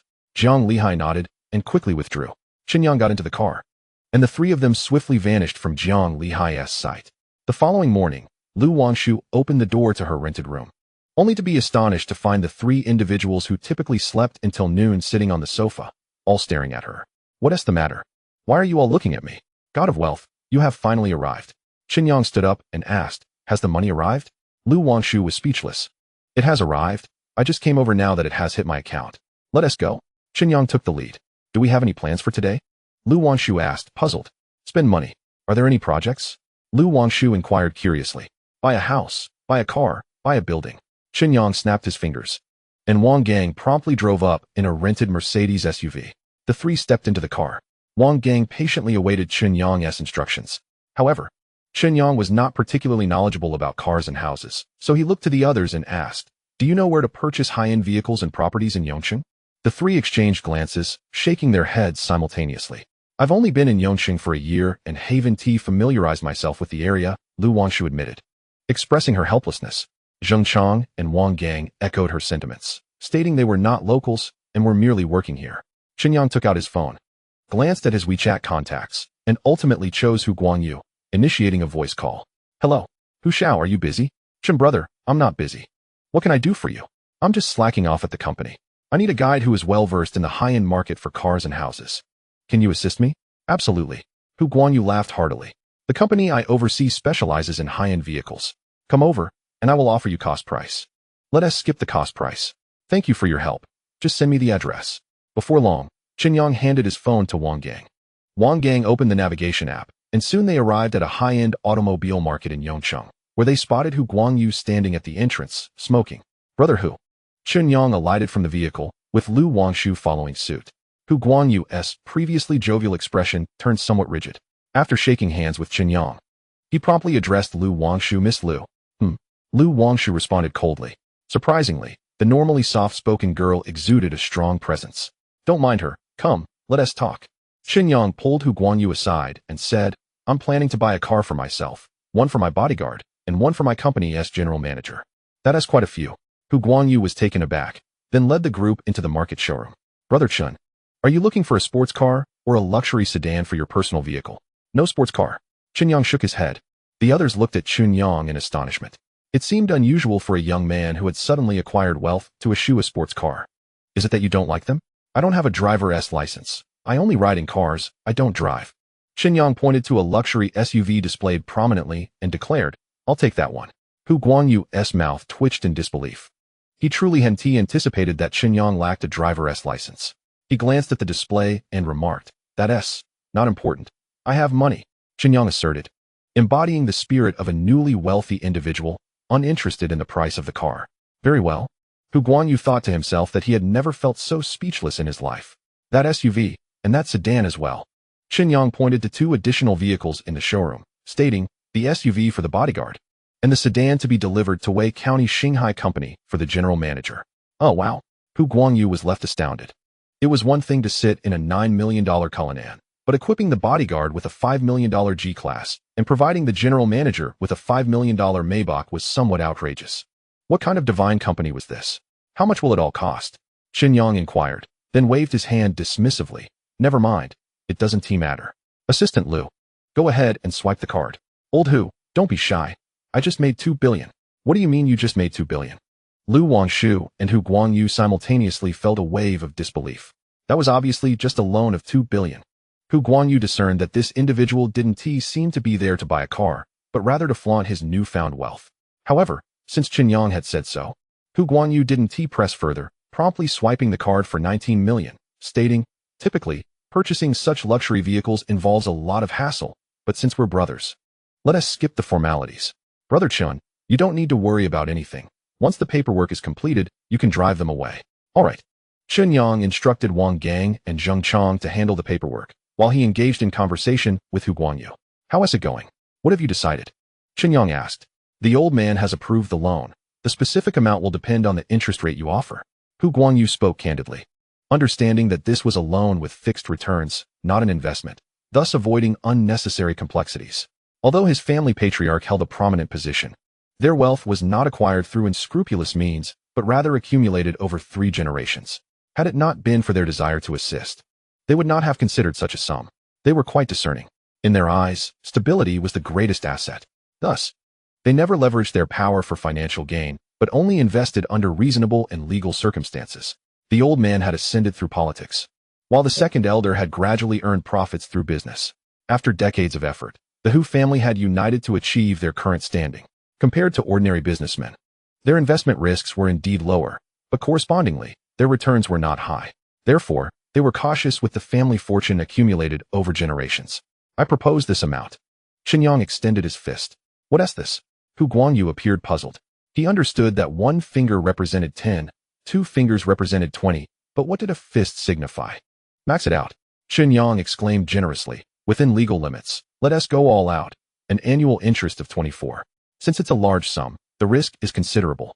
I won't shortchange you either. I'm aware that with higher amounts, the interest rates decrease. Hence, if anyone comes, it will universally be 24. Are you joking?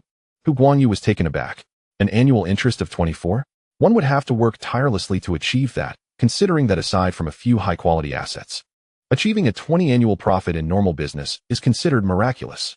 This was significant capital operation, not merely small-time vending. The more capital there was, the easier it was to succeed. However, the larger the capital, the more difficult it became to earn substantial profits. In pure investment terms, if someone claimed a stable 20 annual profit, Hu Guangyu's immediate thought would be that they were likely a scammer. After all, even the stock market's god of stocks boasts an annualized return of around 20, and that's not a guarantee every year. It's an average over several decades. Yet here was Chen Yang, offering 24 legal high-interest loans. Engaging in usury is illegal, and for the Hu family, conventional lending is also an enterprise they must avoid. It would be both disgraceful and detrimental, severely impacting the elder patriarch. However, lending money to Chen Yang presents a different scenario altogether. This is merely a straightforward loan. Hu Guangyu felt a stir of excitement and promptly retrieved his phone to initiate a call, conversing for a brief moment. 1 billion. In the eager gaze of Chen Yang, Hu Guangyu smiled and proclaimed, the patriarch has given his approval. We will mobilize all available funds, utilizing some of the less desirable assets as collateral to amass 10 billion. The annual interest on this sum will amount to 240 million, yielding 20 million monthly in interest. Such earnings are far quicker to accumulate than those from inferior assets, and most importantly, they are convenient, stable, and devoid of risk. While others must ponder the risks of unsecured loans, the Hu family need not worry. Even if Chen Yang were to falter, he would be obliged to repay the Hu family first, relegating others to a lower priority. Given the vastness of this market, both Hu Guangyu and the patriarch harbor no doubts regarding Chen Yang's capacity to collapse entirely. The likelihood of such an outcome is virtually non-existent. Even a dilapidated vessel possesses some value, not to mention this formidable cruiser on the verge of setting sail. A fruitful collaboration. Chen Yang beamed with joy. An additional 10 billion translates to 100,000 points. Hu Guangyu acted decisively, requesting someone from his family to come over, and soon thereafter, both parties executed the contract, resulting in a swift addition of 10 billion to Chen Yang's personal account. Chapter 26. A retreat within the city. The Cullinan, a luxurious vehicle, carried Chen Yang and Lu Wangshu in the back seat, while Wang Gang drove, and Hu Guangyu occupied the front passenger seat. Zheng Chong followed closely behind in a G-class. The Maybach had been dispatched by Hu Guangyu's staff to Wei County. The two vehicles journeyed towards the address provided by Hu Guangyu. True to its reputation, the luxury car drew numerous gazes along the way. Upon entering the residential area mentioned by Hu Guangyu, the security guard offered no inquiries and simply opened the gate. As they entered the residential complex, the scenery transformed dramatically. Chen Yang was astonished to discover such tranquility amidst the bustling metropolis. The entire community bordered the Grand Yong River, surrounded by picturesque views with superb landscaping. The roads within the residential area were immaculate, adorned with various trees and flowers, and the fresh air was invigorated by a gentle breeze. In this idyllic setting, each traditional Chinese residence stood tall, each with its own courtyard, all being villas. Brother Chen, Hu Guangyu gestured towards the outside, stating, "This Grand Yong Shengjing is the most opulent residential area in Yong City. Here, only villas exist, each valued at over 50 million. The luxury is understated. Aside from the 4 super estates at each cardinal point, the rest are designed with a low-key elegance. 2 years ago, I purchased one. Not for living, as I cannot afford such a residence, but for investment, intending to sell when the price is right. Can your family not afford a villa?" Chen Yang expressed disbelief, suspecting that the reluctance stemmed from a desire to remain inconspicuous rather than a lack of means. As anticipated, Hu Guangyu chuckled awkwardly and murmured, "Sometimes we might stay for a few days, especially when gathering with friends." "Tell me about the estate," Chen Yang suggested, noticing a property adjacent to the entrance of the community. While it could hardly be termed a true estate in comparison to expansive domains, residing in such a luxurious area within a bustling metropolis signified a status far beyond that of typical estate owners. As the vehicle approached the estate, Chen Yang realized that labeling it small was a misnomer.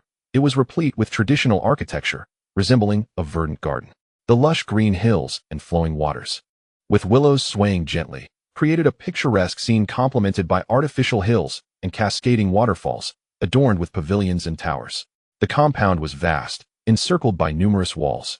Yet each step revealed exquisite scenery, delicate and breathtaking, evoking a sense of serene tranquility that transported one into a painting. This estate, Hu Guangyu remarked with a complex expression, is said to have been designed by several top domestic designers under the highest luxury standards, with construction costs that are exorbitantly high. I have been inside before.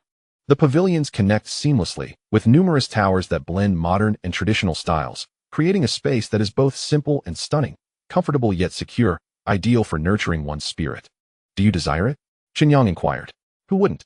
Hu Guangyu replied with a wry smile. "This represents the ultimate pursuit of residence for any normal person. Unfortunately, it is prohibitively expensive, absurdly so.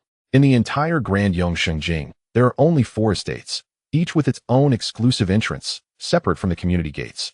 Do you know who owns these estates?" Hu Guangyu continued. "The South Estate was acquired by the president of the Dongjiang Chamber of Commerce, the developer of Yongshengjing, Zhao Jiangshan, transforming it into a top-tier private club frequented by individuals of considerable standing.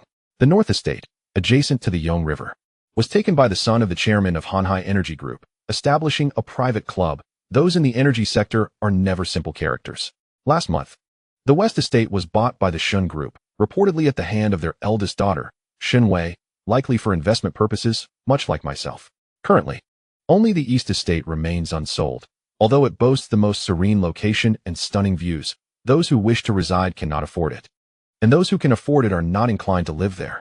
Hu Guangyu's words revealed his yearning, a longing for what is unattainable, akin to an insecure youth enamored with a goddess during adolescence. "What are your thoughts?" Chen Yang asked Lu Wangshu. Lu Wangshu appeared somewhat bewildered. What relevance did this have to her? Nevertheless, since she was asked, she candidly replied, "Living in seclusion without shunning the world, distanced yet not detached from the city. If price were no object, I believe no one could refuse." "What a coincidence." Chen Yang grinned broadly, declaring, "I am precisely the person who disregards price. Call someone over. I shall purchase it." "Oh my, are you serious?"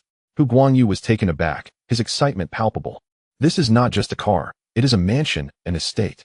I have inquired, and including taxes and various fees, the total price is approximately 10 billion. Another coincidence." Chen Yang produced his bank card, laughing. "Guess what? I just earned 10 billion. Wow." Hu Guangyu was left dumbfounded. "You just earned 10 billion? Isn't that the loan my family just lent you? You intend to use it to buy a house." In a daze, he guided Chen Yang to summon the sales staff, who urgently contacted the manager, and soon a large group arrived by car. Following amicable negotiations, the total price was settled at 10 billion. The other party handled all arrangements.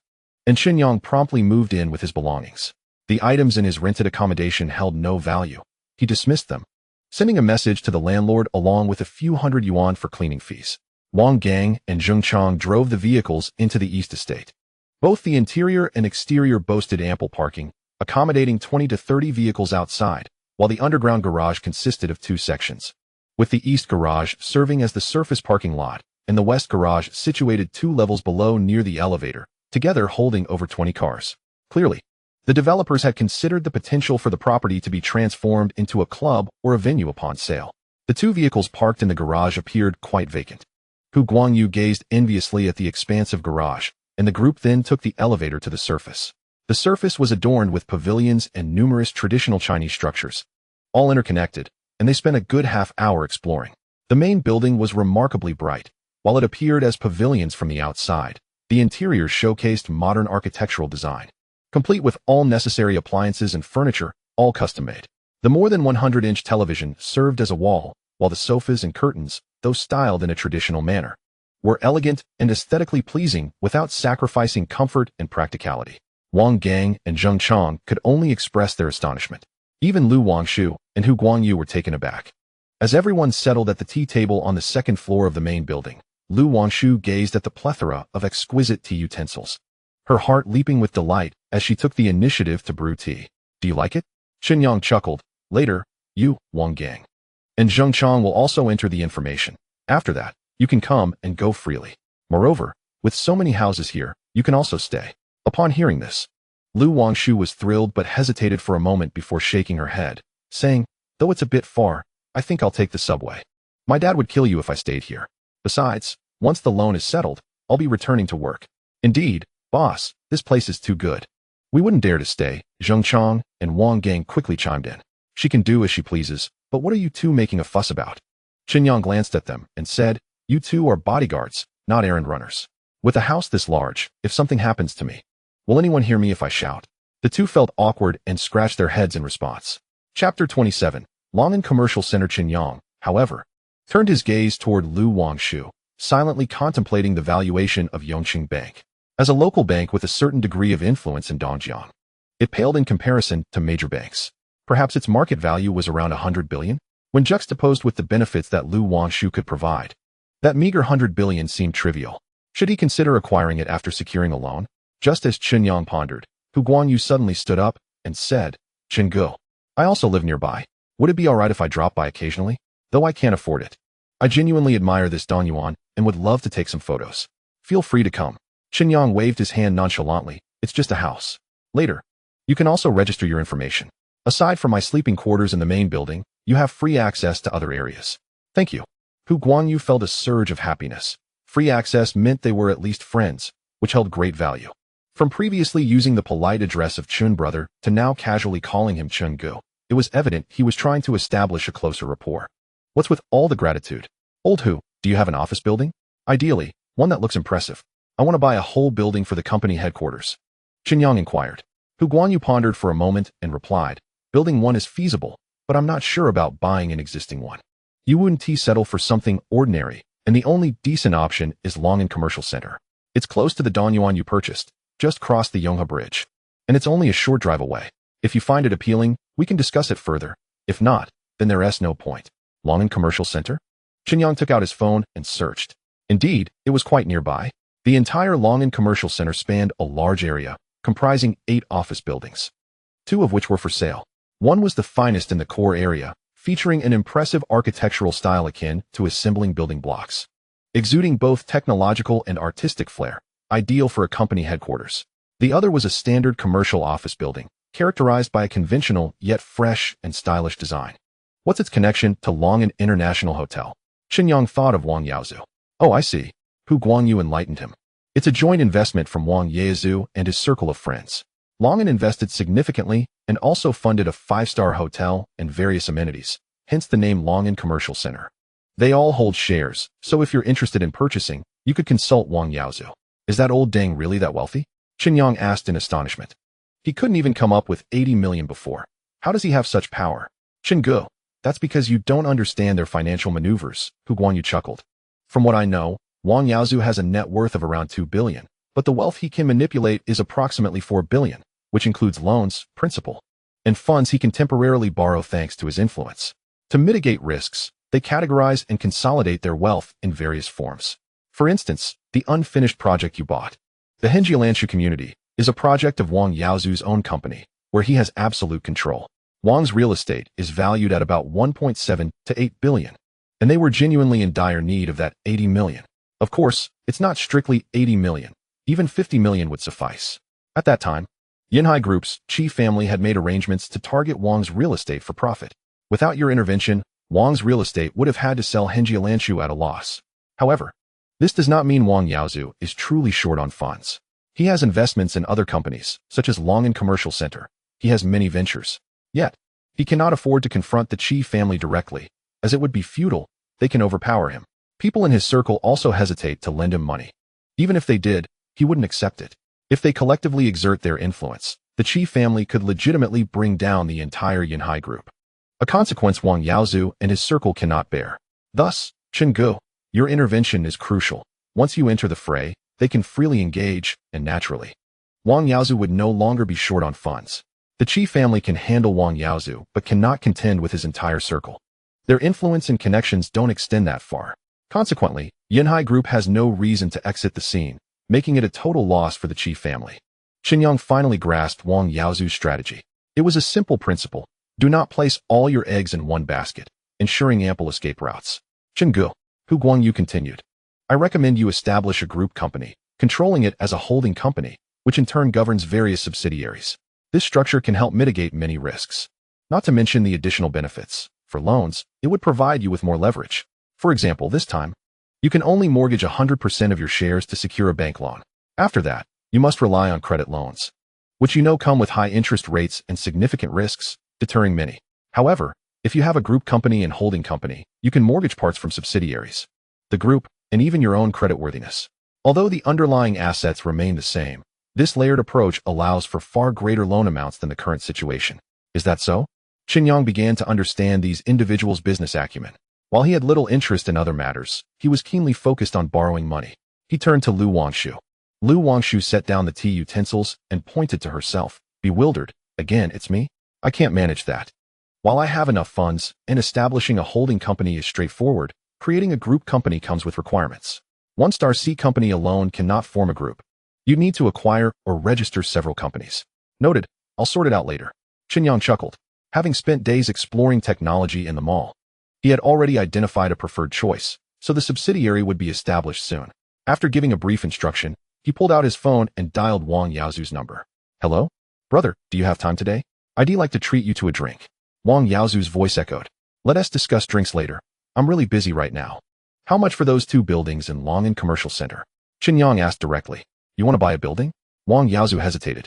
This commercial center was jointly invested in by a group of old friends. I can't make decisions alone. However, since you asked, I can give you a rough estimate. The building in the core area will cost at least 9 billion, while the adjacent one is much cheaper, but still over 5 billion. 9 billion for one. 5 billion for the other? Is that really so inexpensive? Chen Yang looked around at the surrounding properties and murmured to Hu Guangyu. That's even cheaper than my home. Hu Guangyu felt a wave of darkness before his eyes. How can that even be compared? What do you mean by that? Are you flaunting your wealth after borrowing money from my family to buy the house I desire? Brother, we are family. I offered you my sincere advice. And you turn around to show off? Little brother, what shall we do?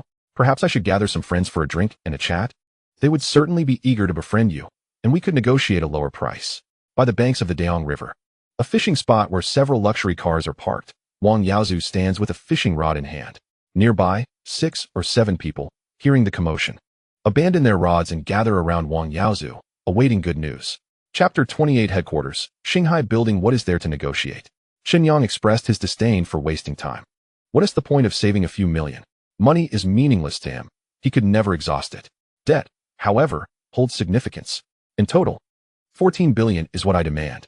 Tomorrow, our general manager, Jiang Lihai, will come to sign the contract. With that, he hung up the phone. At the fishing spot by the Daong River, Wang Yaozu glanced at the disconnected call and sighed quietly. The surrounding crowd began to inquire. What did Mr. Chen say? Old Wang, don't just sigh. Speak up. Did you reach an agreement? It's just a matter of making a friend. Surely that Chen fellow wouldn't be rude. Why should he show you any courtesy? Liang Chaochuan, step aside. All right. Wang Yaozu, feeling helpless, said. He's busy and doesn't he have time to dine with us? The matter at hand is that he intends to purchase the 2 buildings for sale at the Longan Commercial Center. Buy a building? The Longan Commercial Center? The crowd's interest peaked. Although they had previously shared connections, their frequent gatherings were largely due to this project. Wang Yaozu handled the land acquisition. Lu Qingwei from the bank and Sun Hai from Hongyuan Securities were responsible for financing. Liang Chaochuan from Yonghua Construction oversaw construction. And Zhao Shun from Longan International managed investment planning and renovation.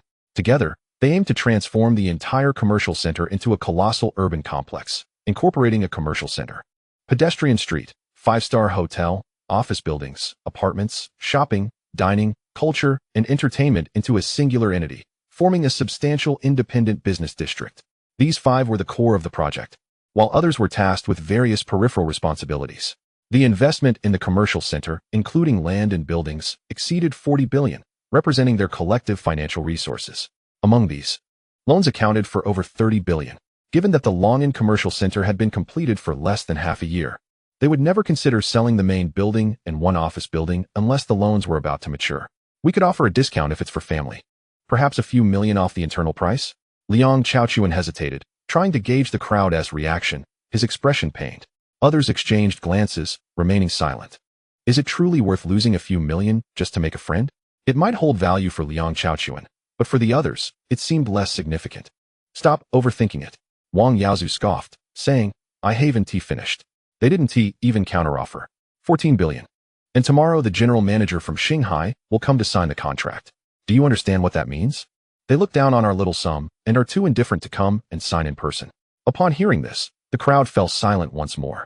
Meanwhile, Vice President Liu, after a moment's hesitation, remarked, as far as I know, yesterday the 4 major banks provided Shanghai with a loan of 200 billion. Our mere 10 billion might not even register with them. A heavy silence ensued, and the expressions of those present dulled. To secure a loan of 200 billion implies that Shanghai is valued at a minimum of that amount, and this is merely the beginning, with slight growth. The figure would only increase. The young man they had perceived as merely lucky and capable now seemed to have surpassed them in a remarkably short time, even exceeding their combined worth. Suddenly, the interest in fishing dissipated, and everyone began to pack up and leave. The following morning, wearing a watch and a tailored suit, his hair meticulously styled, the successful Jiang Lihai drove a $5 million Maybach to pick up Lu Wangshu before heading directly to the Longan Commercial Center. YISNT General Jiang using a driver. Wang Yaozu and the others had been waiting since morning, and upon seeing Jiang Lihai exit the vehicle, they hurried to greet him. I didn't have time. The boss just assigned me a car yesterday, huh? Jiang Lihai exchanged pleasantries while internally reveling in joy. A driver? What driver? It's a $5 million car. I've never even driven one myself. So why would I let someone else? Miss Lu. Suddenly, Wang Yaozu spotted Lu Wangshu and rushed over to greet her. Following the revelation of her identity 2 days prior, the elite financial circles of Yongchang had all taken notice of her. After all, the daughter of the boss could no longer remain incognito. Pretending otherwise would be foolish. You all discuss matters with General Jiang. I'm primarily responsible for the transfer, Lu Wangshu said nonchalantly. The group nodded in agreement as they accompanied the 2 into the central building. This building is destined to become a landmark, Wang Yaozu explained. Initially, we intended to name it Longan No. 1 Building, but since Mr. Chen has shown interest, we may rename it Shanghai Building. Shall I provide you both with specific details regarding this No. 1 building and the adjacent No. 2 office building? No need, we are pressed for time. Let us sign the contract directly. Jiang Lihai responded succinctly.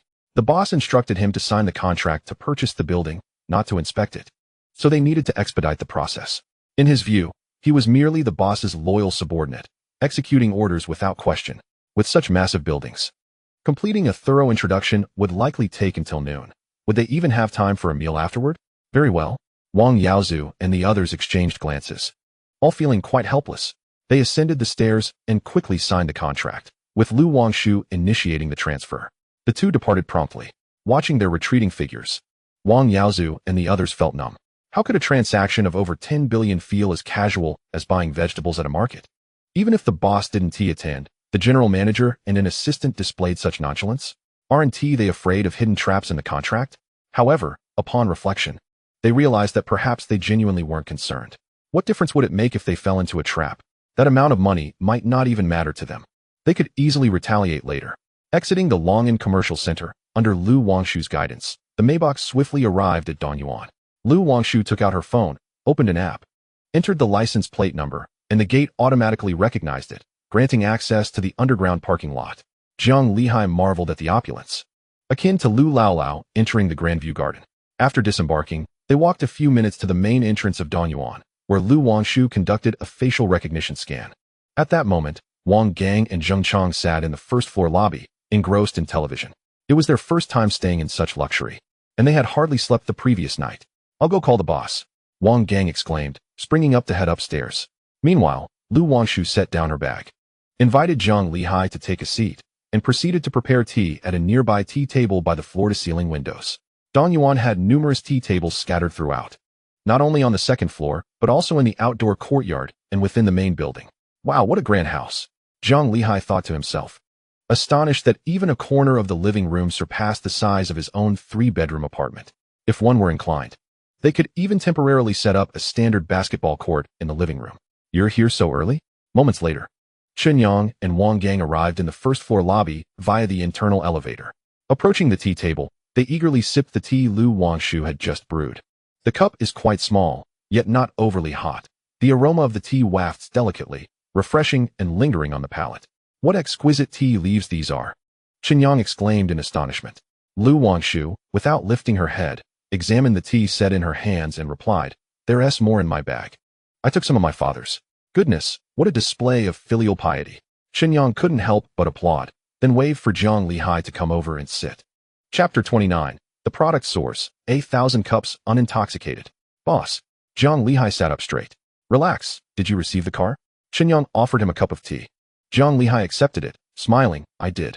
To be honest, I've never driven such a fine vehicle before. Yesterday, I couldn't help but show off a few times, being cautious not to park carelessly, fearing that the kids at the factory would mess around with it. That is not necessary. After all, you are the general manager of a 100 billion company." Chen Yang waved dismissively. "How is the product performing in sales?" "Remarkably well," Jiang Lihai responded. "The first day was a bit slow. Zhao Qi and the others were detained. After their release yesterday, they hustled from one night venue to another. With the certificates issued by the law enforcement, they essentially secured partnerships with major nightclubs in Yongcheng. It's safe to say that quality products have no trouble finding a market. Promoting them has been exceedingly easy. The sales department managed to sell 23,000 units in the first batch, and everything was sold out just last night. Furthermore, there's good news. Our product seems to have caused a sensation. Various spontaneous promotions have emerged online, and those night venues have already restocked tenfold this morning. Meaning today's orders from nightclubs alone have surpassed 200,000 units. Zhao Qi and his team are primarily focusing on convenience stores and supermarkets today, which will likely yield even higher order volumes. We've rented several large cold storage facilities in Yongcheng, and our cold chain transport has been nonstop, delivering nearly all the produced goods. If the supermarkets and convenience chains are willing to purchase in bulk, we can essentially meet the demand. However, as you know, the more novel the product, the more explosive its popularity. It's likely that in the coming days, we will generate a nationwide sensation, with orders flooding in from all over the country. Our production capacity is more than sufficient for Yongcheng, but meeting national demand is out of the question. Even for the entire Dongjiang region, we still fall short. I've already contacted our partners, and our factory is expanding. In about 2 weeks, we should be able to add more than 10 workshops, which will ultimately satisfy national needs." Upon hearing this, Chen Yang opened his phone and searched for bioenergy injection on a short video platform. To his surprise, numerous related short videos appeared, featuring recordings, photographs, and written descriptions. Does anyone know what this is? The effects seem incredible. Beneath the title were photos and accompanying text. "Yesterday, I went to a bar with my good friend, and the familiar bartender highly recommended this.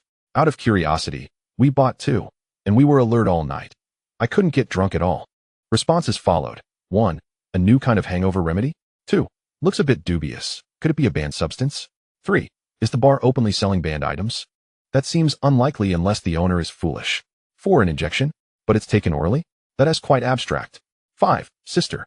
I also tried it with my boyfriend last night. The effect was phenomenal, though a bit pricey. $50 for such a small dose, even though it's marked as 32. Quite unscrupulous. Indeed a bit unscrupulous. Next. Is it advanced technology or a banned substance? A night out at a Dongjiang nightclub, showcasing something new. The content was lengthy, and Chen Yang was too lazy to read it all. In summary, the blogger expressed shock at the effects of the injection while questioning whether it was indeed a banned item. Next, brothers, who has bioenergy injections, seeking to buy at a high price. Without images or videos, only text accompanied the post. The blogger recounted, "Last night, I had dinner with clients where we drank heavily, and when they insisted on going to a nightclub, I went along. While in the restroom, I fortuitously tried the bioenergy injection. I felt invigorated, completely sober within half an hour, and for the following hours, I was unstoppable. Not only did I impress the clients, but I nearly outdrank my boss. This is the ultimate blessing for those who struggle with alcohol, and I wanted to buy more, but was told they were out of stock. I have another engagement tonight, so I'm urgently seeking to purchase. Goodness, it really does have a hangover remedy effect." Chen Yang hadn't noticed that this seemingly trivial aspect had become a selling point. Next, is the emergence of bioenergy injections a boon or a bane? This video was quite targeted, with the blogger expressing extreme disdain for the injections. He recounted a night out with friends where, out of curiosity, he ordered a cocktail mixed with the bioenergy injection, resulting in his inability to get drunk. Because of this, he ended up spending several times more than usual on drinks, and the euphoric feeling he sought eluded him. Ultimately, he declared, "Brothers, the emergence of this product will lead to the demise of our drinking culture. After all, if no one can get drunk anymore, what is the point of drinking? Is this even a valid complaint?" Chen Yang curiously clicked on the comments, and predictably, no one supported him. 1. Isn't being unable to get drunk a good thing? This toxic drinking culture should have been discarded long ago. 2. Seems like the comments are filled with those who have tried it. How can I not sing its praises? 3. I say, if the blogger wants to experience drunkenness, he could simply avoid the bioenergy injection. What is there to complain about? It's a lifesaver for us working folks with frequent social engagements. For, haven't you all realized? The blogger seeks that euphoric feeling. Do you really think his friends are all men? What was he really after? 5. Trying to get someone drunk for personal gain? How disgusting. 6. You can't even afford the drinks and still want to take advantage of others? What a gem. 7. The blogger's lengthy diatribe didn't resonate with me. Instead, it only piqued my curiosity about what this injection actually is. Goodness, it has certainly gone viral. Chen Yang scrolled through dozens of videos. Though the product had just launched, its extraordinary effects incited a fervent desire for expression among those who had tried it, leading to its unexpected popularity on the short video platform. "Boss, I have a question," Zhang Lihai said. "Regarding the creation of a website, if we're in a hurry, we can only buy a code template and modify it, which would be cumbersome in terms of security and future updates. If we're not in a rush, we'll need to build it from scratch, which will take about half a month to a month. I'd like to know your thoughts. Are we in a hurry for online sales? Not urgent." Chen Yang shook his head. While online sales can facilitate nationwide distribution and spontaneous promotion, it's of little significance to us. It's only a matter of time. This is a revolutionary product that doesn't require excessive marketing. My old classmate's ice pack factory has only just begun construction, and our current production capacity can't keep up. So we'll focus on sales in Yongcheng for now. Understood. Zhang Lihai nodded. At that moment, Chen Yang's phone buzzed with a notification. He opened WeChat and said, "You've been busy these past few days. Don't leave today?" Huh. Zhang Lihai was taken aback. "Me?" Chen Yang waved his phone, smiling yes. "Someone is coming over to celebrate a housewarming. Since that's the case, you should stay and keep them company. Later tonight, we'll also experience the nightclub atmosphere and see if the product sales are truly booming." Chapter 30. Housewarming party. Chen Yang had always believed that he had not underestimated his own influence. Yet, he had still done so. As the clock approached 11, a stream of cars arrived at Donyuan, led by Wang Yaozu and a group of 7 or 8 individuals accompanied by their partners. Zhang Lihai went to greet them, and the group walked into Donyuan. The journey took longer than expected, lasting a full 10 minutes before they reached the main building.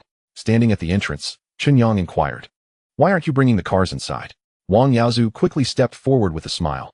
"Today, we are not the only ones attending. Our vehicles are not worthy of entering Donyuan. There are prominent figures arriving behind us." Prominent figures? Who? As Chen Yang's bodyguard, Zheng Chang couldn't recall how many influential people his boss knew. However, soon enough, more cars arrived, all parking outside Donyuan, except for several vehicles brought by Hu Guanyu, which were parked inside. Hu Guanyu exited his car, surveying the bustling scene at Donyuan with a satisfied smile. After returning home yesterday, he had informed his father about Chen Yang's acquisition of a mansion for 10 billion. He initially thought his father would be furious, yet to his surprise, his father laughed heartily. When Hu Guanyu expressed confusion, his father explained, "Buying a house is a good thing, especially an expensive one. It signifies that he intends to settle in Yongqing. A mere 10 billion is insignificant compared to the prospects of Shanghai. But a 10 billion mansion in Yongqing will undoubtedly cause a stir, since he has not yet risen to prominence. And given his intention to integrate into the circles of Yongqing, as a friend, you should assist him. Have you spread the news of his housewarming? Have you celebrated this joyous occasion with him? If you have done nothing, what kind of friend are you? His father's words enlightened him. And he promptly spread the news that the newly minted super-rich Chen Yang was settling in Yongqing, having acquired Danyuan for an astronomical 10 billion. With a housewarming celebration set for the following day. Once the news broke, the elite circles of Yongqing, as well as the financial sector, were abuzz with excitement. Those deemed worthy inquired, while others silently envied. However, Hu Guangyu was utterly flustered. After arranging things late into the night, he awoke at 10. Remembering he hadn't informed Chen Yang about the housewarming celebration, he hurriedly messaged Chen Yang. Brother Chen, Hu Guangyu approached with several young individuals, introducing them to Chen Yang. Their elders were not suitable for this social circle, hence these young people represented their families. They appeared to be alone, yet each held a status far superior to those merchants whose cars were relegated to parking outside. Chen Yang was utterly bewildered as he observed more and more guests arriving. With vehicles continuously arriving at the entrance, various gifts were being carried into Danyuan by individuals clad in black suits. He couldn't help but exclaim, "Isn't this a bit over the top? You should have mentioned it sooner. I haven't prepared anything." In his message, Hu Guangyu had only mentioned bringing a few acquaintances and some unfamiliar friends to celebrate, without indicating the sheer number of attendees. Over the top? Not at all. Hu Guangyu chuckled. Compared to the commotion created by your new products, this is merely a small gathering. Since you are settling in Yongqing, it is only fitting that you familiarize yourself with the local circles and allow everyone to witness your presence, ensuring no one inadvertently offends you. As for preparations, fret not. I have taken care of everything. Just consider today a banquet hosted at your venue. As he spoke, his gaze shifted to a corner of Danyuan.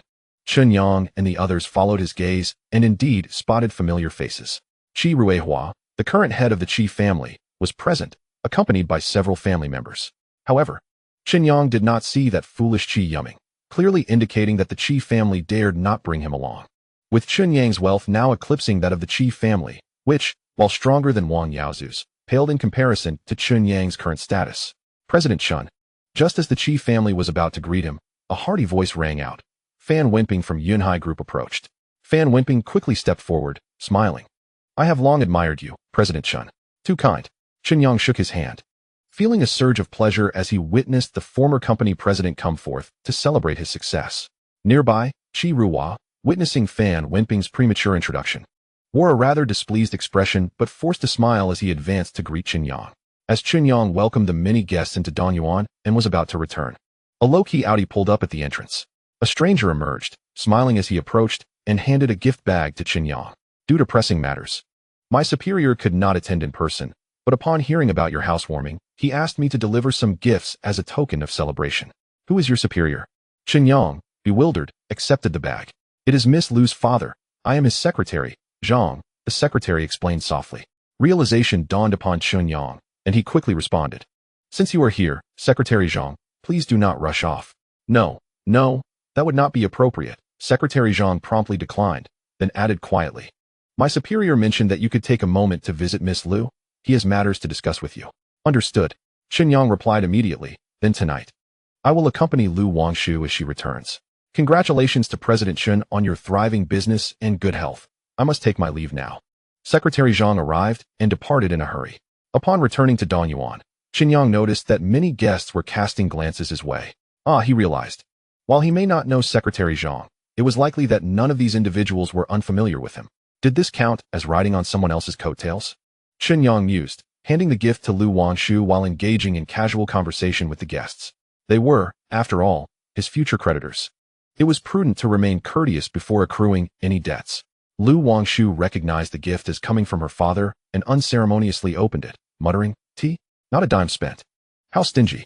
This is a special supply of fine tea, impossible to purchase, Hu Guangyu exclaimed, his eyes gleaming.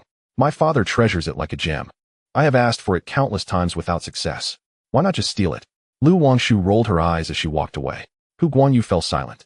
What a brilliant idea. Your father has only you as a daughter. You can take as much as you want. But my father would kill me, believe it or not. Hello, President Chen. At that moment, A strikingly attractive woman with voluminous waves approached Chen Yang. Her skin was fair, her smile charming, her brows elegantly arched, her makeup exquisite. And she wore a flowing black gown.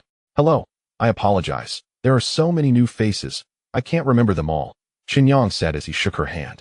She smiled and said, "I should be more memorable than the others. We are neighbors. Allow me to introduce myself. I am Shen Wei."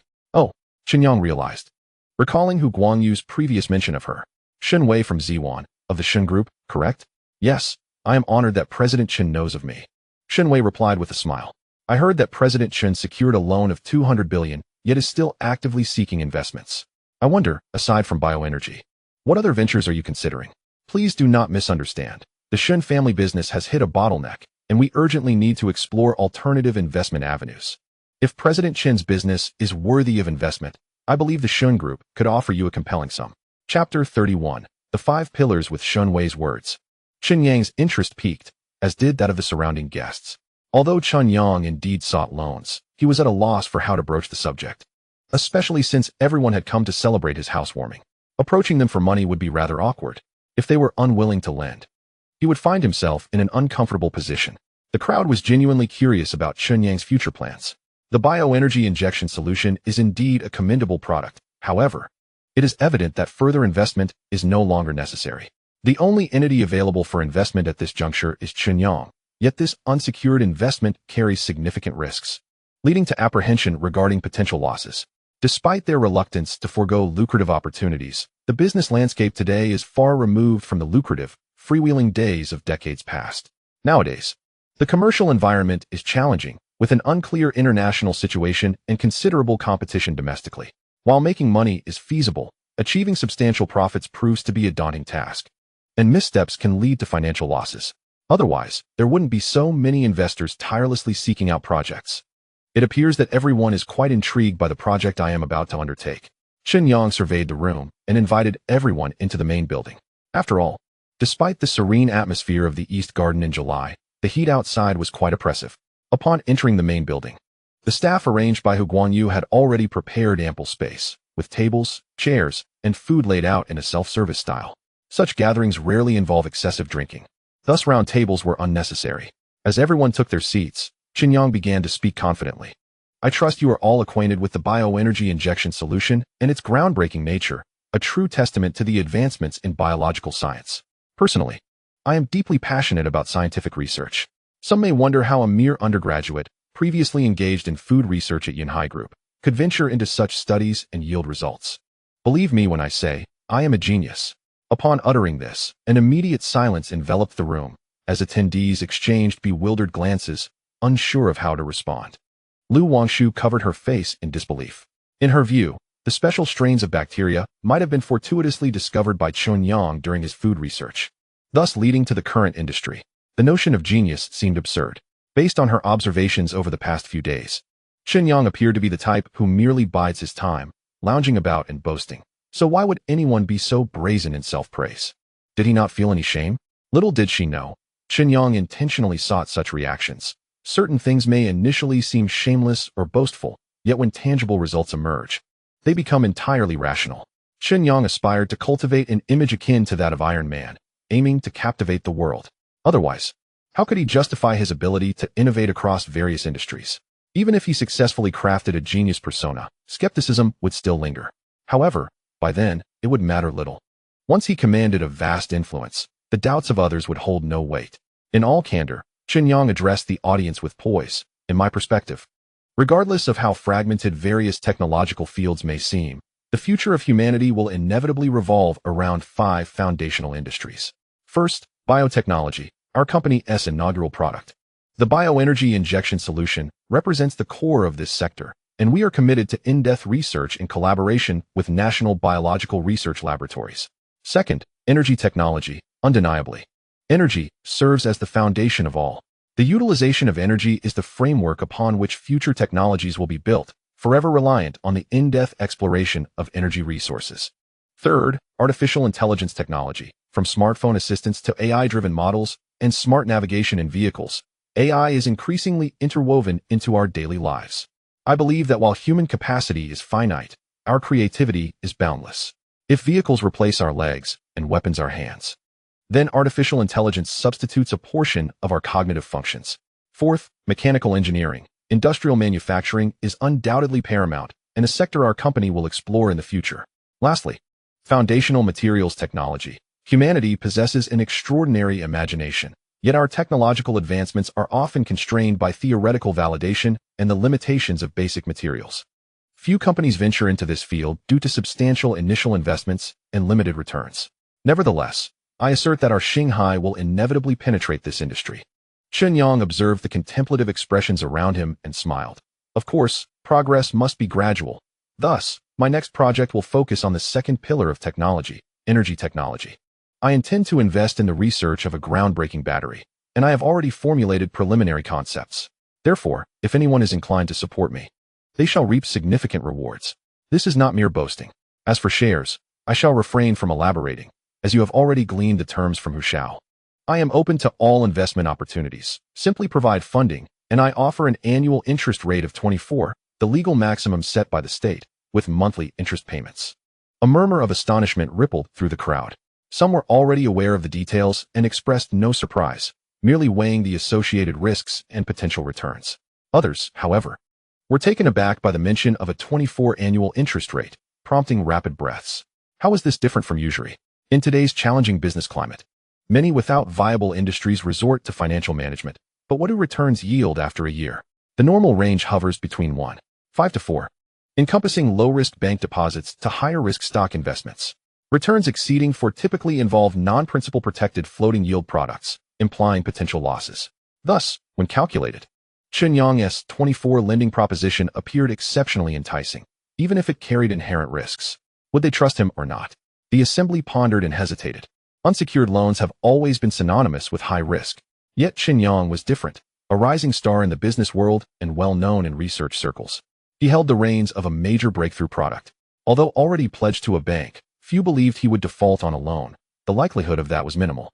As long as he could sustain his technology for 6 months, he would be able to repay the loan. After that, it would be pure profit. And even if his technology were eventually surpassed, he would still enjoy substantial earnings. In light of this, would Chen Yang truly engage in reckless behavior? I shall invest. At that moment, Ms. Shen Wei, seated in the front row, beamed and declared, I believe in Mr. Chen's future. The Shen family can offer 3 billion. Gasps of disbelief filled the room. 3 billion. For many present, that sum exceeded their entire fortunes. How bold of the Shen family to gamble so recklessly. Yet, upon reflection of the Shen family's asset composition, the crowd soon understood. Jewelry, gold, cosmetics, luxury watches, antiques, and other high-margin industries contributed to their substantial reserves. I, Hu Jia, shall follow suit with an additional 500 million. Hu Guanyu suddenly raised his hand and smiled. I liquidated some non-profitable assets yesterday, and I believe in Mr. Chen's future. Gasps echoed once more. The Hu family placed such trust in Chen Yang? It was common knowledge that the Hu family had historically maintained a low profile due to the elder Hu's influence, engaging only in low-risk ventures that accumulated wealth gradually. Now, they were willing to part with 1.5 billion in one breath. I, from Yinhai Group, will invest 2 billion. Fan Wenping raised his hand, smiling at Chen Yang. Nearby, the Qi family's expressions shifted, their leader frowning in response. They wished to intervene, but lacked the authority to do so. The Qi family held too minor a stake in Yinhai Group, and undoubtedly, their influence would diminish further in the future. There was no recourse. The Qi family had already lost ground following their previous attempt to undermine Wang Yezu. In contemporary times, Fan Wenping has invested in Chen Yang, and should fortune favor him, it would undoubtedly enhance his stature. However, the reality remains that managing the Qi family has become increasingly arduous. Qi Ruihua also harbors aspirations to invest, yet finds himself financially constrained.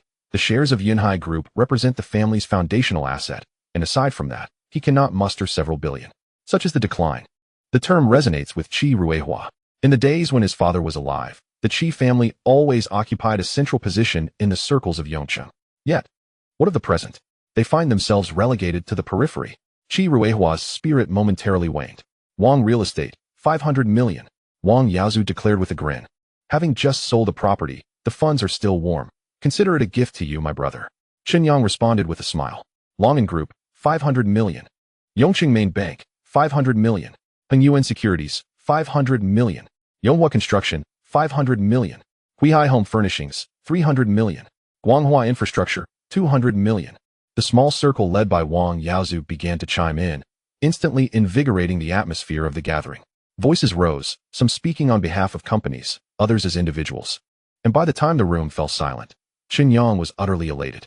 The Shun family pledged 3 billion, the Hu family 15 billion, Yunhai contributed 20 billion, and Wang Yaozu's entourage collectively invested 30 billion, with others adding up to 55 billion.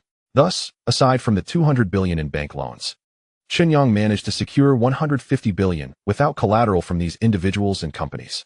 He now finds himself in debt to the tune of 350 billion. Next month, he will require 350 million points. This far exceeds his expectations. The civilian-grade constant temperature solid-state battery technology is priced at 2,800,000 points, with the evaluation noting it as a knockoff of a certain battery developed by an obscure company, boasting an extraordinary cost-performance ratio. The cancer cell suppression liquid technology is priced at 700,000 points, described as an accidental product of a biological gene laboratory, utilizing self-gene stimulation to inhibit aberrant cells, leading to their natural demise. In the era of the Star River, it held little value, yet now, it seems extraordinarily precious. Chen Yang's mind involuntarily revisited these two technologies. He had been contemplating his future direction and the potential exchanges within the system's marketplace. Initially, being able to redeem a battery technology would have sufficed, yet unexpectedly, he found additional rewards. The surplus of 700,000 points is sufficient to redeem a cancer treatment technology, potentially saving countless families and establishing a pharmaceutical giant. Perfect. With a beaming smile, Chen Yang invited everyone to indulge in food and drink. His seemingly crude demeanor, a result of his newfound capital and status, did not come across as vulgar. On the contrary, many praised his grounded nature. The banquet lasted until the afternoon, and after its conclusion, staff members began to tidy the East Garden and pack gifts. As various gifts were organized, the staff departed, leaving behind a tranquil scene by 7 in the evening. Upon hearing that Chen Yang intended to take Jiang Lihai out for a night of revelry, Hu Guanyu could not resist offering himself as a guide. All right, let me drop her off first. Chen Yang gestured to Lu Wangshu, instructing Wang Gang to bring the vehicle around, before boarding the car with Lu Wangshu. Jiang Lihai and Hu Guanyu, intent on a lively evening, opted not to drive and instead took a bodyguard vehicle driven by Jing Chang. The car departed the East Garden, crossing a bridge toward Lu Wangshu's residence. Suddenly, Lu Wangshu remarked, Wang Yaozu and his circle approached me privately before leaving to discuss a few matters. What matters? Chen Yang asked, somewhat distracted. To compensate for the misunderstanding the other day, they have agreed to cover the renovation costs for the 2 buildings we purchased, including signage, internal office supplies, furnishings, and all expenses incurred during the renovation. Wow. Chen Yang snapped back to attention. That must amount to several million? Approximately. Lu Wangshu nodded slightly. Fortunately, their plans align closely with our requirements, necessitating minimal alterations. Otherwise, costs would have escalated further. Such generosity deserves a return favor. Chen Yang nodded in agreement. Lu Wangshu was left speechless. Is this how you repay kindness? Is the nightclub enjoyable? She suddenly inquired. Chen Yang shook his head, replying, I wouldn't know. I used to work tirelessly, never had the chance to experience it. At most, I've only seen snippets on television and in films. Same here. She hesitated, her words trailing off. No way. Chen Yang, ever sharp, quickly discerned her implication. If she were to seek overnight escapades, bringing her to a nightclub would undoubtedly provoke her father's wrath. He firmly declined. Lu Wangshu, visibly displeased, chose to ignore him. Before long, the vehicle arrived at the entrance of an old residential complex. Although the exterior appeared dilapidated, there was a security presence at the gate, allowing entry for the 2 vehicles upon Lu Wangshu's identification.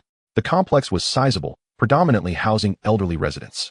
The car parked in front of a particular residence, and Lu Wangshu and Chen Yang alighted, leaving the others waiting in the vehicle. The lights were on in the house, and upon entering, they found Lu Qiming seated on the sofa, engrossed in the news. Home early today? Lu Wangshu teased. Isn't it because of you? Her father retorted, then turned to Chen Yang, saying, You've come? No need for formalities. Come, let us talk in the study. Is this what you call no need for formalities? Chen Yang mused silently as he followed him upstairs to the study. What are you up to borrowing money left and right? Lu Qiming inquired bluntly. A particular strain of bacteria has caught the attention of higher-ups. They were initially poised to invest in you, but with your incessant borrowing, they now suspect there might be some hidden risk and have become wary of engaging with you. Haha.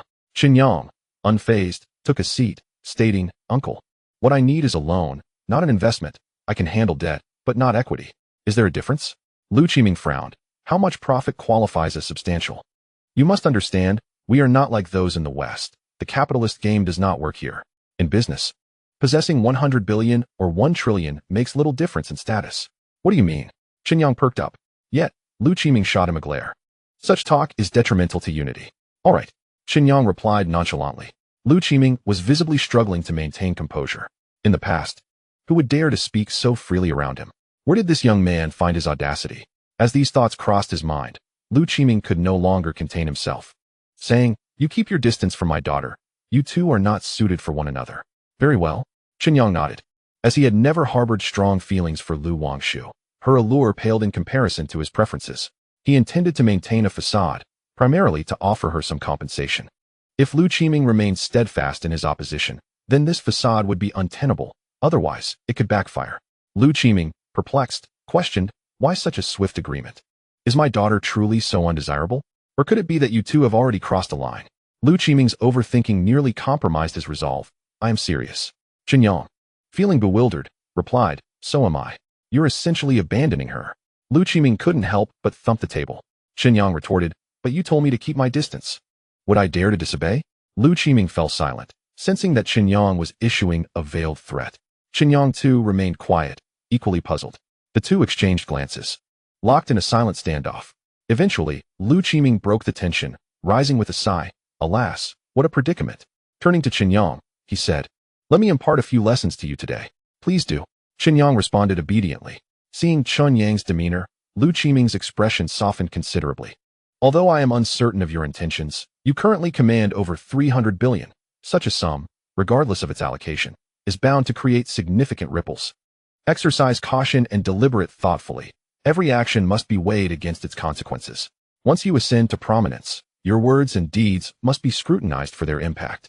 In our circle, inciting public outrage is a precarious situation. Do you comprehend the journey that has led me to this pinnacle? Is there someone behind you?" Chen Yang hesitated. "You fool," Lu Ba exclaimed, his frustration palpable. "That is merely one facet. Please, enlighten me." Chen Yang quickly conceded his error. Lu Ba, with a sigh, continued. "The strength of an individual is inherently limited. You must learn to unite. This is not a call to align with anyone, but rather a lesson that collective power is boundless. The larger the collective, the greater the strength. When you can unite 10 individuals, your burdens diminish significantly.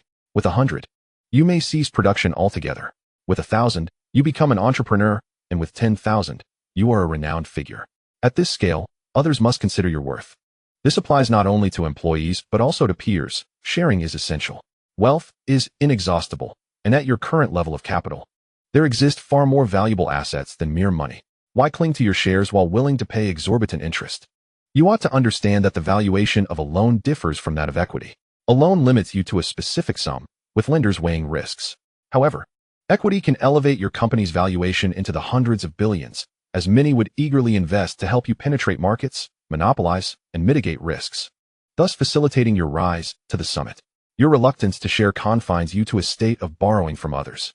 This is a mindset of a smallholder, striving for mere subsistence on a limited plot, devoid of constraints, cooperation, or exchange. It is also a dictatorial mentality, clinging to absolute control. This is misguided. Historically, even emperors could not wield absolute authority. Compromise is an art, a wisdom, a philosophy of existence. Learn to retreat to advance. In any struggle, the essence lies in minimizing enemies while maximizing friends. Business follows suit. Learn to share and become a leader in your field. Only by distributing wealth will you be elevated, attracting riches towards you. Having spoken exhaustively, Lu Ba took a sip from his teacup, only to find Chen Yang lost in thought. His irritation surged. "Have you grasped the message?" "I understand." Chen Yang nodded. "Eliminate the enemies, and only friends will remain. Get lost." Lu Ba, both enraged and amused, dismissed Chen Yang from his home. Yet, he felt no regret. With a system that allowed him to evade debts, he had no alternative. While Lu Ba spoke of righteousness, he was compelled to take shortcuts. There was no other way. His jest was merely a desperate attempt to refuse Lu Ba. "Boss, how did the discussion go?" Wang Gang inquired, glancing at Chen Yang in the rearview mirror. "Why so curious? Drive the car and follow Hu Shao. Let us enjoy the night." Chen Yang replied with a smile. Wang Gang promptly started the vehicle, notifying Zheng Chang via the intercom. The two luxury cars departed from the decrepit neighborhood unnoticed, for the residents had witnessed an abundance of opulence before. The bar chosen by Hu Guanyu was a high-end establishment in Yongcheng, uniquely designed to resemble a miniature bird's nest, illuminated by vibrant neon lights. The patrons, stylishly attired, danced energetically, the DJ fervently spinning records, while the crowd reveled in the atmosphere. The bar buzzed with excitement, yet maintained an air of order as waitstaff deftly navigated through the throng, and a troupe of scantily clad dancers performed passionately on stage. Such a lively scene, Chen Yang exclaimed. I frequent this place. Shall we opt for a private room or a booth? Hu Guangyu shouted back, the noise rendering whispers inaudible. What is the difference? Chen Yang asked. Hu Guangyu gestured towards the women in the dance floor, saying, a booth allows for fishing. Intrigued, Chen Yang was about to respond when Hu Guangyu pointed to the dancers on stage, stating, a private room allows for nurturing a catch. Without hesitation, Chen Yang declared, a private room. Reality differs from theatrics. Fishing relies on luck, and in truth, there are not countless beautiful women waiting to be reeled in. Nurturing a catch is the shortcut to success, providing a curated selection of lovely companions directly before you. Excellent, Hu Guangyu informed the hurried manager, then directed Chen Yang. Second floor, room T1. Wait. Chen Yang turned back, scanning the dance floor. Zheng Chang and Wang Gang stood ready to protect him, yet Jiang Lihai was conspicuously absent. It was only upon turning that he noticed Jiang Lihai gripping the railing, fixated on a corner of the stage. Chen Yang and Hu Guanyu approached. Spotting a seductive woman in a white dress entwined with a portly middle-aged man, their hands wandering inappropriately. How provocative, Chen Yang remarked curiously at Jiang Lihai. Who is that? Your wife? That wretched woman. Jiang Lihai trembled with rage. The noise rendered his mutterings inaudible to Chen Yang and Hu Guangyu, but words like infidelity and accusation surfaced. They exchanged glances as Chen Yang beckoned Zheng Chang. Come here, boss. Zheng Chang sensed impending trouble. Handle it discreetly, Chen Yang whispered. If anything arises, don't implicate me. Understood, boss. Zheng Chang's forehead bore beads of sweat as he approached the railing, walking towards the couple under Jiang Lihai's astonished gaze. Watch the spectacle, Chen Yang grinned. Hu Guangyu, equally intrigued, summoned the manager to join them. They stood at the railing, observing the unfolding drama. Zheng Chang towered over the couple, momentarily startling them. The middle-aged man awkwardly withdrew his hand from an inappropriate area. As he began to speak, Zheng Chang acted swiftly, delivering a precise spit that landed squarely in the man's mouth. Ugh! The man's face contorted as he sputtered, clutching his chest and retching repeatedly. You scoundrel! He bellowed, swinging a fist at Zheng Chang, who remained unfazed, countering with a swift slap. The resounding cracks silenced the dancers, all eyes turning in astonishment. You dare strike me? Do you know who I am? The man roared, unleashing a flurry of punches. However, Zheng Chang's prowess rendered his attempts futile, as another slap landed squarely, leaving visible marks on the man's face. Furious, the man seized a bottle, ready to retaliate, but Zheng Chang lunged forward, shouting, a mere misunderstanding, and you resort to weapons? This is self-defense. A flurry of blows ensued, while the woman, snapping out of her stupor, neither dared to flee nor intervene, instead screaming for help. Her cries attracted a crowd, halting the dancing as onlookers gathered, murmuring in confusion. What is happening? I have no idea. In a bold display of audacity, the ruffians dared to brawl within the confines of the Starlight Bar, oblivious to its notorious reputation. The last individuals who engaged in a similar altercation still languished behind bars. Yet, amidst the chaos, there was a spectacle to behold. As whispers circulated, Zheng Chang unleashed a brutal assault on a middle-aged man. By the railing, Chen Yang and Hu Guanyu merely observed the turmoil. The manager, visibly distressed, hesitated to intervene. Finally, Jiang Lihai sighed and remarked, Boss, that will suffice. Thank you. One cannot allow this scoundrel to bully us, can we? Chen Yang smirked and whistled, prompting Zheng Chang to pause. He seized a drink from a nearby table and poured it over the middle-aged man's head, approaching him with feigned concern. Brother, are you all right? Don't blame me. You initiated the confrontation. I was merely defending myself. What a farce of self-defense. Both the middle-aged man and the woman accompanying him were furious. Yet they dared not voice their anger in the face of Zheng Chang's brute strength.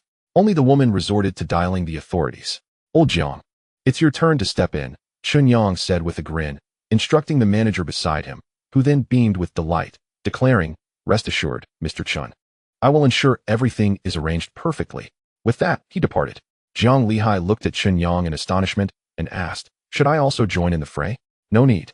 Chen Yang replied, urging Hu Guangyu to lead the way. As they walked, he chuckled. Zheng Chang has already taken care of their physical torment.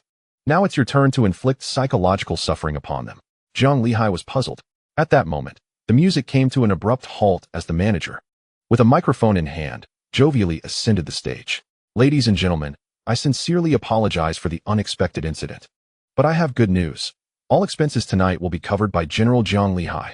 A stir of disbelief rippled through the crowd. Someone is footing the bill. What a generous act reminiscent of young Master Zhao. This is a stroke of good fortune. Finally, I can drink to my heart's content. Cheers erupted. Is General Jiang from that company?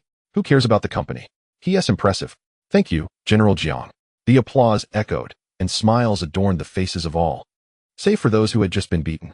As Chen Yang and his companions ascended the staircase amidst the cheers, illuminated by the spotlight, the scene did not escape the notice of the woman below. Jiang Lihai's ex-wife watched in disbelief as the well-dressed, watch-clad, and impeccably groomed Jiang Lihai ascended to the second floor with undeniable charisma. How could this be? He has prospered again. How is this possible? No. Suddenly, she turned to Zheng Chang, demanding, what is your relationship with Jiang Lihai? Did he instigate this violence? Speak. Zheng Chang, bewildered, replied. My employment contract is with the Yongcheng branch, and my boss is Zhao Zhengwo. What connection do I have with Jiang Lihai? He even produced his identification card, which confirmed his position as a security guard at the Yongcheng branch. You, a mere security guard, dare to strike me? The middle-aged man's nose twisted in fury. I will make you pay. Zheng Chang tucked his ID card away and scoffed. Do you understand the value of working at a bank? How much do you intend to extort from me? Who the hell wants your money? The middle-aged man was further incensed. I have wealth. I am not lacking in funds. I want to see you imprisoned. Just wait. Soon, law enforcement arrived and took all three individuals into custody. On the second floor, by the railing of the private room, Hu Guangyu, smoking, remarked, Brother Chen, your maneuver was brilliant. Who would have thought Zheng's workplace was Yongcheng Bank? This truly is a situation that has no connection whatsoever. A mere scuffle to relieve stress, and although crude, it indeed provided satisfaction. Chen Yang chuckled in response. Jiang Lihai, feeling a twinge of guilt, said, Boss, do you think Zheng will be all right? Alas, if any compensation is necessary, I will take responsibility. I will also cover tonight's expenses from my salary. Nonsense. Chen Yang shot him a glance, extinguishing his cigarette as he entered the private room. Do you think I need your meager salary? Rest assured, it's a trifling matter. Zheng Chang will be just fine. I've already made arrangements. At that moment, the manager returned with the previously dancing ladies. Seeing that Chen Yang and his companions were seated, he smiled and inquired, Mr. Chen, young master Hu, General Jiang, what arrangements shall we make? All eyes turned to Chen Yang. He gazed at the dazzling array before him, grinning widely, and declared, let the music play and the dancing continue. Half an hour later, at the enforcement office, Zheng Chang's strikes were both skillful and humiliating, and after an assessment of the injuries, it was determined that they did not even constitute minor injuries. Consequently, the enforcement officers urged both parties to settle the matter privately. Initially, the middle-aged man was reluctant, but when he learned that the other party would not face detention, he lost his composure. Why not? He erupted, with the woman beside him equally indignant, shouting in protest.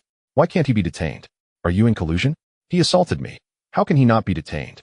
Not only should he be detained, but we will also file a lawsuit to ensure he is imprisoned. The officers, however, were at a loss.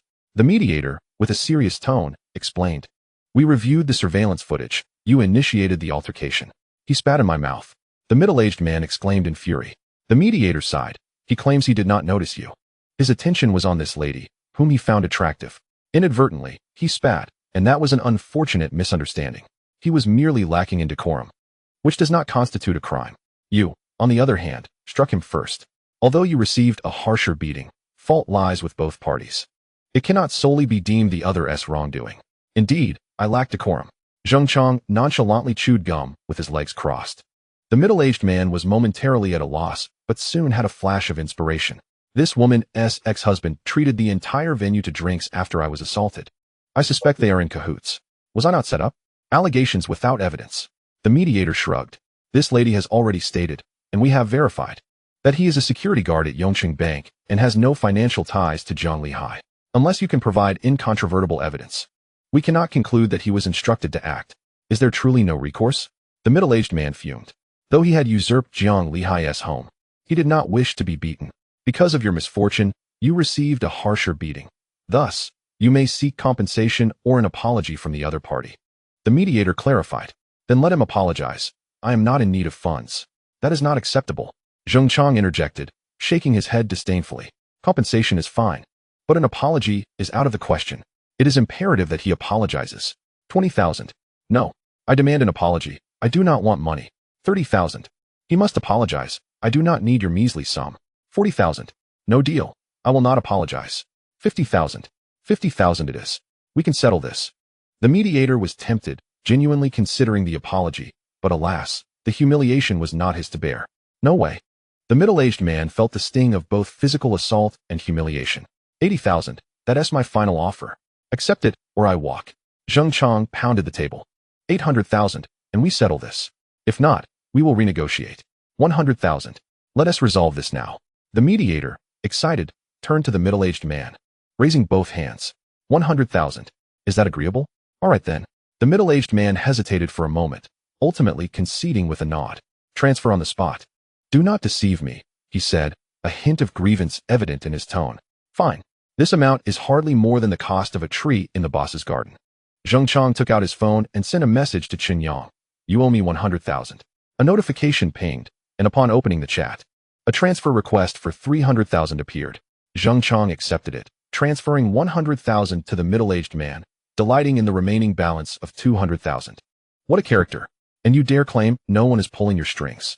The man's eyes reddened as he retorted, no, 100,000 is insufficient. Give me another 100,000. Do not push your luck. Zheng Chang replied, shoving his phone into his pocket. Life will go on, but if you keep pestering me, I will report you for extortion. The man gritted his teeth and, with a final curse, stormed off with the woman, still muttering angrily. Earn 10,000 for getting hit. While those who strike earn 20,000. Is there no law anymore? Damn it. At the Starlight Bar, in the VIP room number 1.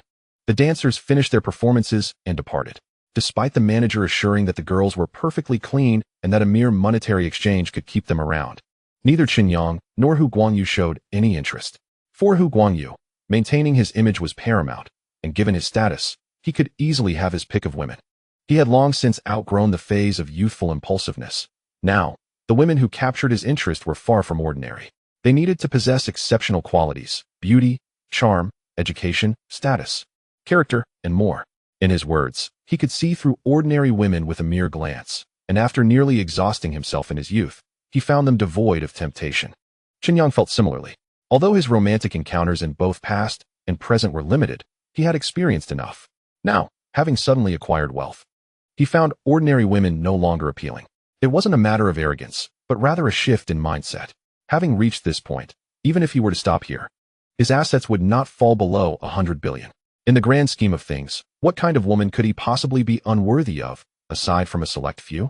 Ultimately, desire is merely a form of longing, and if there were no suitable partner to ignite his interest or at least stir his desires, the fleeting pleasures of common romantic entanglements paled in comparison to flaunting his wealth or achieving ambitious goals, which brought him true fulfillment.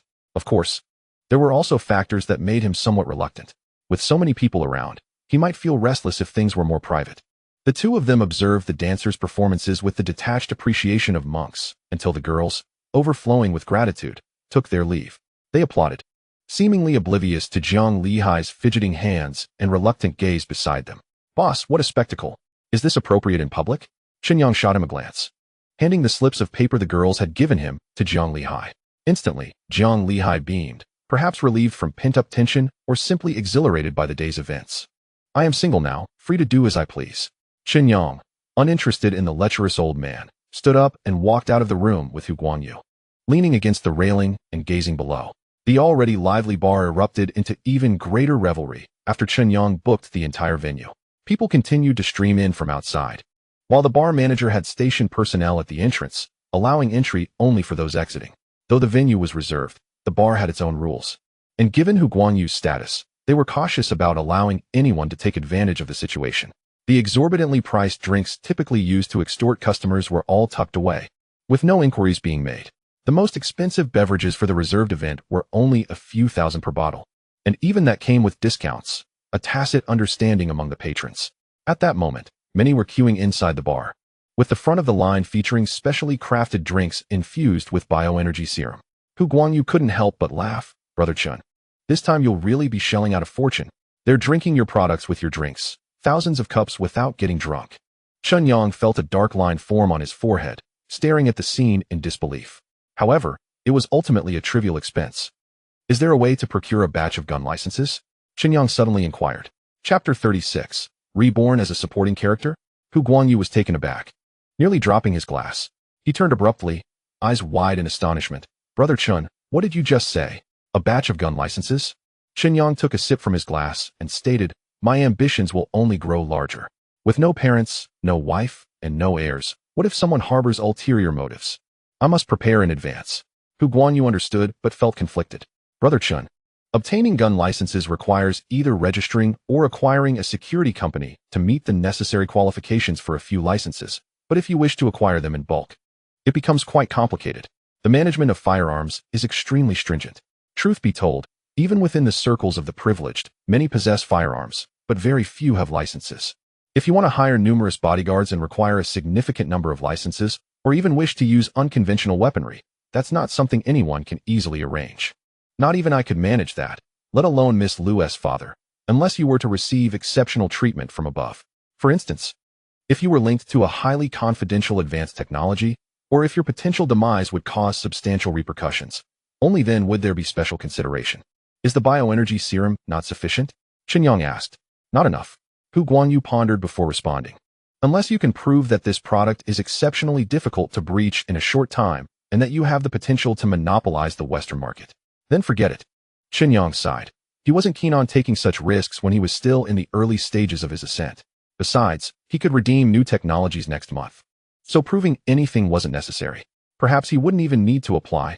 The authorities might offer assistance proactively. However, the notion of a security company piqued Chen Yang's interest. If I were to establish a security company, could you help me find enough retired soldiers to employ? That's easy. Hu Guangyu grinned. One of my uncles works in a related unit. Many soldiers retire each year in Dongjiang. If you genuinely start a company and offer competitive wages, not only will you have no trouble hiring, but you could also select candidates seamlessly. They could transition directly to your company. And you could even promote it as a collaborative employment program for veterans. Understood. I will contact you later. Chen Yang raised his glass to clink with him. Small matter. Hu Guangyu chuckled, seemingly unconcerned. After a moment of contemplation, Chen Yang asked, what business does your family engage in? Our family business is centered around stability. Hu Guangyu replied with a wry smile. Primarily, we operate in the pharmaceutical and automotive industries. Those two sectors are quite lucrative, aren't they? Chen Yang queried, puzzled by Hu Guangyu's demeanor. That depends on the channels and the specific segments of the industry, Hu Guangyu sighed. The pharmaceutical industry is profitable for research institutions, but the risks are too great. What we do is acquire a few licenses and then act as layers of agents within the Dongjiang province. While we do make money, it's not substantial. We're stuck because we can't break into outside channels, and my father is even considering divesting these ventures. As for the automotive sector, I only started investing in it in recent years. I once thought selling luxury cars would be profitable, but guess what? The wealthiest individuals are often the most frugal. They purchase cars worth millions, but still ask if I can provide complimentary maintenance. Overall, I have managed to earn some money. However, it is unfortunate that in recent years, the rise of new energy vehicles has made it increasingly difficult to sell traditional cars. I cannot help but wonder if I have simply fallen victim to misfortune, inadvertently plunging into a declining industry. I have considered transitioning to new energy, but they do not lack sales channels, either direct purchases or their own dealerships, leaving little room for my involvement. I see, Chen Yang realized. Yet he regarded Hu Guangyu with a peculiar look. Is this fellow truly unfortunate? No, he is extraordinarily lucky. Coincidentally, the two technological advancements I am prepared to exchange are intricately linked to him. Could it be that he has been waiting to ally with me since the inception of his entrepreneurial journey? Rebirth. I want to be a supporting character? Your recent actions have not gone unnoticed. Since you have called me brother, allow me to offer you some guidance. Chen Yang raised his glass and said, regarding the pharmaceuticals, do not rush into decisions. I will grant you an authorization later. Authorization? Hu Guangyu looked bewildered, pondering how Brother Chen had not engaged in the pharmaceutical business. After the advent of biological injectables, what was the medical industry most eager to know? Chen Yang countered. Naturally, it's the effects of biology on the human body. I have heard they have been researching this area for days, and it is said they have even begun using it in surgeries. Some are even fantasizing about its potential effects on cancer patients. At this, Hu Guangyu's eyes widened in disbelief as he gazed at Chen Yang. Indeed, Chen Yang smiled slightly, opting not to elaborate further, simply stating, I will grant you the authorization later. We only produce, and we lack the time to sell. Hu Guangyu became uncontrollably excited, spilling some of his drink. Brother Chen, are you serious? This is earth-shattering news. If it comes to fruition, you will be a contemporary sage, he exclaimed, brimming with enthusiasm. It is true, but do not let it slip out. Chen Yang chuckled, gesturing below. Tonight's gathering is on you. On me. Hu Guangyu could barely contain his excitement. Forget just today, Brother Chen, you are my true brother. Tomorrow, the day after, and for the next month, it's all on me. That may not be necessary. I have much to attend to. Now that I have funds, I need to swiftly establish the framework of the company, Chen Yang replied, rolling his eyes. Let us head back. If we linger, those inside may not be able to contain themselves, leading to an unfortunate spectacle. Hu Guangyu immediately recalled the lecherous Jiang Lihei in the private room and burst into laughter. Very well, I will arrange it. We shall put it on the tab. At that moment, Zheng Chang returned, calling for Wang Gang, and the group departed, leaving Chen Yang to muse that Jiang Lihai surely would not be returning to his lodgings that night. The following day, when Chen Yang opened his eyes, it was already 10 in the morning. Descending the stairs, he found Lu Wangshu at the tea table, brewing her father's specially supplied tea, while Zheng Chang and Wang Gang recounted the events of the previous day. Boss, Wang Gang's keen eyes spotted him, and he promptly stood. Sit. Chen Yang approached, taking a cup of tea and inquiring of Lu Wangshu, why the late arrival today? Lu Wangshu rolled her eyes in exasperation. I don't know what you said to my father yesterday. He was so agitated he couldn't sleep all night. Do you think I could? Oh. Chen Yang felt a bit awkward. Perhaps you should catch up on sleep? No need. Lu Wangshu shrugged. He being strange. He can't sleep yet insists that I do. Saying I need to rest. How could I refuse? I've had enough sleep. Truly a daughter's slave. Does he treat you like a pregnant woman? Chen Yang teased, running a hand through his hair. Has General Jiang returned? General Jiang? Lu Wangshu looked puzzled. Didn't he come back yesterday? He still hasn't returned at this hour? Chen Yang glanced at Zheng Chang and Wang Gang, who exchanged strange looks, stammering. What is going on? Speak up. Chen Yang pressed. Well, Wang Gang glanced at Lu Wangshu, then leaned in closer to Chen Yang, whispering, General Jiang was apprehended last night. Initially, he was to be detained, but he paid extra fines to secure his release. He drove off early this morning, claiming he couldn't face you. Chen Yang was taken aback, his eyes wide in astonishment. He was serious? Seeing the two men silent, Chen Yang could only shake his head in disbelief. Lu Wangshu looked at the three with curiosity. What happened to General Jiang? Nothing much. Chen Yang did not wish to burden this innocent daughter with sordid details. He waved his hand dismissively. The old fool got drunk and caused trouble, was fined, and now can't bear to show his face in Weixian. Really? General Jiang is so volatile? I never would have guessed. Lu Wangshu expressed her surprise. Let us not discuss him, Chen Yang said, ruffling his disheveled hair. I'm going to take a shower. If you're not planning to catch up on sleep, prepare yourself.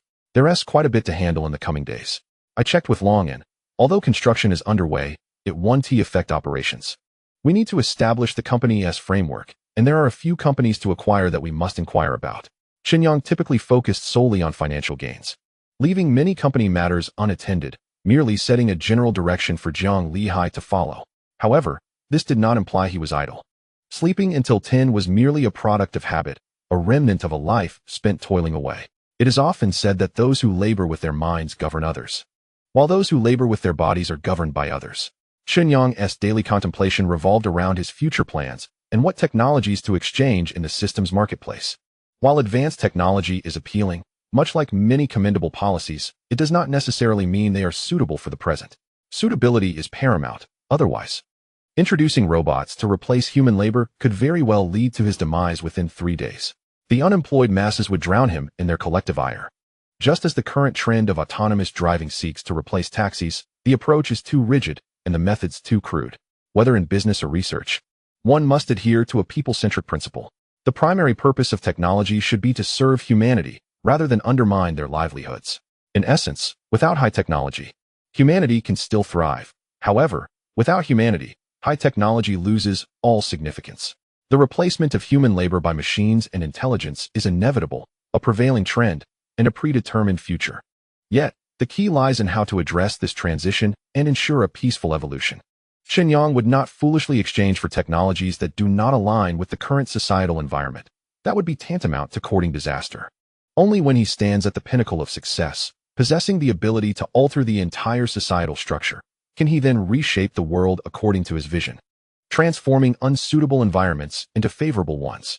As it stands, he has merely completed the excavation of his initial fortune. Perhaps he is not deeply versed in social intricacies or conspiratorial schemes. This is an inherent disadvantage stemming from his prior position at the societal bottom. Yet, without a doubt, he is intelligent. He understands what should be done and what should not, and he knows his next steps. The foundational excavation of initial capital has been accomplished. The next step involves enhancing his influence and significance, crafting his persona, and establishing Shanghai as a true corporate giant.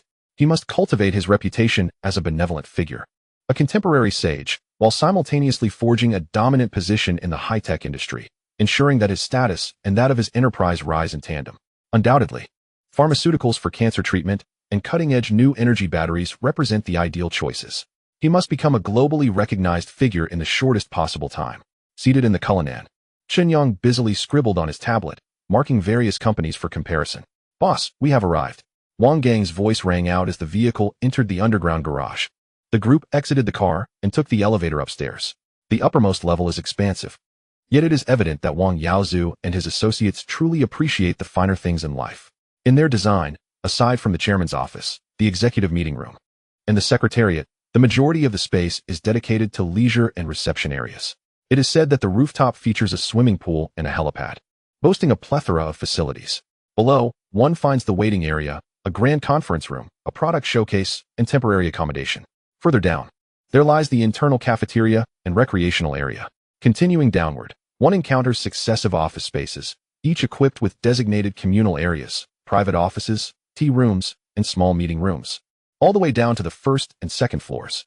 The first and second floors are interconnected. The first floor serves as the reception area, exuding grandeur and a sense of technological sophistication, flanked by stairs and escalators, while the second floor houses a public library, a large product exhibition area, and a reception zone.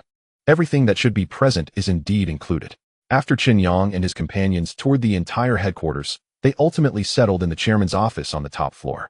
Standing before the floor-to-ceiling windows, they gazed out over the cityscape, feeling a sense of superiority, albeit a fleeting illusion.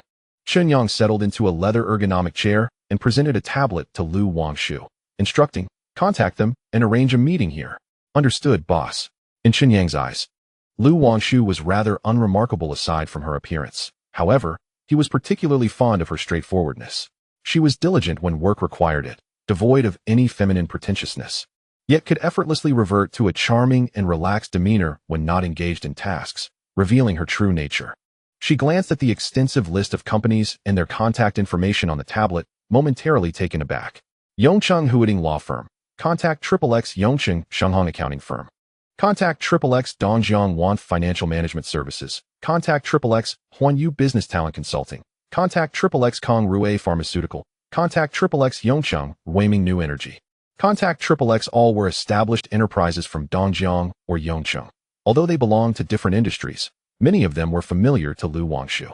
Of course, they were not nationally renowned firms, considering that Dongjiang is not an economic powerhouse, nor a center for scientific research. It is a province where agriculture and industry are intertwined, hosting a variety of companies, but far from the scale of major metropolitan areas like Beijing, Shanghai, Guangzhou, and Shenzhen. Lu Wangshu began making calls one by one, scheduling appointments, and soon presented a timetable to Chen Yang.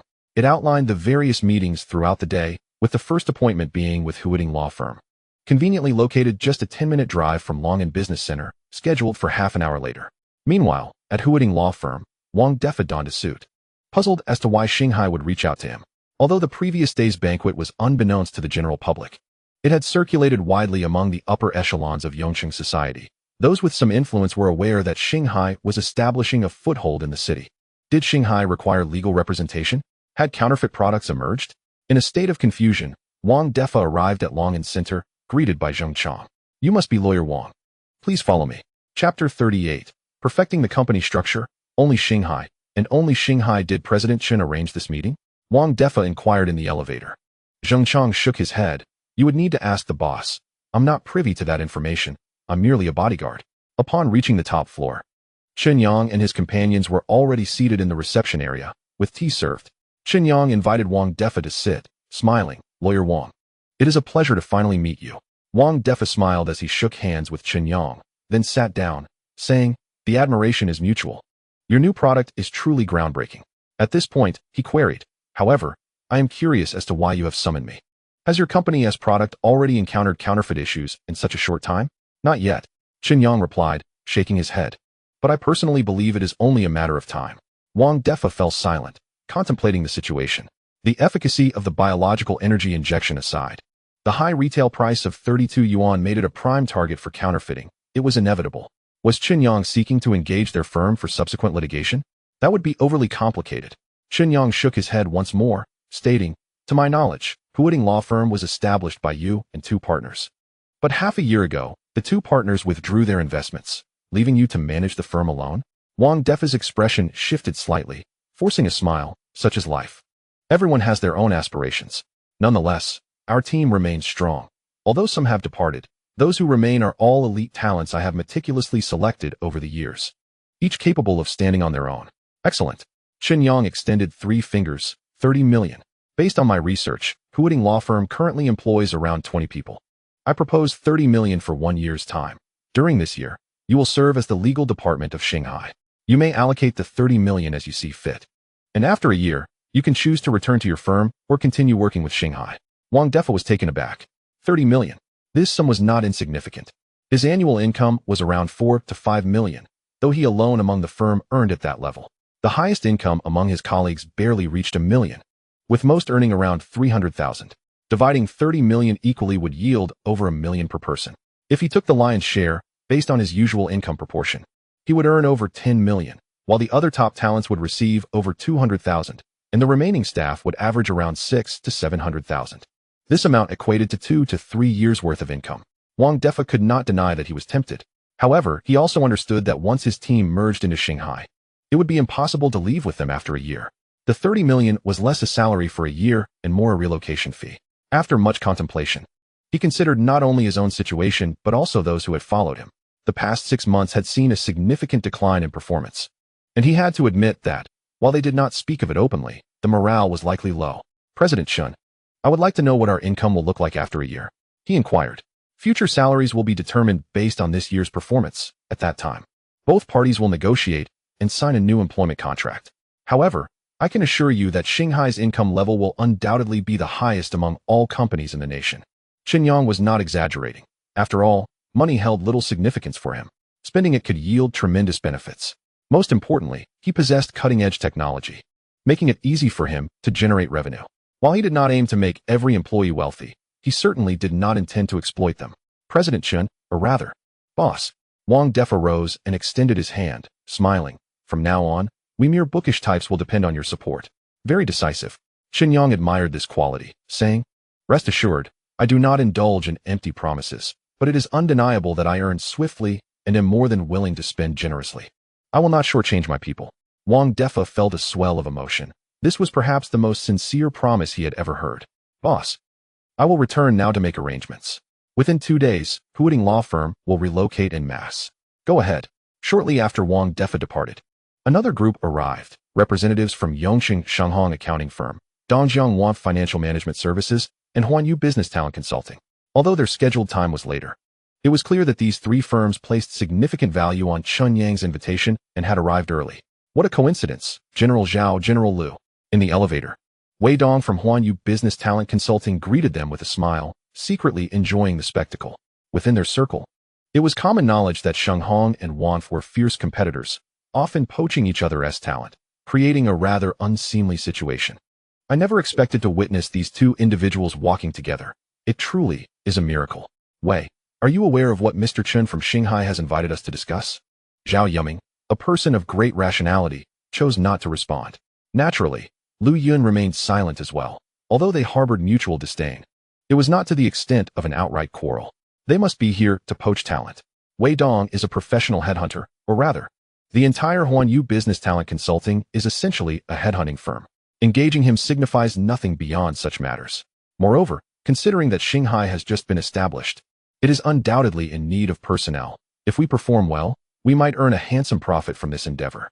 Lu Yun, despite her silence, harbored her own suspicions.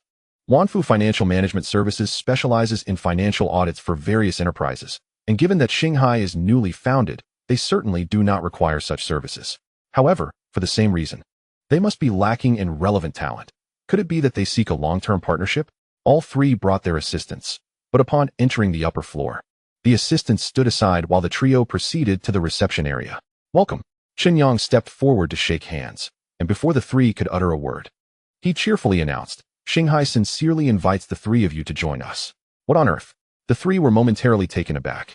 They had contemplated numerous scenarios, yet none had anticipated that Chen Yang would utter such words.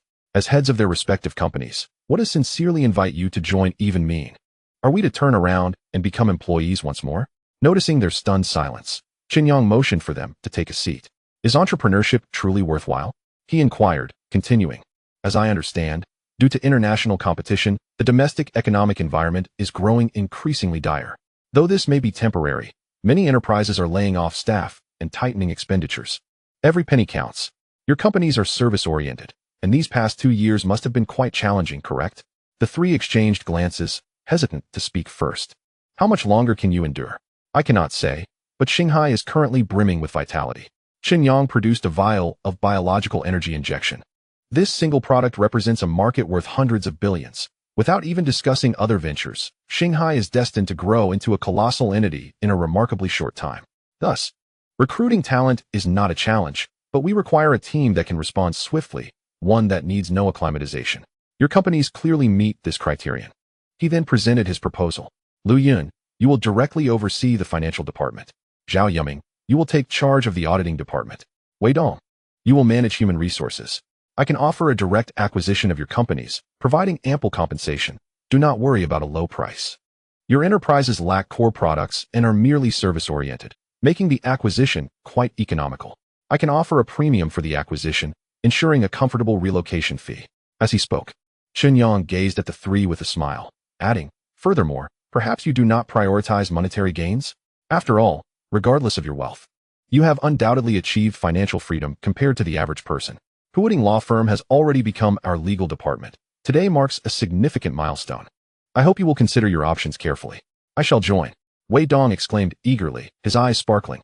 As Mr. Chen stated, the external environment is challenging, and earning profit is arduous. In your company, I see the hope of achieving success. There is no need for you to offer a premium acquisition. Simply provide adequate compensation based on our value. Zhao Yuming and Lu Yun exchanged glances. In that moment, former adversaries reached a mutual decision. I shall join. I too shall join. Welcome. Chen Yang shook hands with the three once more. The path to ascendance lies in balance. There are indeed similar companies in Yongcheng, but his choice of these three was quite simple. Wang Defo appeared to have options, yet in reality, he had none. Wei Dong was exceptionally capable, youthful, and eager to realize his life's value, unlikely to form cliques. Lu Yun and Zhao Yuming were mature and composed, their opposing natures ensuring mutual oversight, one in charge of finance and the other of auditing. With a continuous influx of new talent, even seasoned veterans would strive to excel. A year later, following numerous adjustments, distinctions between the old and the new would vanish completely. By then, only Shanghai would exist, and only Shanghai would prevail. Chapter 39. Shanghai Security, Special Operations Team as bodyguards. You are increasingly adopting the demeanor of someone in power. After the trio departed with their aides, Lu Wangshu poured a glass of water for Chen Yang, reflecting on his confidence and decisiveness, the aura and pressure he exuded. Lu Wangshu could not help but exclaim, "You truly embody the essence of a domineering CEO." Chen Yang was momentarily taken aback, questioning, "Really?" "Indeed." Wang Gang quickly interjected, "Boss, you now exude the quintessential aura of a formidable leader. Your every move commands respect. Is that so?" Such flattery seems excessive. Chen Yang expressed skepticism regarding Wang Gang's intentions. Was he truly engaging in sycophancy? Little did he know, Wang Gang had grown envious after hearing Zheng Chong boast about a substantial bonus, spending the entire day contemplating how to flatter him. Now that the opportunity had arisen, he was eager to showcase his admiration. Wang Gang's candid remarks left Lu Wangshu momentarily stunned, leading to an awkward silence. He regretted having spoken up. Initially, it was meant to be a casual conversation. Wang Gang's exuberance created an impression that they were both indulging in flattery. "I recall you being quite honest and straightforward, rarely speaking much. What has prompted this change today?" Chen Yang scrutinized Wang Gang, asking, "Is there something you need my assistance with?" No. Wang Gang realized he had overdone it, lowering his head and stammering, "Boss, when do you plan to acquire Yongqing Bank?" Understanding dawned on Chen Yang. Wang Gang was seeking a raise. Amused, he chuckled, "Is that truly necessary? Here's the deal. You and Zheng Chong should resign immediately. Coincidentally, I am about to establish a security company, and you two will be placed under its umbrella with a salary of 100,000 per month, with additional compensation for any special circumstances. If I ever find myself in danger, and you both step forward, you will receive bonuses." "Really?" Wang Gang and Zheng Chong's faces lit up with joy. "Indeed," Chen Yang confirmed. "The scope has expanded. Relying solely on the two of you is insufficient. I heard from Zhao Jiangwo that you were special forces before your discharge, correct? Why did you suddenly retire?" "Due to a mistake." Wang Gang sheepishly scratched his head. "During a military exercise, we failed to adhere to discipline, causing significant repercussions. It wasn't just us. A few comrades from our special operations team collectively retired." "Surely not." Chen Yang wondered aloud. "The cost of training a special operations team is substantial. A single error leading to retirement?" At that moment, Zheng Chong, unable to tolerate Wang Gang's hesitance, shot him an irritated glance and bluntly stated, "Boss, it was during a joint military exercise with another country. This fool severed someone's hand, leading to our collective retirement, and he received quite a beating for it." Chen Yang was left speechless. "Boss, are you implying you wish to expand the security scale?" Zheng Chong hesitated before suggesting, "Our team comprises elite members. Perhaps we could offer them positions?" If it were merely for ordinary jobs, he would not have spoken up. However, given Chen Yang's mention of a monthly salary of 100,000 and the establishment of a security company, joining would mean being part of the founding members. Surely, that was preferable to languishing at home? Absolutely. Chen Yang was more than willing. Retired soldiers are easy to find, but finding special forces is a rarity. Each one is a prized asset, and those who retire directly are exceptionally uncommon. Thus, I will establish a rule, starting salary at 100,000, with access to all company benefits. Additional compensation will be treated as bonuses. If I find myself in danger and you save me, rewards will be based on merit, starting at a minimum of 1 million. In the event of injury leading to lifelong disability, compensation will be 10 million, and for death, 50 million. What a staggering amount. Wang Gang and Zheng Chong exclaimed in astonishment. Exchanging glances, an unspoken tension hung in the air as they began to indulge in fanciful thoughts. What if the boss encountered peril? What if I dashed to his aid? What if, perchance, I were overpowered? If I resisted fiercely and ultimately failed, suffering a broken leg at the hands of the adversary? A cool 10 million. Yet, it seems rather unethical, doesn't it? Both quickly dismissed such daydreams. Never mind. They resolved to dutifully remain as bodyguards. A hearty meal today is certainly preferable to a feast of mere crumbs. The boss is generally so generous. They must not jeopardize the greater good for fleeting gains. A long-lost fervor surged within them. They sensed that accompanying the boss would lead to a future filled with excitement and intrigue. At noon, they gathered for a meal, subsequently driving to the relevant departments. A call to Guangyu expedited their processes, leading them next to the law enforcement agency for registration, and finally to the armed unit, where they received a warm welcome. Chen Yang had specific expectations for the new recruits. He sought those who were bold and tenacious, making the selection somewhat intricate. However, the other party assured him it was straightforward and that they would keep a keen eye on potential candidates, forwarding a list to the newly established security company. Soon after, Chen Yang met several comrades of Zheng Chong and Wang Gang. Among them, including Zheng Chong and Wang Gang, were 7 robust men.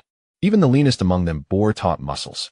After introductions, the eldest was Guan Lei, the team leader and commander of the Special Operations Squad. Guan Lei was a formidable man in his 40s, with piercing eyes and a resolute demeanor, embodying an aura that suggested he was not to be trifled with. Following him were the assault specialist Zheng Chong, the demolitions expert Wang Xiang, the sniper Ding Yi, the observer Zhou Feng, the medic Chen Yun, and the versatile Wang Gang, who managed everything from bomb disposal to firepower suppression, covering for others, cooking, and driving. "Oh, Wang Gang, you are quite the jack of all trades, aren't you?" Chen Yang remarked, surprised.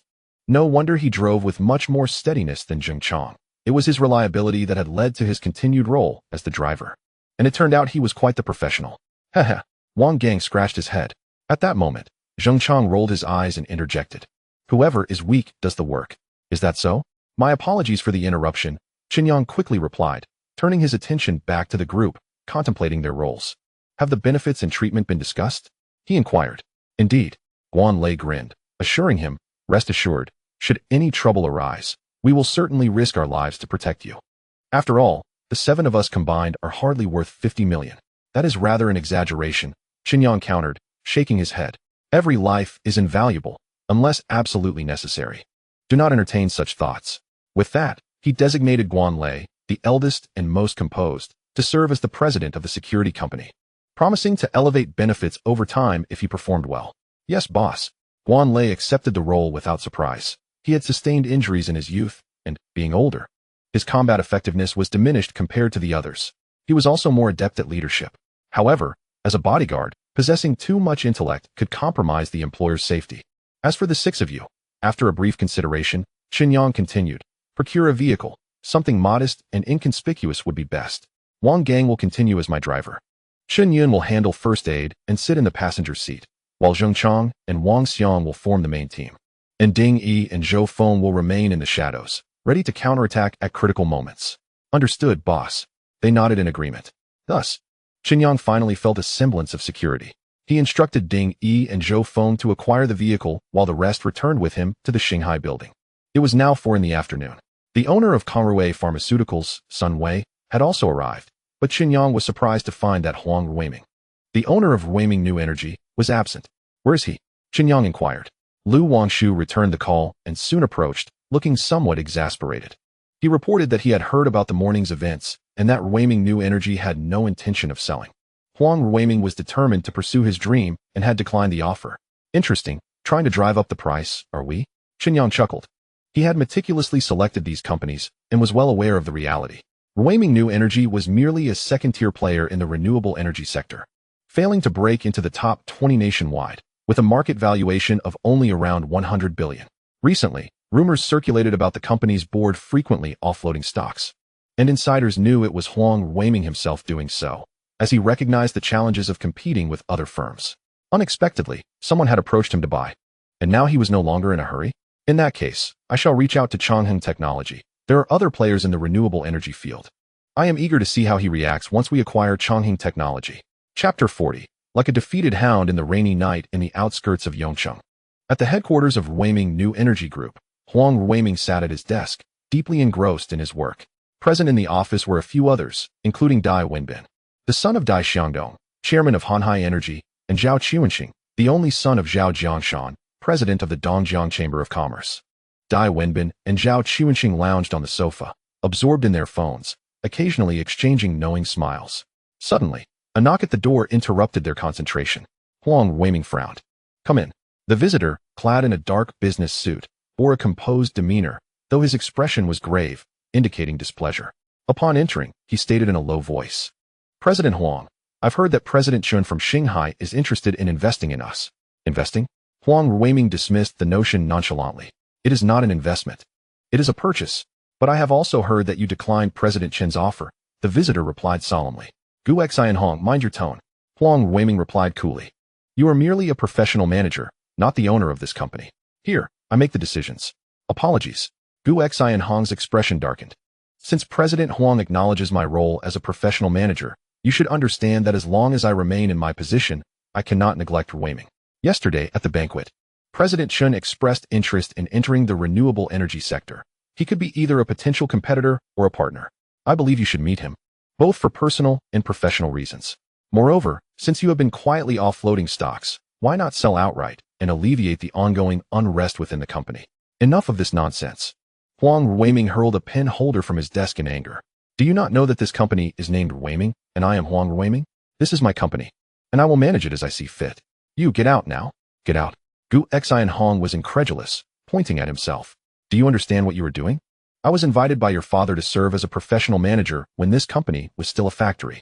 Over 20 years have passed, from factory to enterprise, and I, Gu Xian Hong, have never taken advantage of the Huang family.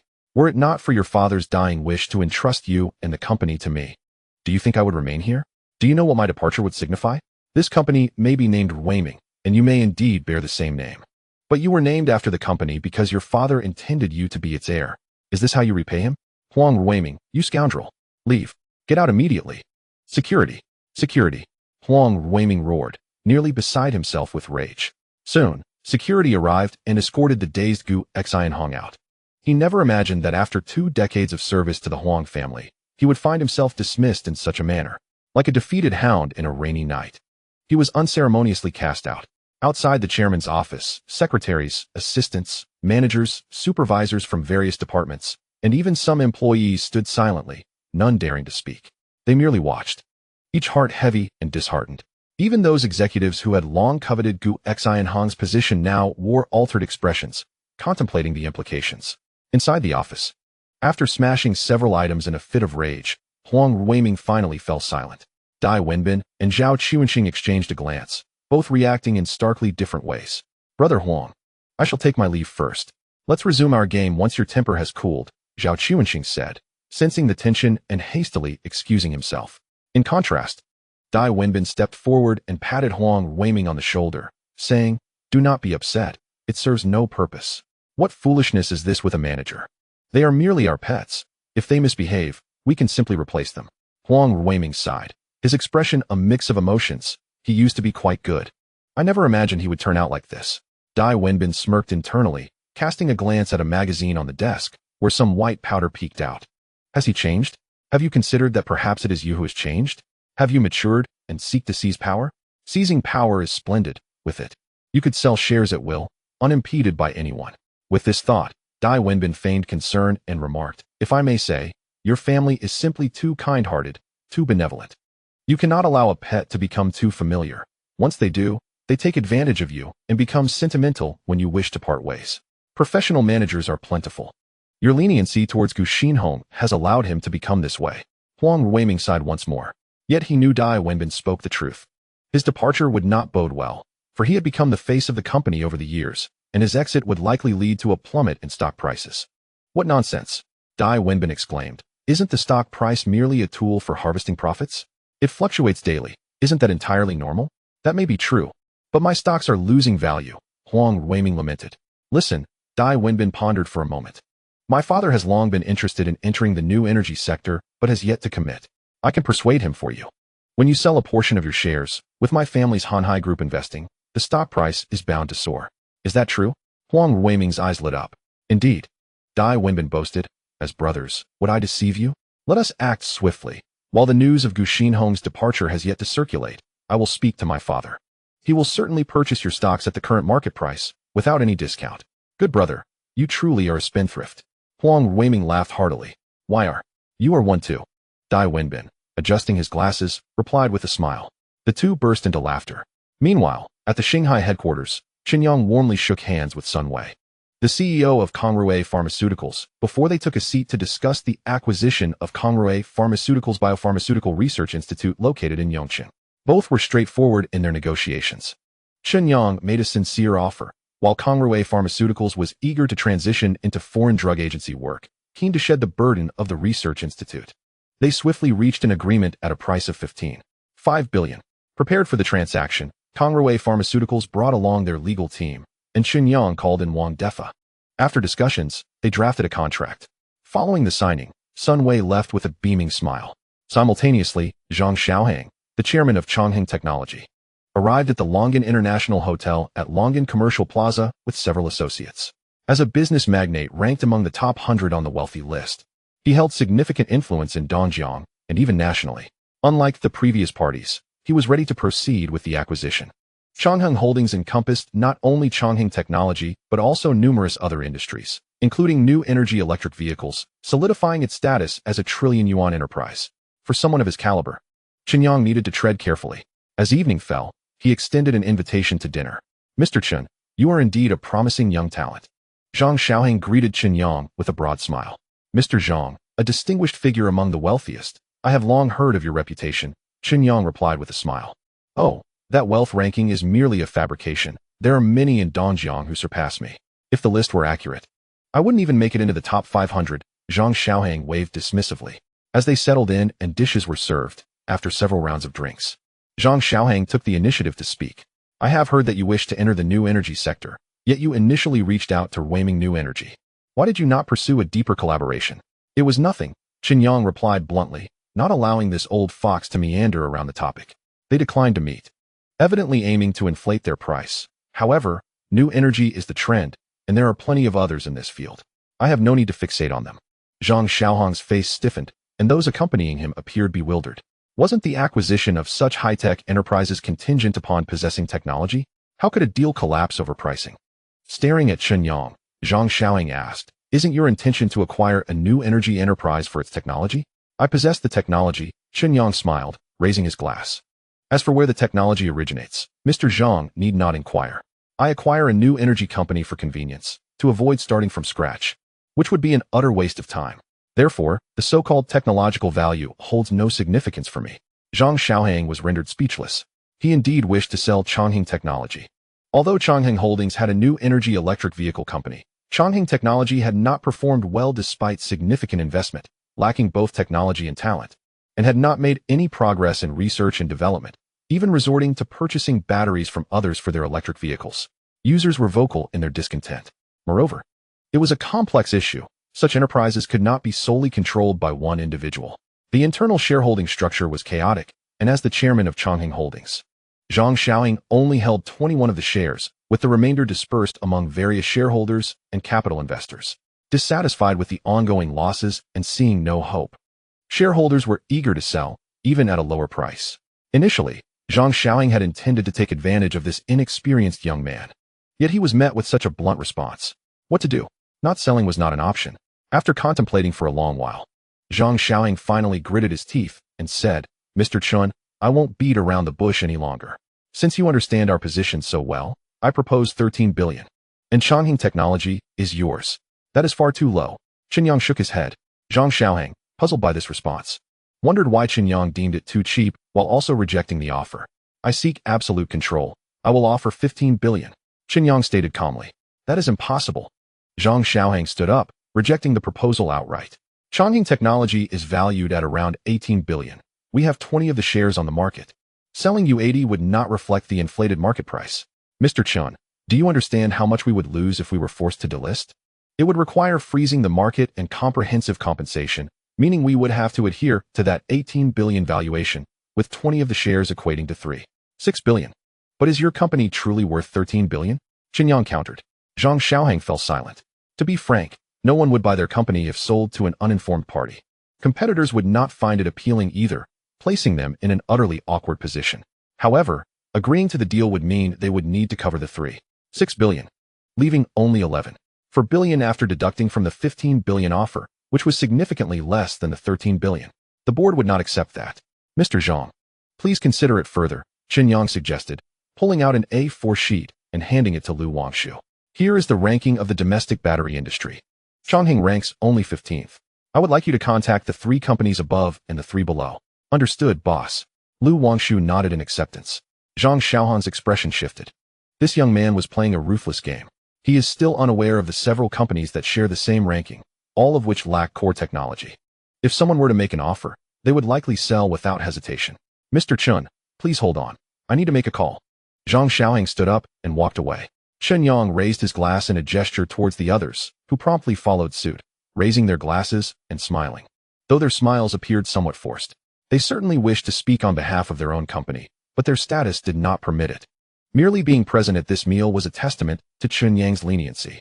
The individual before them was akin to someone of the chairman's wealth. The only difference was that one was a tycoon, while the other was a debtor.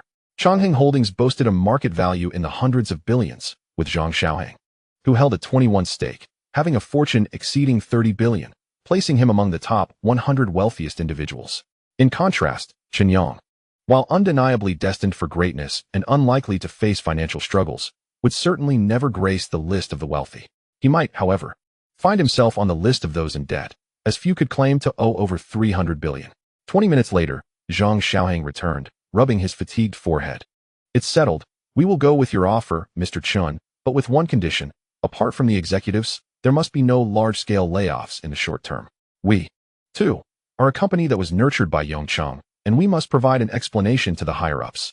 Agreed. Chen Yang nodded, and the two shook hands, initiating a lively exchange of toasts.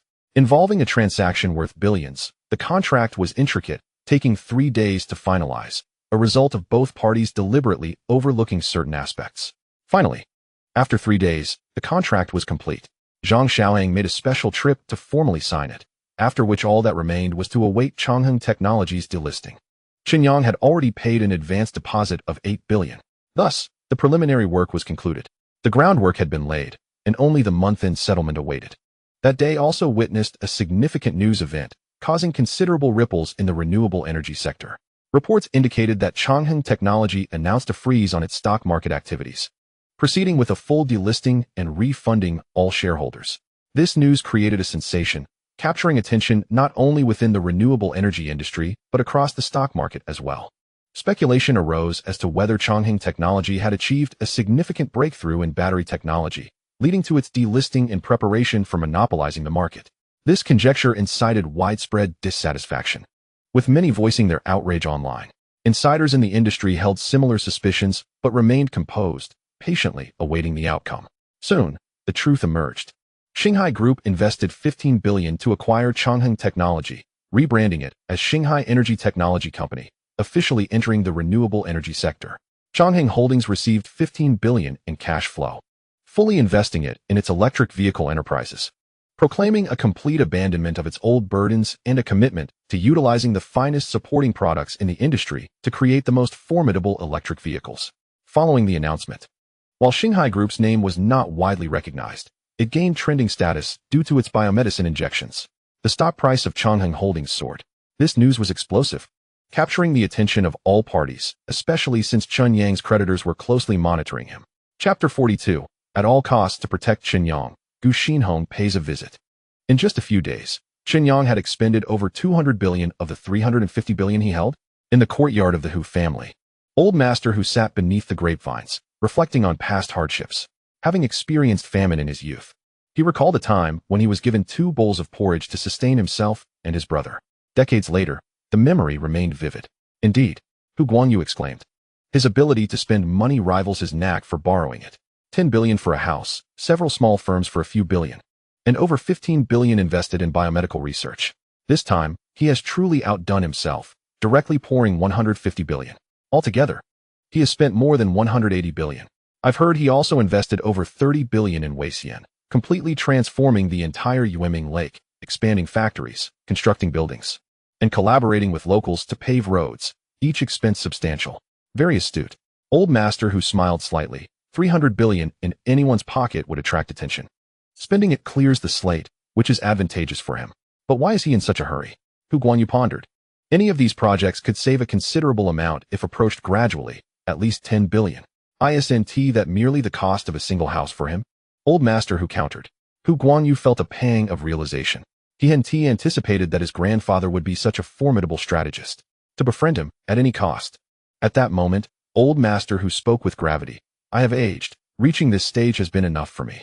Advancing further is daunting. Your second uncle and I have clawed our way back from the brink of death. Without those experiences, we would not be where we are today. Yet you are different. Your father and uncles have endured hardship, and while they may lack certain abilities, they are diligent enough to progress. My concern lies with your generation. Our 2 families have only you as a male heir, and your second uncle's family is all daughters. You bear the dual responsibility of continuing our lineage and ensuring our family thrives. Initially, your 2 elders had modest expectations of you, merely preserving the family business. However, Chen Yang is no ordinary individual. When he informed you that he could cure cancer, you should have realized that befriending him would be advantageous. If he were to marry a daughter from the Liu family, he could safeguard you for a lifetime. To that end, our Hu family is willing to pay any price. Any price?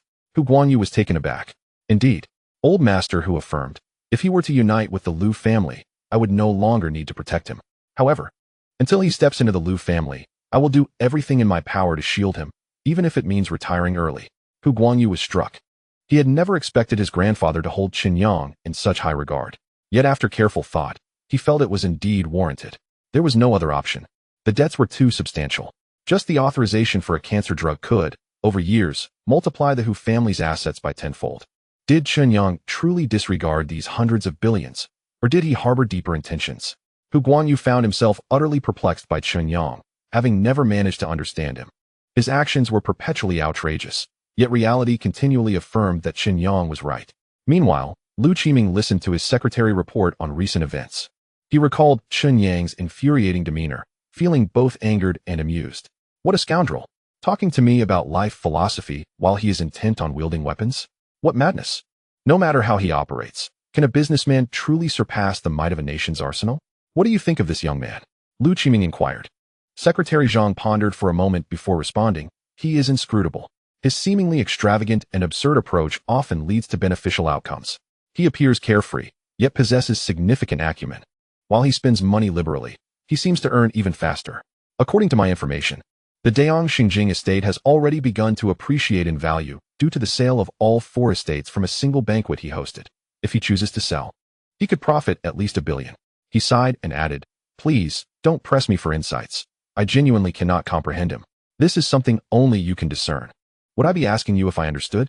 Lu Qiming sipped his tea, his expression grim. He glanced down at his cup, irritated by the dregs he was left with, lamenting the loss of quality tea. Simultaneously, Chen Yang was preparing tea himself, seizing a handful of premium leaves as if they were free, which left Lu Wangshu exasperated. Chen Yang, however, pushed her away, needing a pick-me-up after a late night and an early morning, especially with an unexpected guest arriving. "Mr. Gu, you must have seen the news. I have acquired Chongqing technology and thus no longer require Weiming new energy." "I understand." Gu Xinhong forced a bitter smile and remarked, "There is no need to address me as Mr. Gu anymore. I have been ousted from Ruiming." "What?" Chen Yang and Lu Wangshu were momentarily taken aback. They had reviewed the documentation. Hadn't Ruiming new energy flourished under Gu Xinhong's stewardship? How could he be so swiftly dismissed? Had Huang Weiming lost his mind? In recent days, I have come to a realization. Quite simply, I was overly involved, micromanaging everything and inadvertently depriving Huang Weiming of the opportunity to engage with the company. A significant workplace faux pas. Gu Xinhong's expression was one of despondency as he continued. "I am now unemployed. While finding a new job is not particularly challenging, having spent so long in the new energy sector, I wish to continue my career here. I hold a positive outlook on the industry's future. Upon learning of your acquisition of Chang'an, I would like to recommend myself for employment." "The position of CEO?" Chen Yang inquired. Indeed.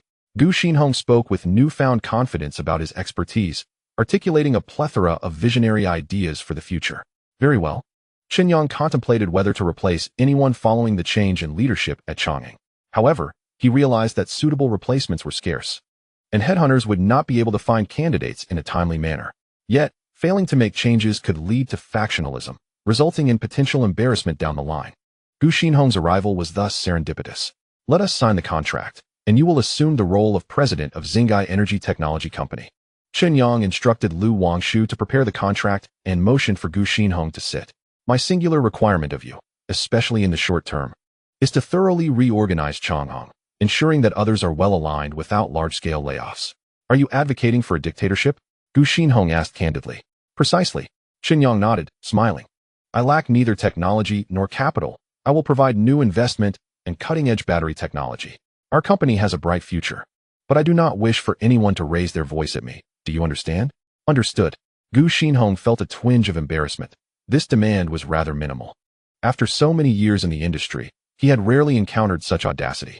However, since the boss had spoken, there must be deeper implications. "Oh, I see."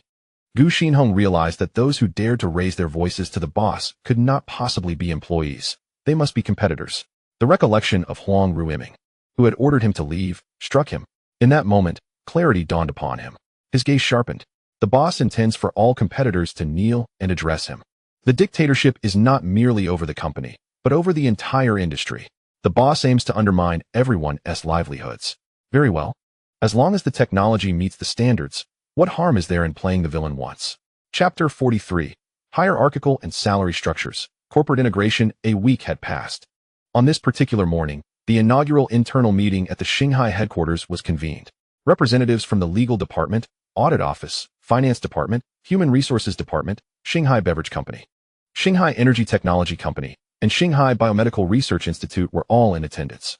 The purpose of this meeting was rather straightforward, to familiarize the internal staff with one another. During the meeting, Chen Yang initiated a reform of the company's internal organizational structure, dismantling and restructuring the merged companies to realize a more streamlined management model. The hierarchy was categorized into younger tiers, T0, T1, T2, and T3, with corresponding benefits and responsibilities established. Chen Yang was designated as the T0 level founder, chairman, and CEO of Shanghai Group. Lu Wangshu became the T1 level executive president and assistant to the chairman of the group. Jiang Lihai was appointed as the T1 level president of the Biomedical Genetics Technology Department, in addition to overseeing the Biomedical Research Institute and Shanghai Weixian Beverage Company. Gu Xinhong assumed the role of T1 level president of the Energy Technology Department and head of Shanghai Energy Company. Guan Lei became the T1 level president of the Security Assurance Department and head of Shanghai Security Company. Wang Defa was appointed as the T2 level head of the Legal Department, responsible for the legal affairs of the entire group. Zhao Yiming was designated as the T2 level director of the Audit Office, overseeing the group's auditing processes. Lu Yun was named the T2 level head of the Finance Department, managing the group's financial operations. Wei Dong took on the role of T2 level head of Human Resources, responsible for the company's human resources management. In addition to these senior executives, various department heads and rotating ministers appointed by Jiang Lihai, such as Zhao Qi, the head of the sales department for Shanghai Beverage, and Wang Feng, the chief management director of the workshop, were classified as T3 level. In simple terms, individuals like Wang Defa and Lu Yun, stationed at the headquarters, were classified as T2 level, while their subordinates responsible for specific tasks and those designated to manage legal and financial departments across various companies fell under T3 level. Of course, this classification only reflected functional hierarchy and the level of authority. The salary levels were far more detailed, with an initial classification of up to 1,000 levels. Unlike other companies, the hierarchy and salary structure at Shanghai were entirely devised by Chen Yang, aimed at facilitating centralized and dictatorial governance. The initial salary levels were straightforward. For recent graduates entering the company, the categorization primarily depended on their educational background. A diploma was assigned level 5, a bachelor's degree level 10, and a master's degree level 15, and so forth. For individuals with prior work experience, their entry level was determined by their previous salary levels, with a year-on-year comparison. For instance, if an individual previously earned an annual salary of 200,000, their starting salary at Shanghai would be level 201, with one level equating to 10,000. Beyond the initial levels, advancing to higher tiers was uncomplicated. Absent any infractions, each year the salary level would automatically increase by 10 to 20, so for an annual salary of 200,000, the following year it would rise to 222 to 224,000. Mistakes would result in demotion. This progression was based on natural growth and daily performance. Additionally, outstanding contributions in one's role could lead to salary increments upon review by superiors, with varying amounts. Furthermore, the salary level was influenced by the job level. T3 positions automatically received a 50-level increase, T2 positions a 100-level increase, and T1 positions a 300-level increase. For example, Jiang Lihai had a base salary level of 80. After making significant contributions during the establishment of Shanghai Beverage, Chen Yang granted him a 50-level increase. Thus, he now stood as the T1 level president of the Biomedical Department, receiving an additional 300-level increase, totaling 430 levels. This meant his annual salary could reach 3 million. Though this may not seem substantial compared to other large corporations, Shanghai had only just been established and held great potential for the future. Chen Yang was unconcerned with the employees' salaries. Rather, he valued their loyalty. If money could secure their unwavering service, that was an invaluable investment. Possessing advanced technology ensured he would never lack funds. What he truly needed was talent. Had he not feared startling them, Chen Yang would have considered doubling their salaries to create a significant buzz to attract talent. Guan Lei, having recently completed his military service, felt grateful to attain a T1 level position and was reluctant to accept a base salary level, believing that exceptional future performance would naturally lead to salary increases. Thus, he was only assigned a basic level of 300. Gu Xinhong, on the other hand, had a relatively high salary level, yet he was ambitious, convinced that he could make a significant impact in the new energy sector, and was provisionally assigned a level of 200 to 300, translating to an annual salary of 5 million. Wang Defa and the others watched with green envy. However, their entry into the company was through a merger, and Chen Yang had provided a year's worth of relocation expenses from the outset, meaning they would not formally enter the company as salary evaluation until the following year. The most surprising revelation was regarding Lu Wangshu.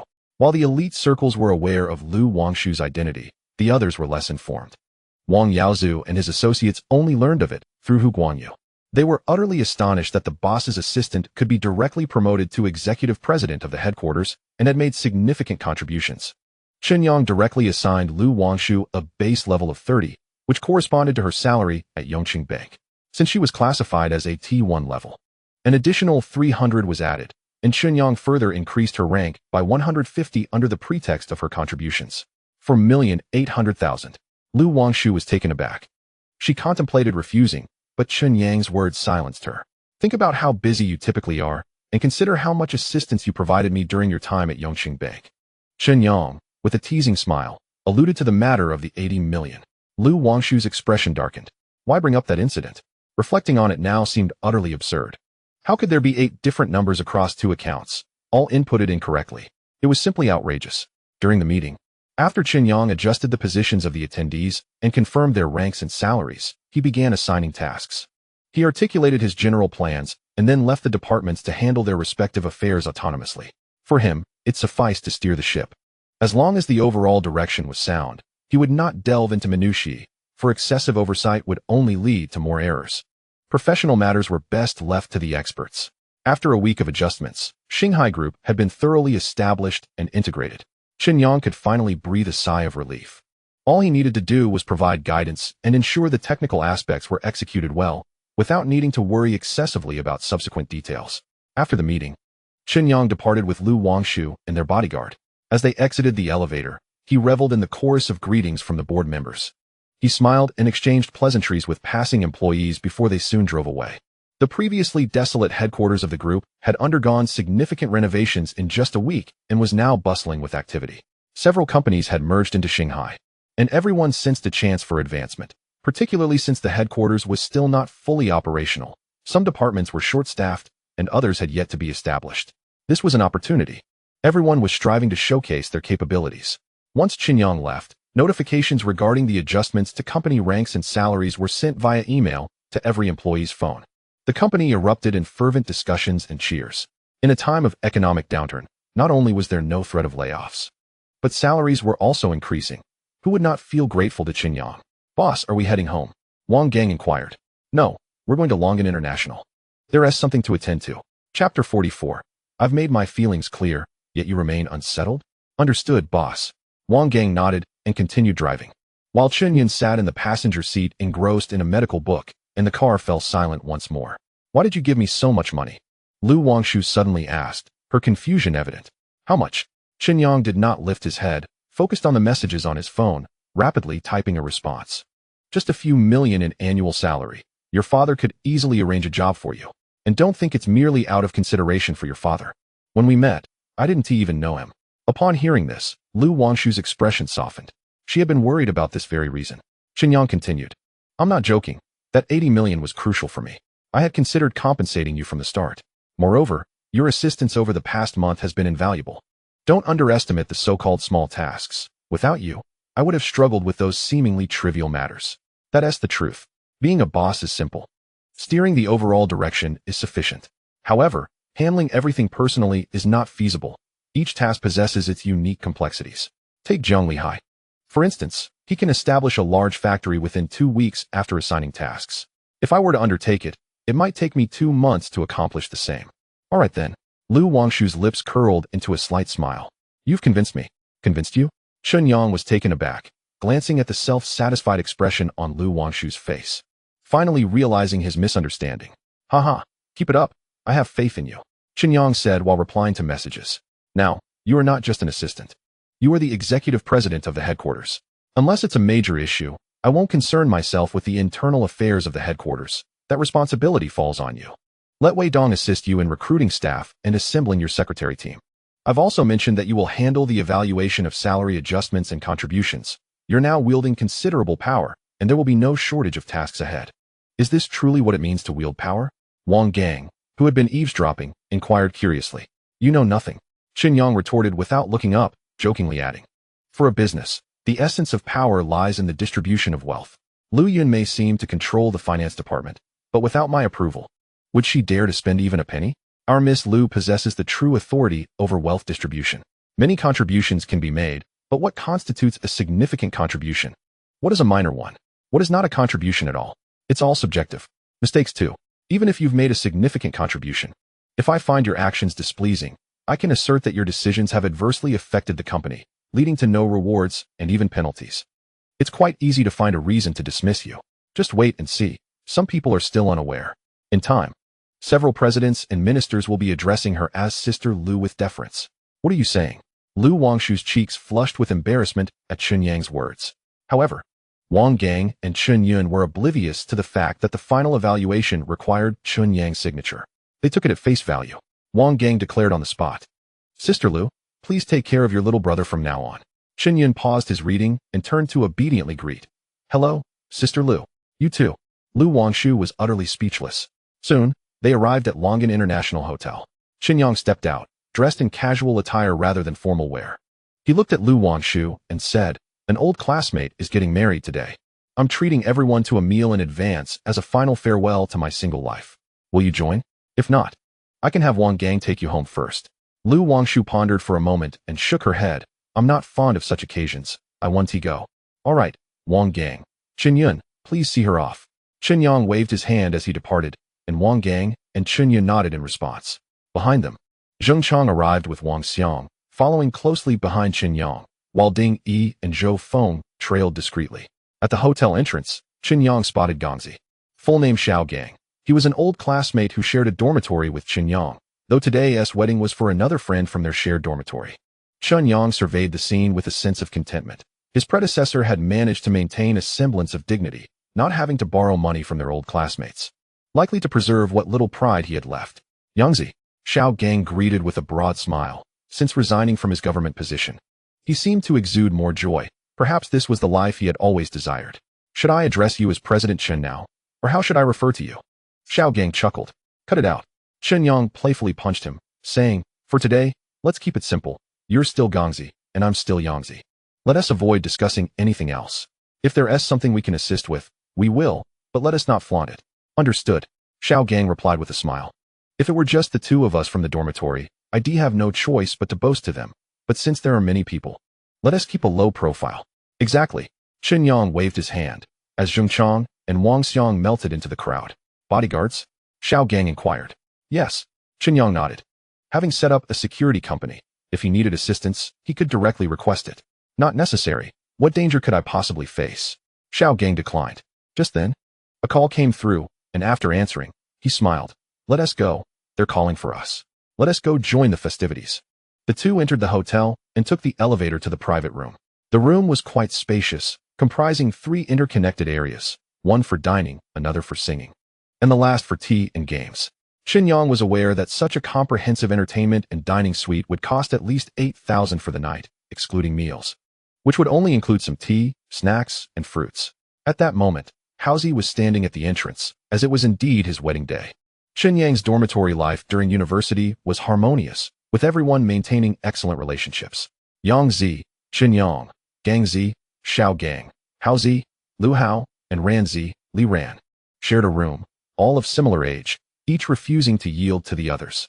In their freshman year, they bickered for months without determining a leader, and from that point onwards, they referred to each other with the suffix C. Congratulations. Chen Yang and Xiao Gang stepped forward, presenting red envelopes, each containing 2,000 yuan. They had no intention of boasting and, after discussing it with Li Ran in their group chat, decided on the standard envelope size. Finally, one of the 4 singles has found a partner. Xiao Gang remarked with a grin. Who are you looking down on? Hao Zi retorted, narrowing his eyes. It's 3 singles and a romantic, okay? Have I ever been single? His comment carried the weight of someone who could boast at a wedding, claiming superiority. Chen Yang gave a thumbs up, albeit turned downwards. Lu Hao fell silent immediately. This fellow came from a wealthy family in Yongchang, with a father who was a corporate executive and a mother who ran a chain of clothing stores, undoubtedly a successful family. His extravagant spending during college had intimidated many younger girls, enticing them into sweet romances. And what about Ranzi? Xiao Gang inquired. He's in a karaoke room. Lu Hao pulled the two into the adjacent karaoke suite, where chaos reigned. Upon entering, Chen Yang and Xiao Gang were immediately taken aback. 1, 2, 3, 4, 5, 6, 7. Wow, 7 women, and they're all ex-girlfriends. Aren't you afraid your fiancé will find out? The two stared in shock at Lu Hao. Lu Hao turned off the music and gestured around, saying, no need for introductions. You all know them. These 2 are my childhood friends. He referred to 2 men seated on the sofa. The 2 stood up and greeted Chen Yang and Xiao Gang with smiles. Their apparent warmth masked a certain aloofness. They didn't delve into names, merely welcoming them with friendly smiles. Clearly, they were cultured individuals, but not inclined to forge new friendships. Such is the nature of adult society. There's no need to engage deeply if one does not belong to the same circle, and one is careful not to offend easily. Yang Zi, Gang Zi, it's been a while. Li Ran was rather enthusiastic, setting down the microphone to embrace them. The young women in the suite were equally warm. As they were all old classmates, even if they weren't in the same major, they all belonged to the same school and knew each other through Lu Hao. Soon, the room was filled with excitement. As the atmosphere grew lively, Lu Hao treated Chen Yang and the others to an impromptu performance of a failed rendition. Lily, 1-1, Ming Ming. Nini, Ya, Lingling. Lu Hao sang passionately. Tonight is my night of being single. It's time to bid you farewell, yet my heart is reluctant. I think back to those years, on a night of perfect harmony. To hell with it. Get lost. Fool. The women rolled their eyes in exasperation. Don't disgust me. My kid is already in kindergarten. If it weren't for you insisting we come, I wouldn't have shown up to your single night. Stop grossing me out. Look, I'm pregnant, and you still haven't moved on? Chen Yang and the others burst into laughter at that moment. Chapter 45. Who knew at her age? She was still a romantic at heart. In the midst of the laughter, Chen Yang, Xiao Gang, and Li Ran were expelled from the suite. While Lu Hao's two friends covered their faces in disbelief, the three stepped outside for fresh air and a smoke, reaching the rooftop of Long and International. Gazing at the neon lights of the city, the towering buildings, and the bustling traffic on the overpass. Ranzi, what have you been up to lately? Chen Yang asked. Dating. Li Ran took a deep drag of his cigarette. Really? Chen Yang and Xiao Gang stared at him in disbelief. Absolutely. Li Ran exhaled a large plume of smoke. His gaze distant, as if he were peering into the vastness of the night sky. She's like a star, igniting hope in my darkest moments. Illuminating my life like the moon. I can only marry her. What? Xiao Gang looked at him incredulously. Chen Yang pondered for a moment, then hesitantly asked, how old is she? That is not important. Li Ran stammered. Do you need to support a child? Chen Yang's heart sank as he probed further. No. Li Ran shook his head. But I might have to help her look after her grandchild in the future. Wow. Xiao Gang was astonished. Chen Yang struggled to find words. I'll give you 10 million to leave her. No. Li Ran replied, pained. This is not about money. I truly love her. You know me. I'm drawn to older women. Spare me the nonsense. Chen Yang glared. How much does she have? I don't know. Li Ran hesitated, then quietly admitted. All right. I'll be honest. I was too lazy and got fired. I was broke and did some odd jobs. One day, I unexpectedly got a gig with her. She liked my attitude and started giving me a lot of work. Seeing her generous spending, I thought I should woo her, but who knew at her age? She still had a romantic mindset? What makes you say that? Xiao Gang inquired with curiosity. Let me give you an example. Because I was attentive. She assumed I liked her and rejected me. I felt utterly bewildered.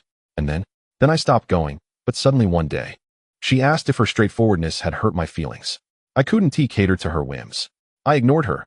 And then she thought I was upset for ignoring her. So she tried to appease me with red envelopes, transfers, orders, and even tips. Li Ran quickly clarified. Bro, don't think I'm not ambitious. She gave me so much. Over 200,000 in red envelopes, thousands in tips, and bought me clothes and a car. Saying it was tiring to run errands without a vehicle. She even got me a Range Rover. At that moment, I jokingly called her godmother. Did you really call her that? Chen Yang asked. I did. What did she say? She said it was even more thrilling. Wow. Xiao Gang was once again stunned. Chen Yang's hand, holding the cigarette, trembled slightly as he inquired, what kind of family does she come from? A middle-aged widow. Li Ran stroked his chin. She has a company. I don't know how big, but it's said to be substantial. Her son is currently the chairman and hasn't he been home for a long time. I've never seen him. You're really something. Xiao Gang commended him, curious. Since she has a son, her wealth probably won't be yours. What do you see in her? I'm after her shares. Li Ran chuckled. She said her husband divided the company's shares upon his death, 40 for her son and 30 for her. As long as we marry, regardless of divorce or her passing, I'll get a share of her wealth. That is her dowry for me. Wow, you really hit the jackpot. Xiao Gang remarked, a hint of jealousy in his tone. Both he and Chen Yang recognized that the woman likely possessed an appealing appearance. If she were truly unattractive, Li Ran might not have had the resolve to pursue her. Indeed, women from affluent families, often housewives who had never worked, would likely maintain their looks, and a woman in her 40s might resemble a woman in her 30s. After finishing their cigarettes, the trio descended the stairs, only to find the door to the karaoke suite wide open, with a crowd gathered outside. What is going on? Where are they? A furious voice roared. What are you doing? Xiao Gang interjected, drawing attention from the crowd. Inside and outside the suite. A dozen pairs of eyes turned toward them. One young man glared at Li Ran with a menacing expression, pulling out a photo to compare. Then he charged forward. How dare you? You're the scoundrel who seduced my mother. The man lunged at Li Ran, but just then, Zheng Chong, hidden nearby, sprang up and kicked the assailant away. Cough, cough. Ouch, my kidney. The man groaned, clutching his side in pain. Young Master Huang. His companions rushed forward in unison. Wang Xiang, Ding Yi, and Zhou Feng no longer concealed their intentions. The three charged forth, igniting a fierce melee that enveloped the entire corridor and half the hall. Nearby, the waitstaff stood frozen in fear, while the manager flitted about in a state of panic. Meanwhile, Zhao Shun, the owner of Longan International, who was dining upstairs, rushed down upon hearing the commotion. What is happening? He shouted, only to catch sight of Chen Yang. Mr. Chen. His pupils dilated in shock, his mind racing with dread. The last time Mr. Chen was here, he was apprehended. Could it be that he was about to be assaulted once more? That could not be allowed. After all, he still owed me money. You, and all of you, what are you dawdling for? Help Mr. Chen. At his command, a throng of waitstaff surged forward, escalating the chaotic brawl. Everyone, calm down. Let us not go too far. Chen Yang interjected, aware that the young man was the son of Li Ran, and any serious injury would be difficult to explain to his mother. You beast. The young man spat. Li Ran, you scoundrel. You seduced my mother and then ambushed me. Just wait. If I don't destroy you, I will not call myself Huang Ruiming. Wait, Li Ran was taken aback. Huang Ruiming? Chen Yang paused, no longer attempting to mediate, but instead standing to the side. Could it truly be a coincidence? If he were indeed Huang Ruiming of Ruiming New Energy, this situation would escalate dramatically. By tomorrow morning, the entire social circle of Young City would be aware of it. As the saying goes, family disgrace should not be made public. If it were truly Huang Ruiming, should such matters not be handled privately? What was the intention behind such a public spectacle? Did he wish to humiliate his mother? Surely, he could not be so foolish. Chen Yang felt a wave of uncertainty wash over him, recalling Huang Ruiming's audacious dismissal of Gu Xinhong. If he was capable of such actions, perhaps this reckless behavior was not beyond the realm of possibility. Meanwhile, outside the Longan International Hotel, police cars arrived, and at the command of Dai Wenbin, a squad of law enforcement officers stormed into the hotel. Dai Wenbin himself did not enter. Instead, he stood alongside Zhao Chuanxing, the son of the Dongjiang Chamber of Commerce president, Zhao Jiangshan. Zhao Chuanxing hesitated, saying, Isn't this a bit excessive? Haven't you already secured the shares from Huang Ruiming? Why target his mother? You don't understand. Dai Wenbin replied with a cold smile. We're actually helping him. His love-struck mother has found herself a new partner. If we don't assist him now, those shares will fall into someone else's hands. Chapter 46. Do you want to slap me in the face right here? Chilly. Frigid. Zhao Chuanxing felt an uncomfortable shiver run through him as he beheld Dai Wenbin's indifferent grin, unsure of how to respond. Wasn't this tactic rather ruthless just to acquire shares from the Huang family? Though Zhao Chuanxing had matured beyond naivety, he found himself struggling to accept such dark dealings. Yet, he felt powerless to intervene. His father, Zhao Shanhe, sought to cultivate a relationship with Dai Wenbin's father, Dai Xiangdong. Although Zhao Shanhe was the president of the Dongjiang Chamber of Commerce, Dai Xiangdong operated in a different sphere, focusing on the energy sector, involving coal, petroleum, and chemical products. In today's climate, these industries had either been nationalized or wielded significant power. Without substantial backing, one could hardly maintain a foothold. Moreover, these sectors operated within a seller's market, where the players were often indifferent to joining a chamber of commerce. Zhao Shanhe aimed to foster ties with Dai Xiangdong, thus encouraging Zhao Chuanxing to befriend Dai Wenbin, hoping they might become close allies. As the new energy field burgeoned, it was perceived as the future's direction, prompting Dai Xiangdong to express interest in this burgeoning industry, which facilitated Zhao Jiangshan's intent to befriend him. Unlike traditional energy sectors, new energy inherently possessed vast commercial potential, rendering the old seller's market tactics obsolete unless one's technology surpassed competitors. Zhao Chuanxing wanted to voice his thoughts, but ultimately remained silent, sensing a profound chasm between himself and Dai Wenbin. As a purebred scion of commerce, he felt a disconnect with Dai Wenbin's demeanor, which bore the marks of someone who had spent years studying abroad and now operated with a starkly different approach. Ruthless and cunning, Dai Wenbin's methods resembled those of a young bandit leader rather than the heir of a multi-billion-dollar energy conglomerate. It was as if he had emerged from the shadows of a grim underworld, relying on threats, manipulation, and unscrupulous tactics, far from dignified. What's wrong, old Zhao? Do you think I'm being too ruthless? Dai Wenbin seemed to sense his unease, turning to smile. You're just too kind. To achieve great things, one must be ruthless. Besides, does Huang Weiming truly belong in our circle? Our families are worth billions, while he barely exceeds 100 billion. What right does he have to call us brothers? Brother Bin is right. Zhao Chuanxing managed a forced smile, though he felt an internal conflict. Dai Wenbin paid him little mind, glancing at his watch before cheerfully declaring, "Let us head back. We'll see tomorrow's news." Inside Longan Hotel, a banquet hall buzzed with excitement, filled to capacity at 4 or 5 tables. Chen Yang raised his glass, proclaiming, "Come on, everyone, give me some face, drink up." The room fell silent. Xiao Gang stood up with a smile, downing his drink in one gulp. Zhao Shun, the hotel owner, also raised his glass, exclaiming, "When Mr.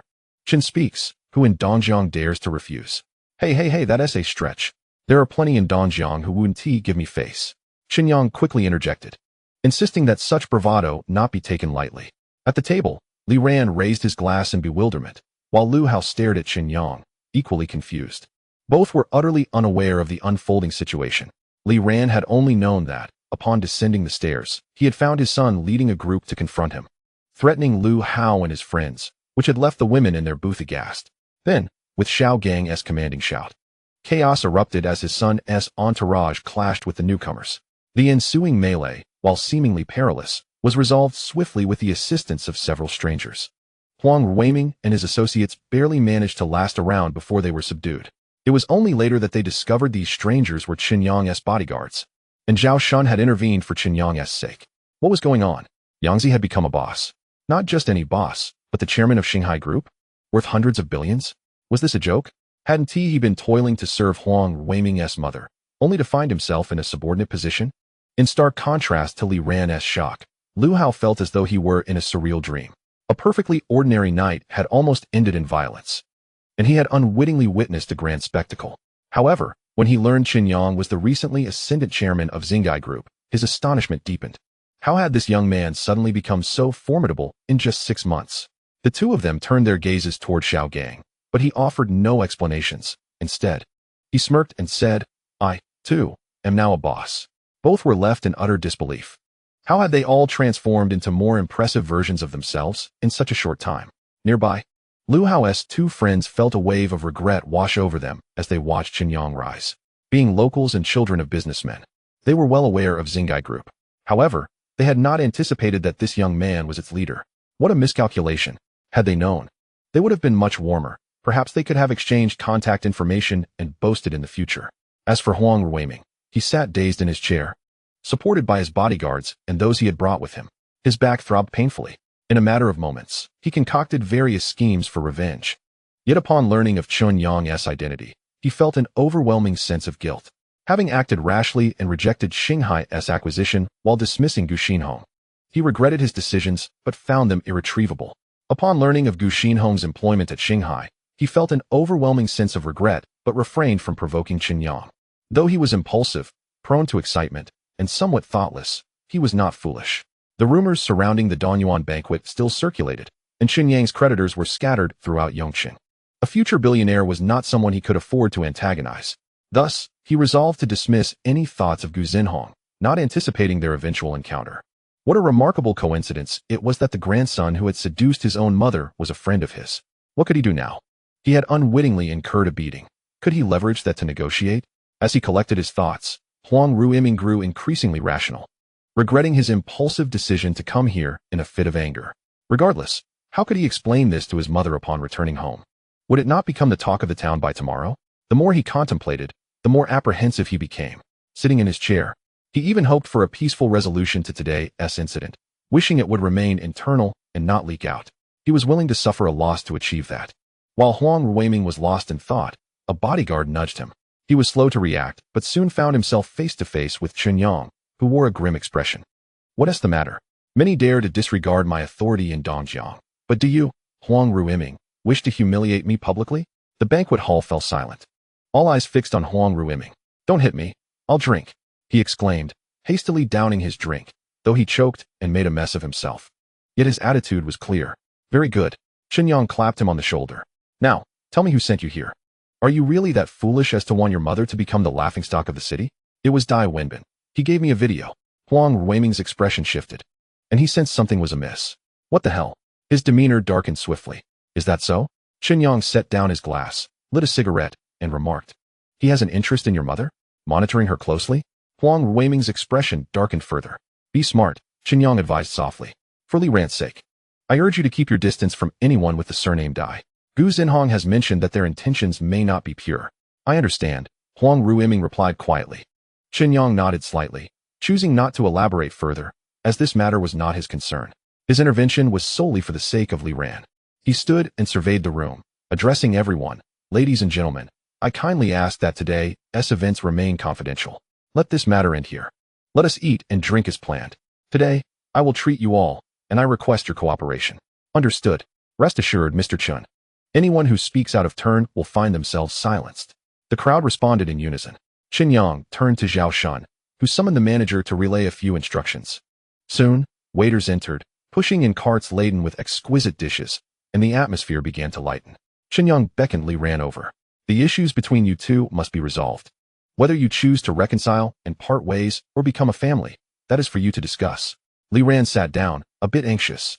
But his heart felt much steadier with Chen Yang nearby. Stay away from my mother. Huang Ruiming glared at Li Ran. If you do, today's incident will conclude here, and I shall not trouble you further. We are truly in love. Li Ran inhaled deeply. True love, you say? Huang Ruiming retorted angrily. I'll give you 5 million. Your mother likes me. 10 million. She genuinely loves me. 20 million. Don't push your luck. Huang Ruiming shouted furiously. Li Ran glanced at Chen Yang, feeling emboldened, and scoffed. I just checked my phone. Your company is worth 10 billion, and your mother owns 30%. How presumptuous of you to think you can intimidate me. Huang Ruiming, enraged, laughed bitterly. What gives you the right? That belongs to me, inherited from my father. I could be your father if I wished. The important thing is, your mother favors me, Li Ran declared with pride. Huang Ruiming felt an overwhelming urge to silence him permanently. Damn it, how can someone be so shameless? As his frustrations mounted, Huang Ruiming asserted, she's in her 40s.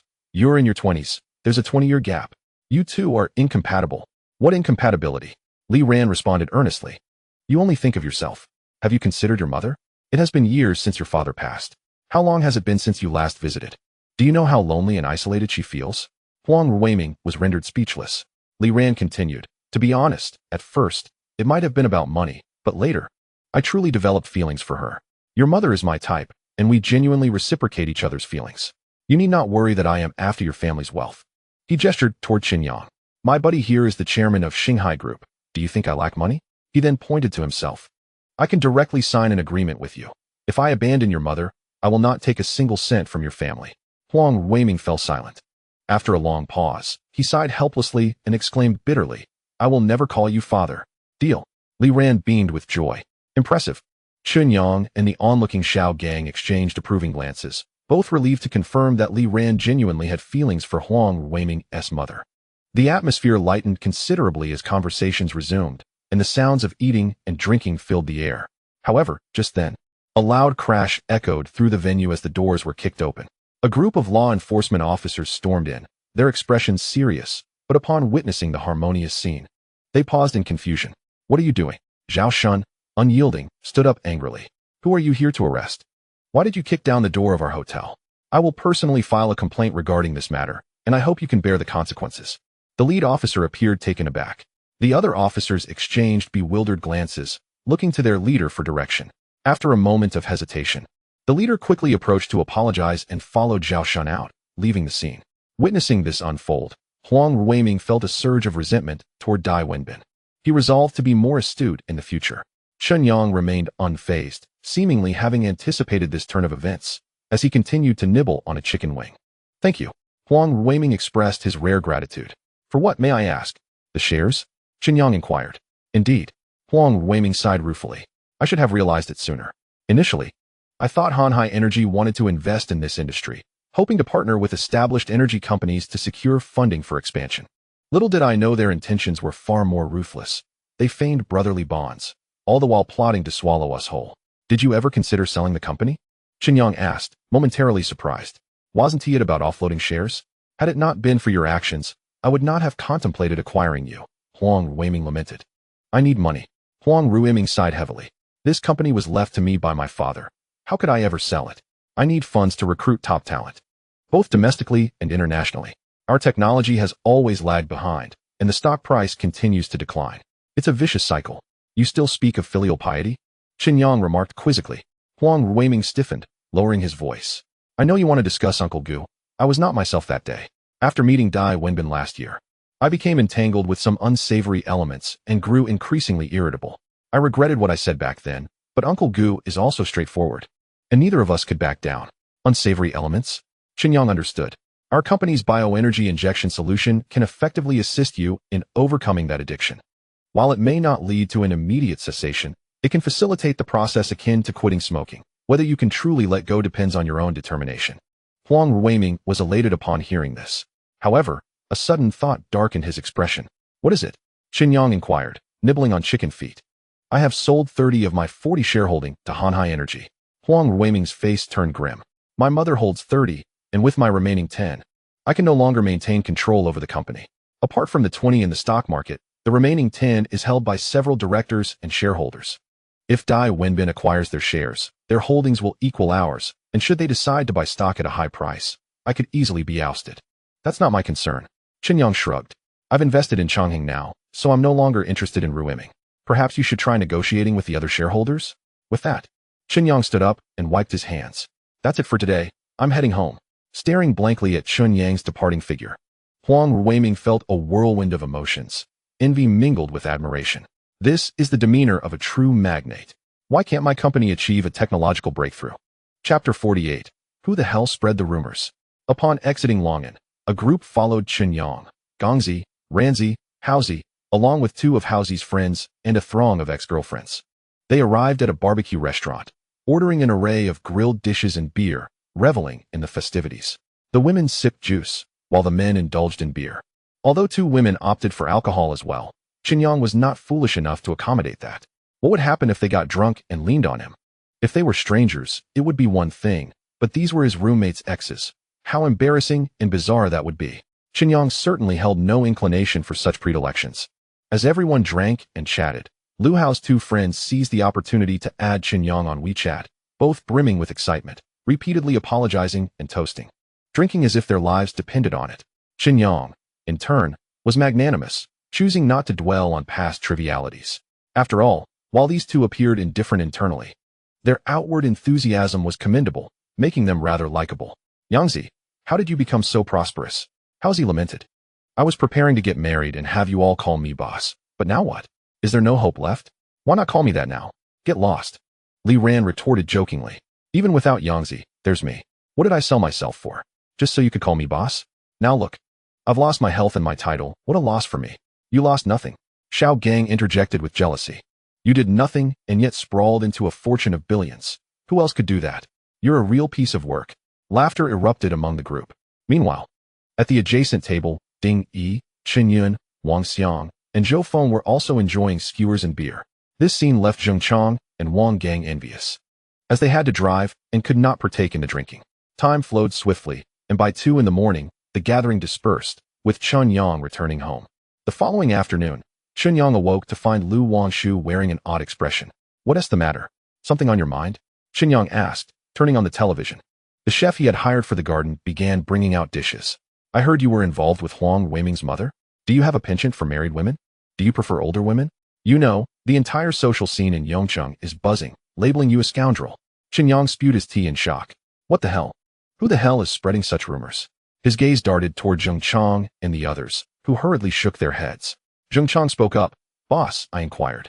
And Huang's side claims it's not their people, while your classmates also said no one is spreading nonsense. It seems to be the work of Dai Wenbin. Why me? Chen Yang was baffled. If one were to spread rumors, they should at least choose a reasonable target. Why not you?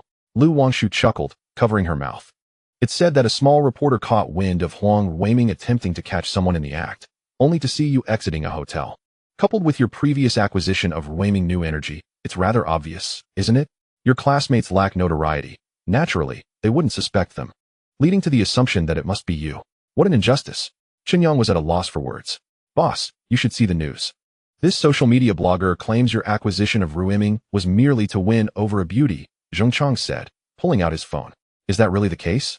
Chen Yang was flabbergasted. She is 20 years my senior. How is she a beauty? What do I stand to gain? And there's more. Huang Gang chimed in, holding up his phone.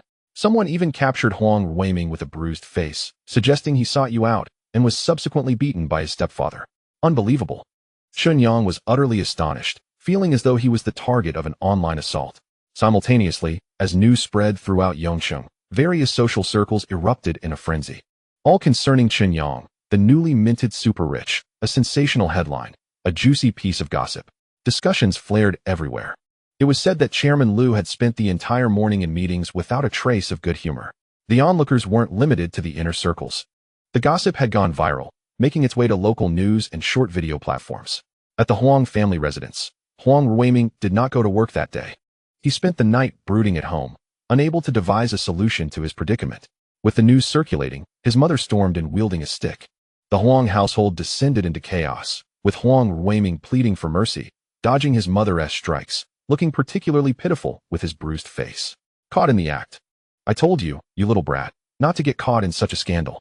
When did I ever have an affair with Chen Yang? You listen to rumors too easily. I'm 20 years older than him, and you go and stir up trouble? I'll beat you, ungrateful child. You little beast. You dare hide? Huang Mama, whose full name was Liu Suxin, looked remarkably youthful due to her diligent upkeep. When enraged, her tears resembled those of a weeping willow, betraying her age of over 40. No wonder Huang Ruiming's father had continually mentioned her before his passing, bequeathing her 30 of the shares. Upon seeing his tearful mother, Huang Ruiming found himself unable to evade responsibility any longer and knelt on the ground. Mother, I was wrong. I truly regret it. I'll beat you. Stop.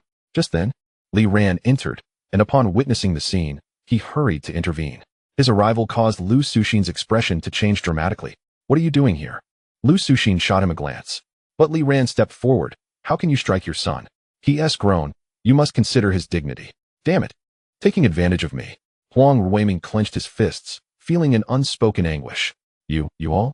Lu Suxin seemed to grasp the situation. Yes. He was the one I was with yesterday. We were honest with one another and accepted each other. Xian, don't mind those rumors. I will clarify everything. Li Ran said solemnly. No. Lu Suxin was taken aback. If you clarify, then what about your future? I don't care. Li Ran declared resolutely. I love you.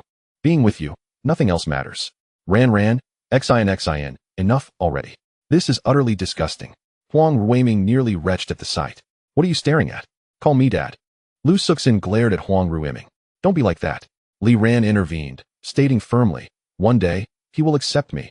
I am not in a hurry. I could just as easily wish to eliminate you, you beast.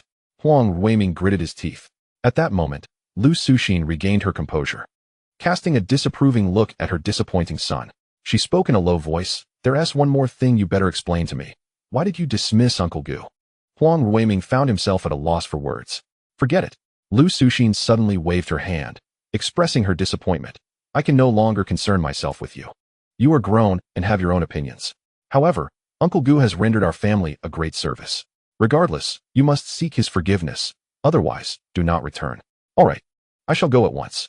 Huang Ruiming hesitated for a moment. Then an idea struck him. He nodded and swiftly rose to leave. He realized that he lacked a solution. Yet Uncle Gu's extensive experience surely provided one. He intended to seek forgiveness and even solicit reprimand, not merely for absolution, but for the survival of the company. Pride? Self-esteem? What do they matter? Survival comes first. Chapter 49. Yet, he knelt on the spot.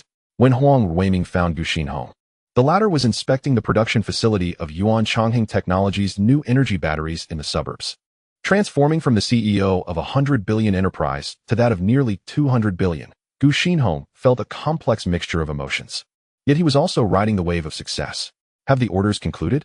He casually inquired, prompting the facility head to step forward eagerly. Mr. Gu, we received notice from the headquarters a week ago, and since then, we haven't taken on any new orders. We have been focused on completing the outstanding orders, most of which are now finished. A few remaining lithium and lead-acid battery orders for electric vehicle companies will be fully delivered within the week. Excellent. Guxin nodded, instructing. The boss has directed that after these orders conclude, employees will be given a break.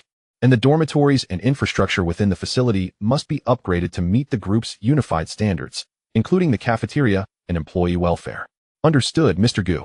This has already been communicated, and everyone is quite pleased and touched. The facility had beamed. Initially, when they learned that the company had been sold to headquarters, they felt as though the sky had fallen. Yet, They never anticipated such benevolence from the new owner. There was merely an internal meeting with critiques, and the most criticized executives were dismissed. Everyone else remained unscathed, avoiding mass layoffs. This was nothing short of a miracle.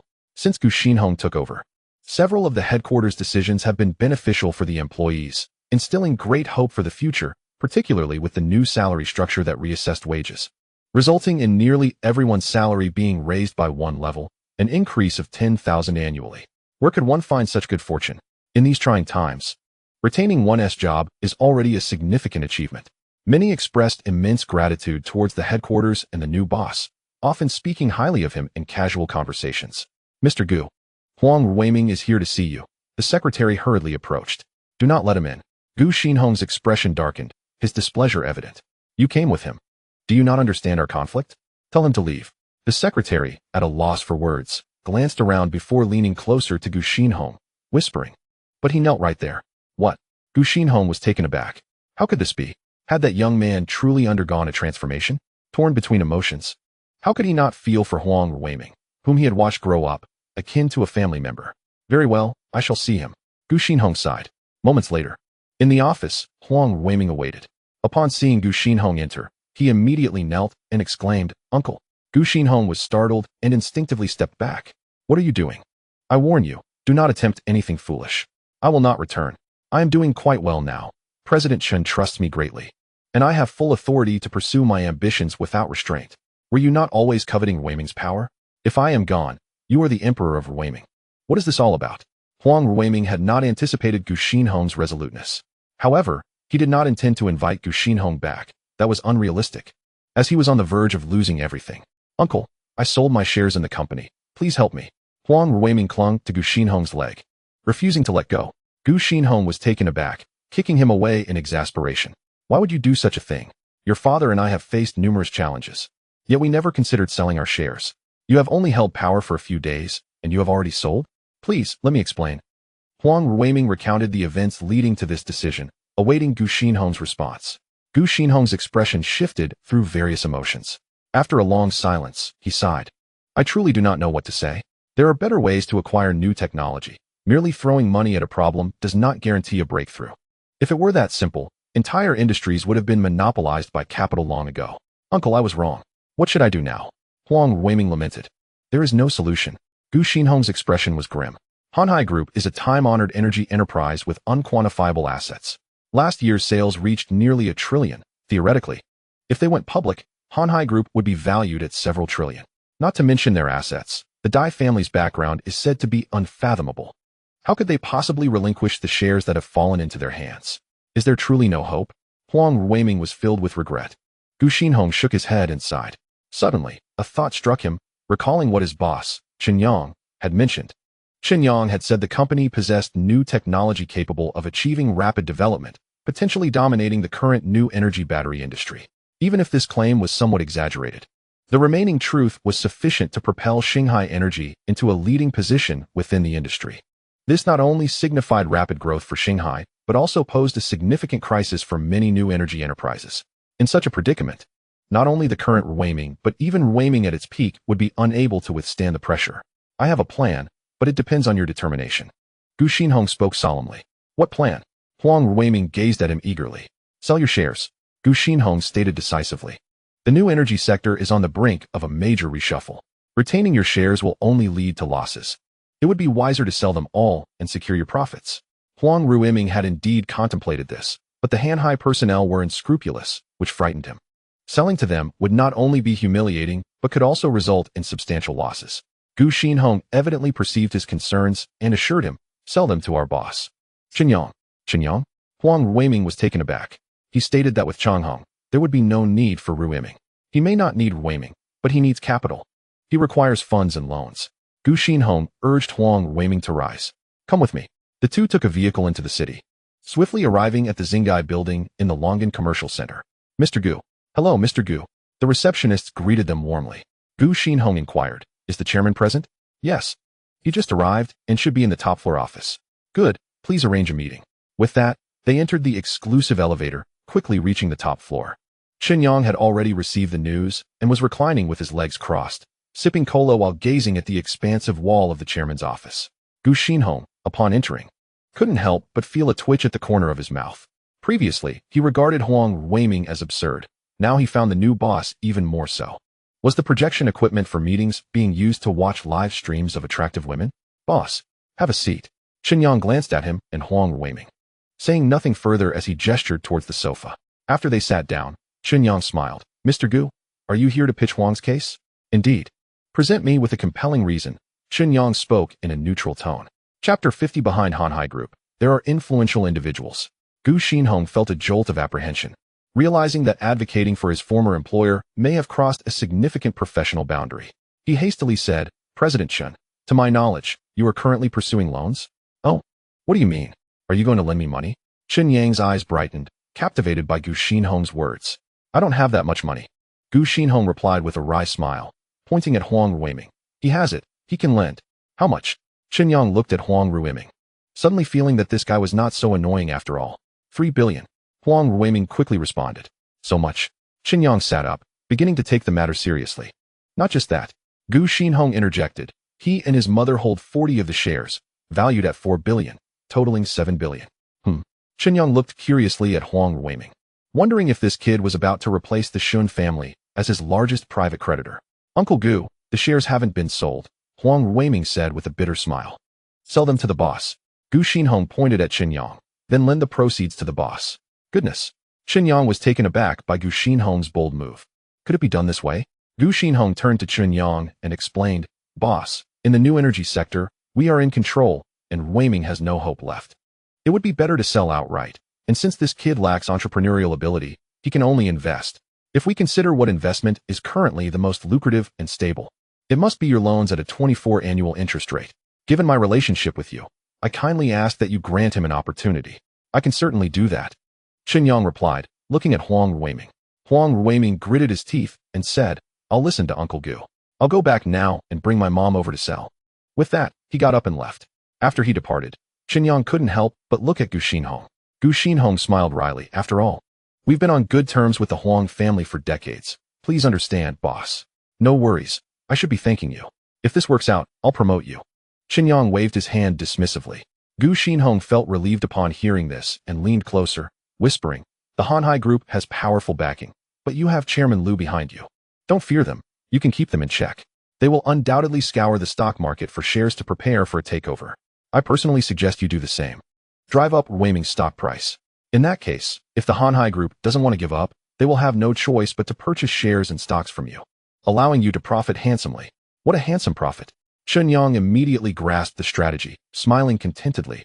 I leave it entirely in your hands. There's over 10 billion in the company account. You can manage it.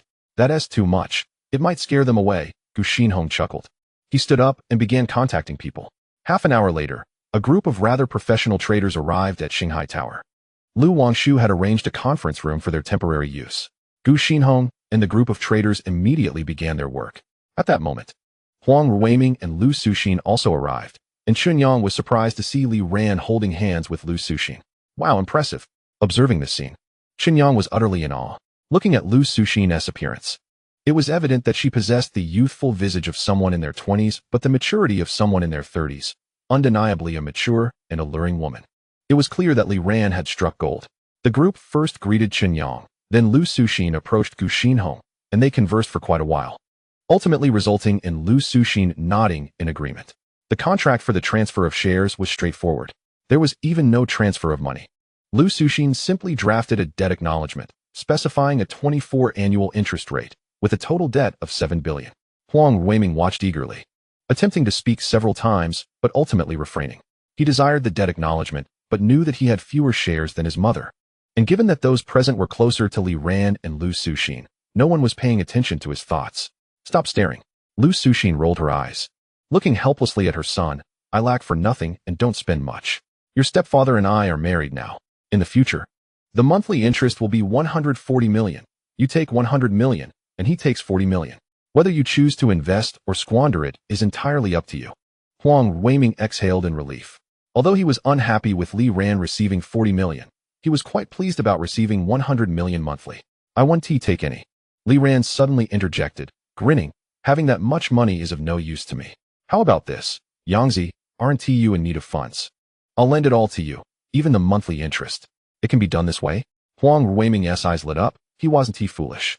If he lent his yearly interest of 1.2 billion to Chen Yang, he would have enough to cover next year's interest without exhausting it. I won't take any either. All for you. Goodness, Chen Yang exclaimed, playfully scolding. Are you two trying to play interest on interest with me? Fine. Let us keep it all. The group erupted in laughter. Even Gu Xinhong was tempted, thinking he might forego his salary and lend it to the boss instead. However, considering his meager salary, he ultimately hesitated to voice it. Meanwhile, at the Hanhai Energy headquarters, Dai Wenbin listened to the trader's report with a grim expression. He smashed the cup in his hand and exclaimed, Damn it, who moved first? How dare they seize what belongs to me? I'll see if they have the capability. With that, he rose and headed to the chairman's office. Dad, Dai Xiangdong, wearing glasses and always keen on presenting himself as refined, could not hide certain things. Although age had turned his hair gray, he still exuded a sharp demeanor. What's wrong? Someone is aggressively acquiring Ruiming stocks, just like us, Dai Wenbin said darkly. Dai Xiangdong frowned upon hearing this, scrutinizing his son, and replied with discontent. Is this what you wanted to tell me? What does that even mean? Do you want me to help you resolve it? What is the outcome? Who is acquiring? What are you planning to do? Did you succeed? However, the stock prices have already been driven to a halt. Dai Wenbin hesitated. Dad, Ruiming doesn't possess any exceptional technology. Will we incur losses if we continue acquiring? Shouldn't we consider another company? Why are we so fixated on Ruiming? I don't understand.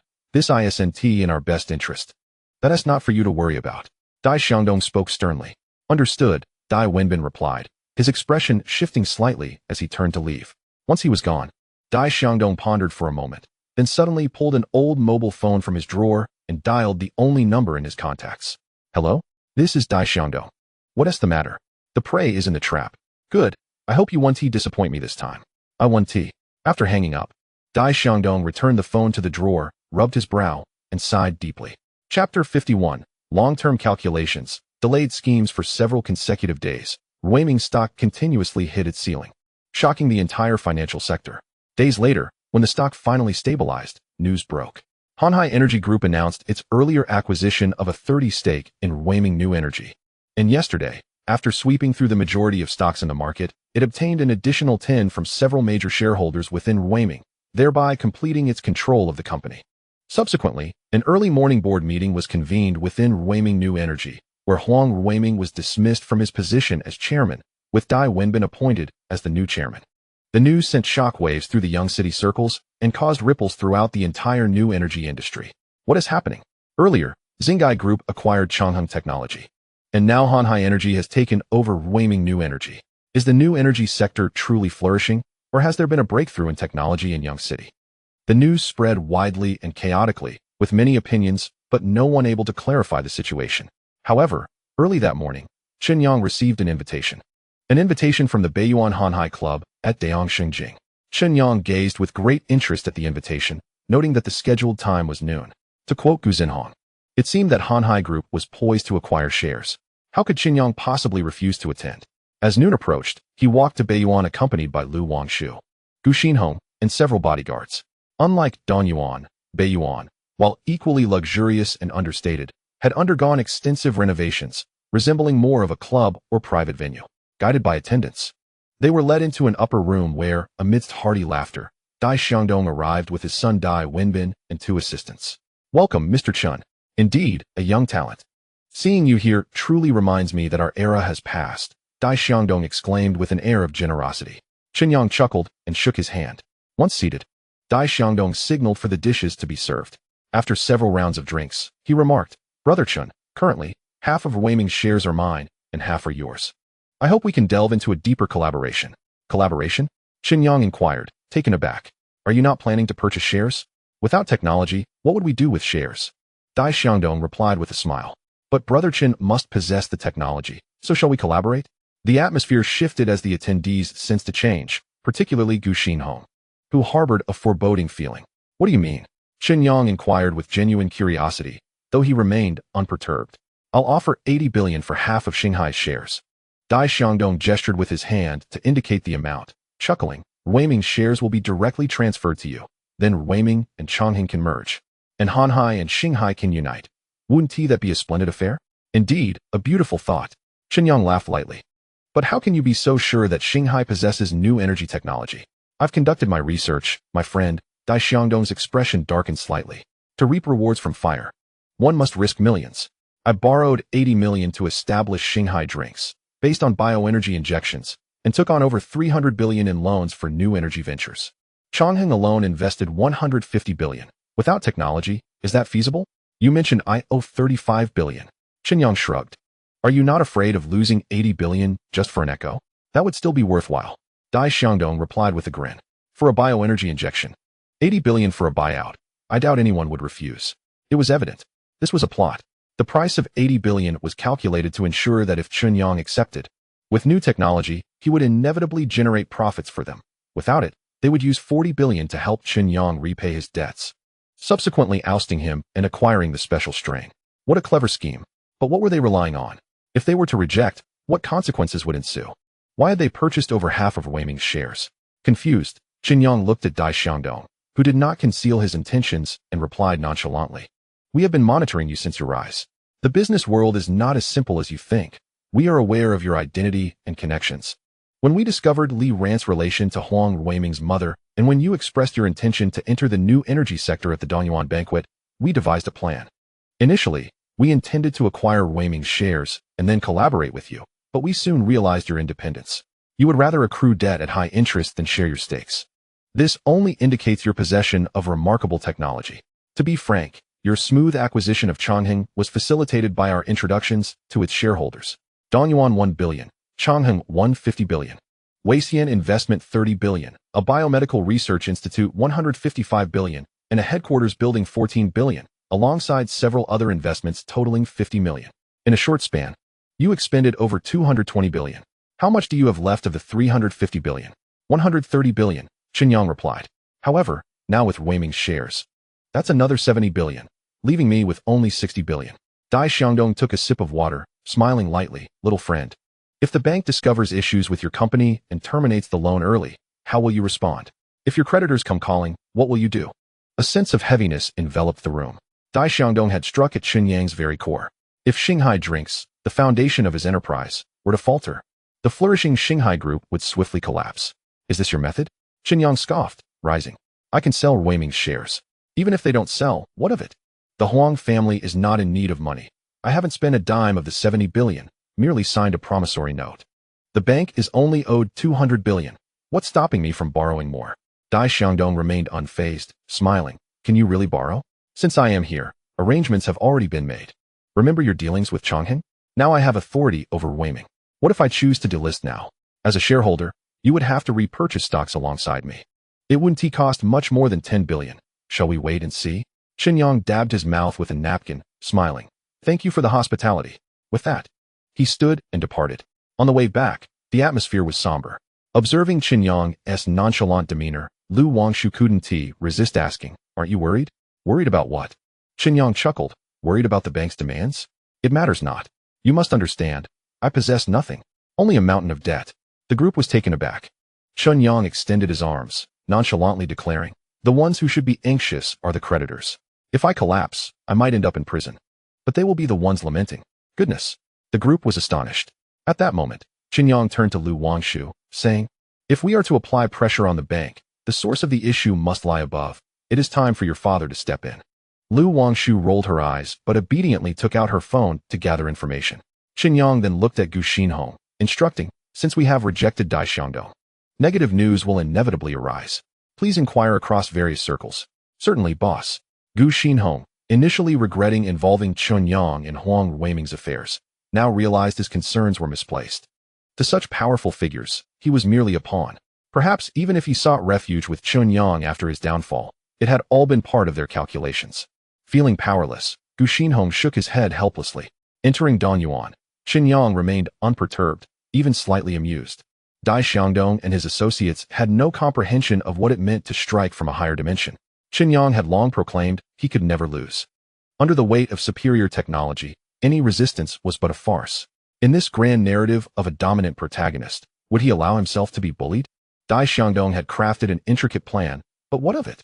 Even if the bank came to collect, there would still be time to delay and negotiate. Chen Yang had initially believed that with Lu Wangshu's father involved, Many obstacles would dissipate, but it was evident that some had audaciously overstepped. Yet, it mattered not. If they wished to play, let them play to their heart's content. Chen Yang was eager to witness the strategies they would employ, and equally curious to see their expressions when he unveiled new technology. It would surely be delightful.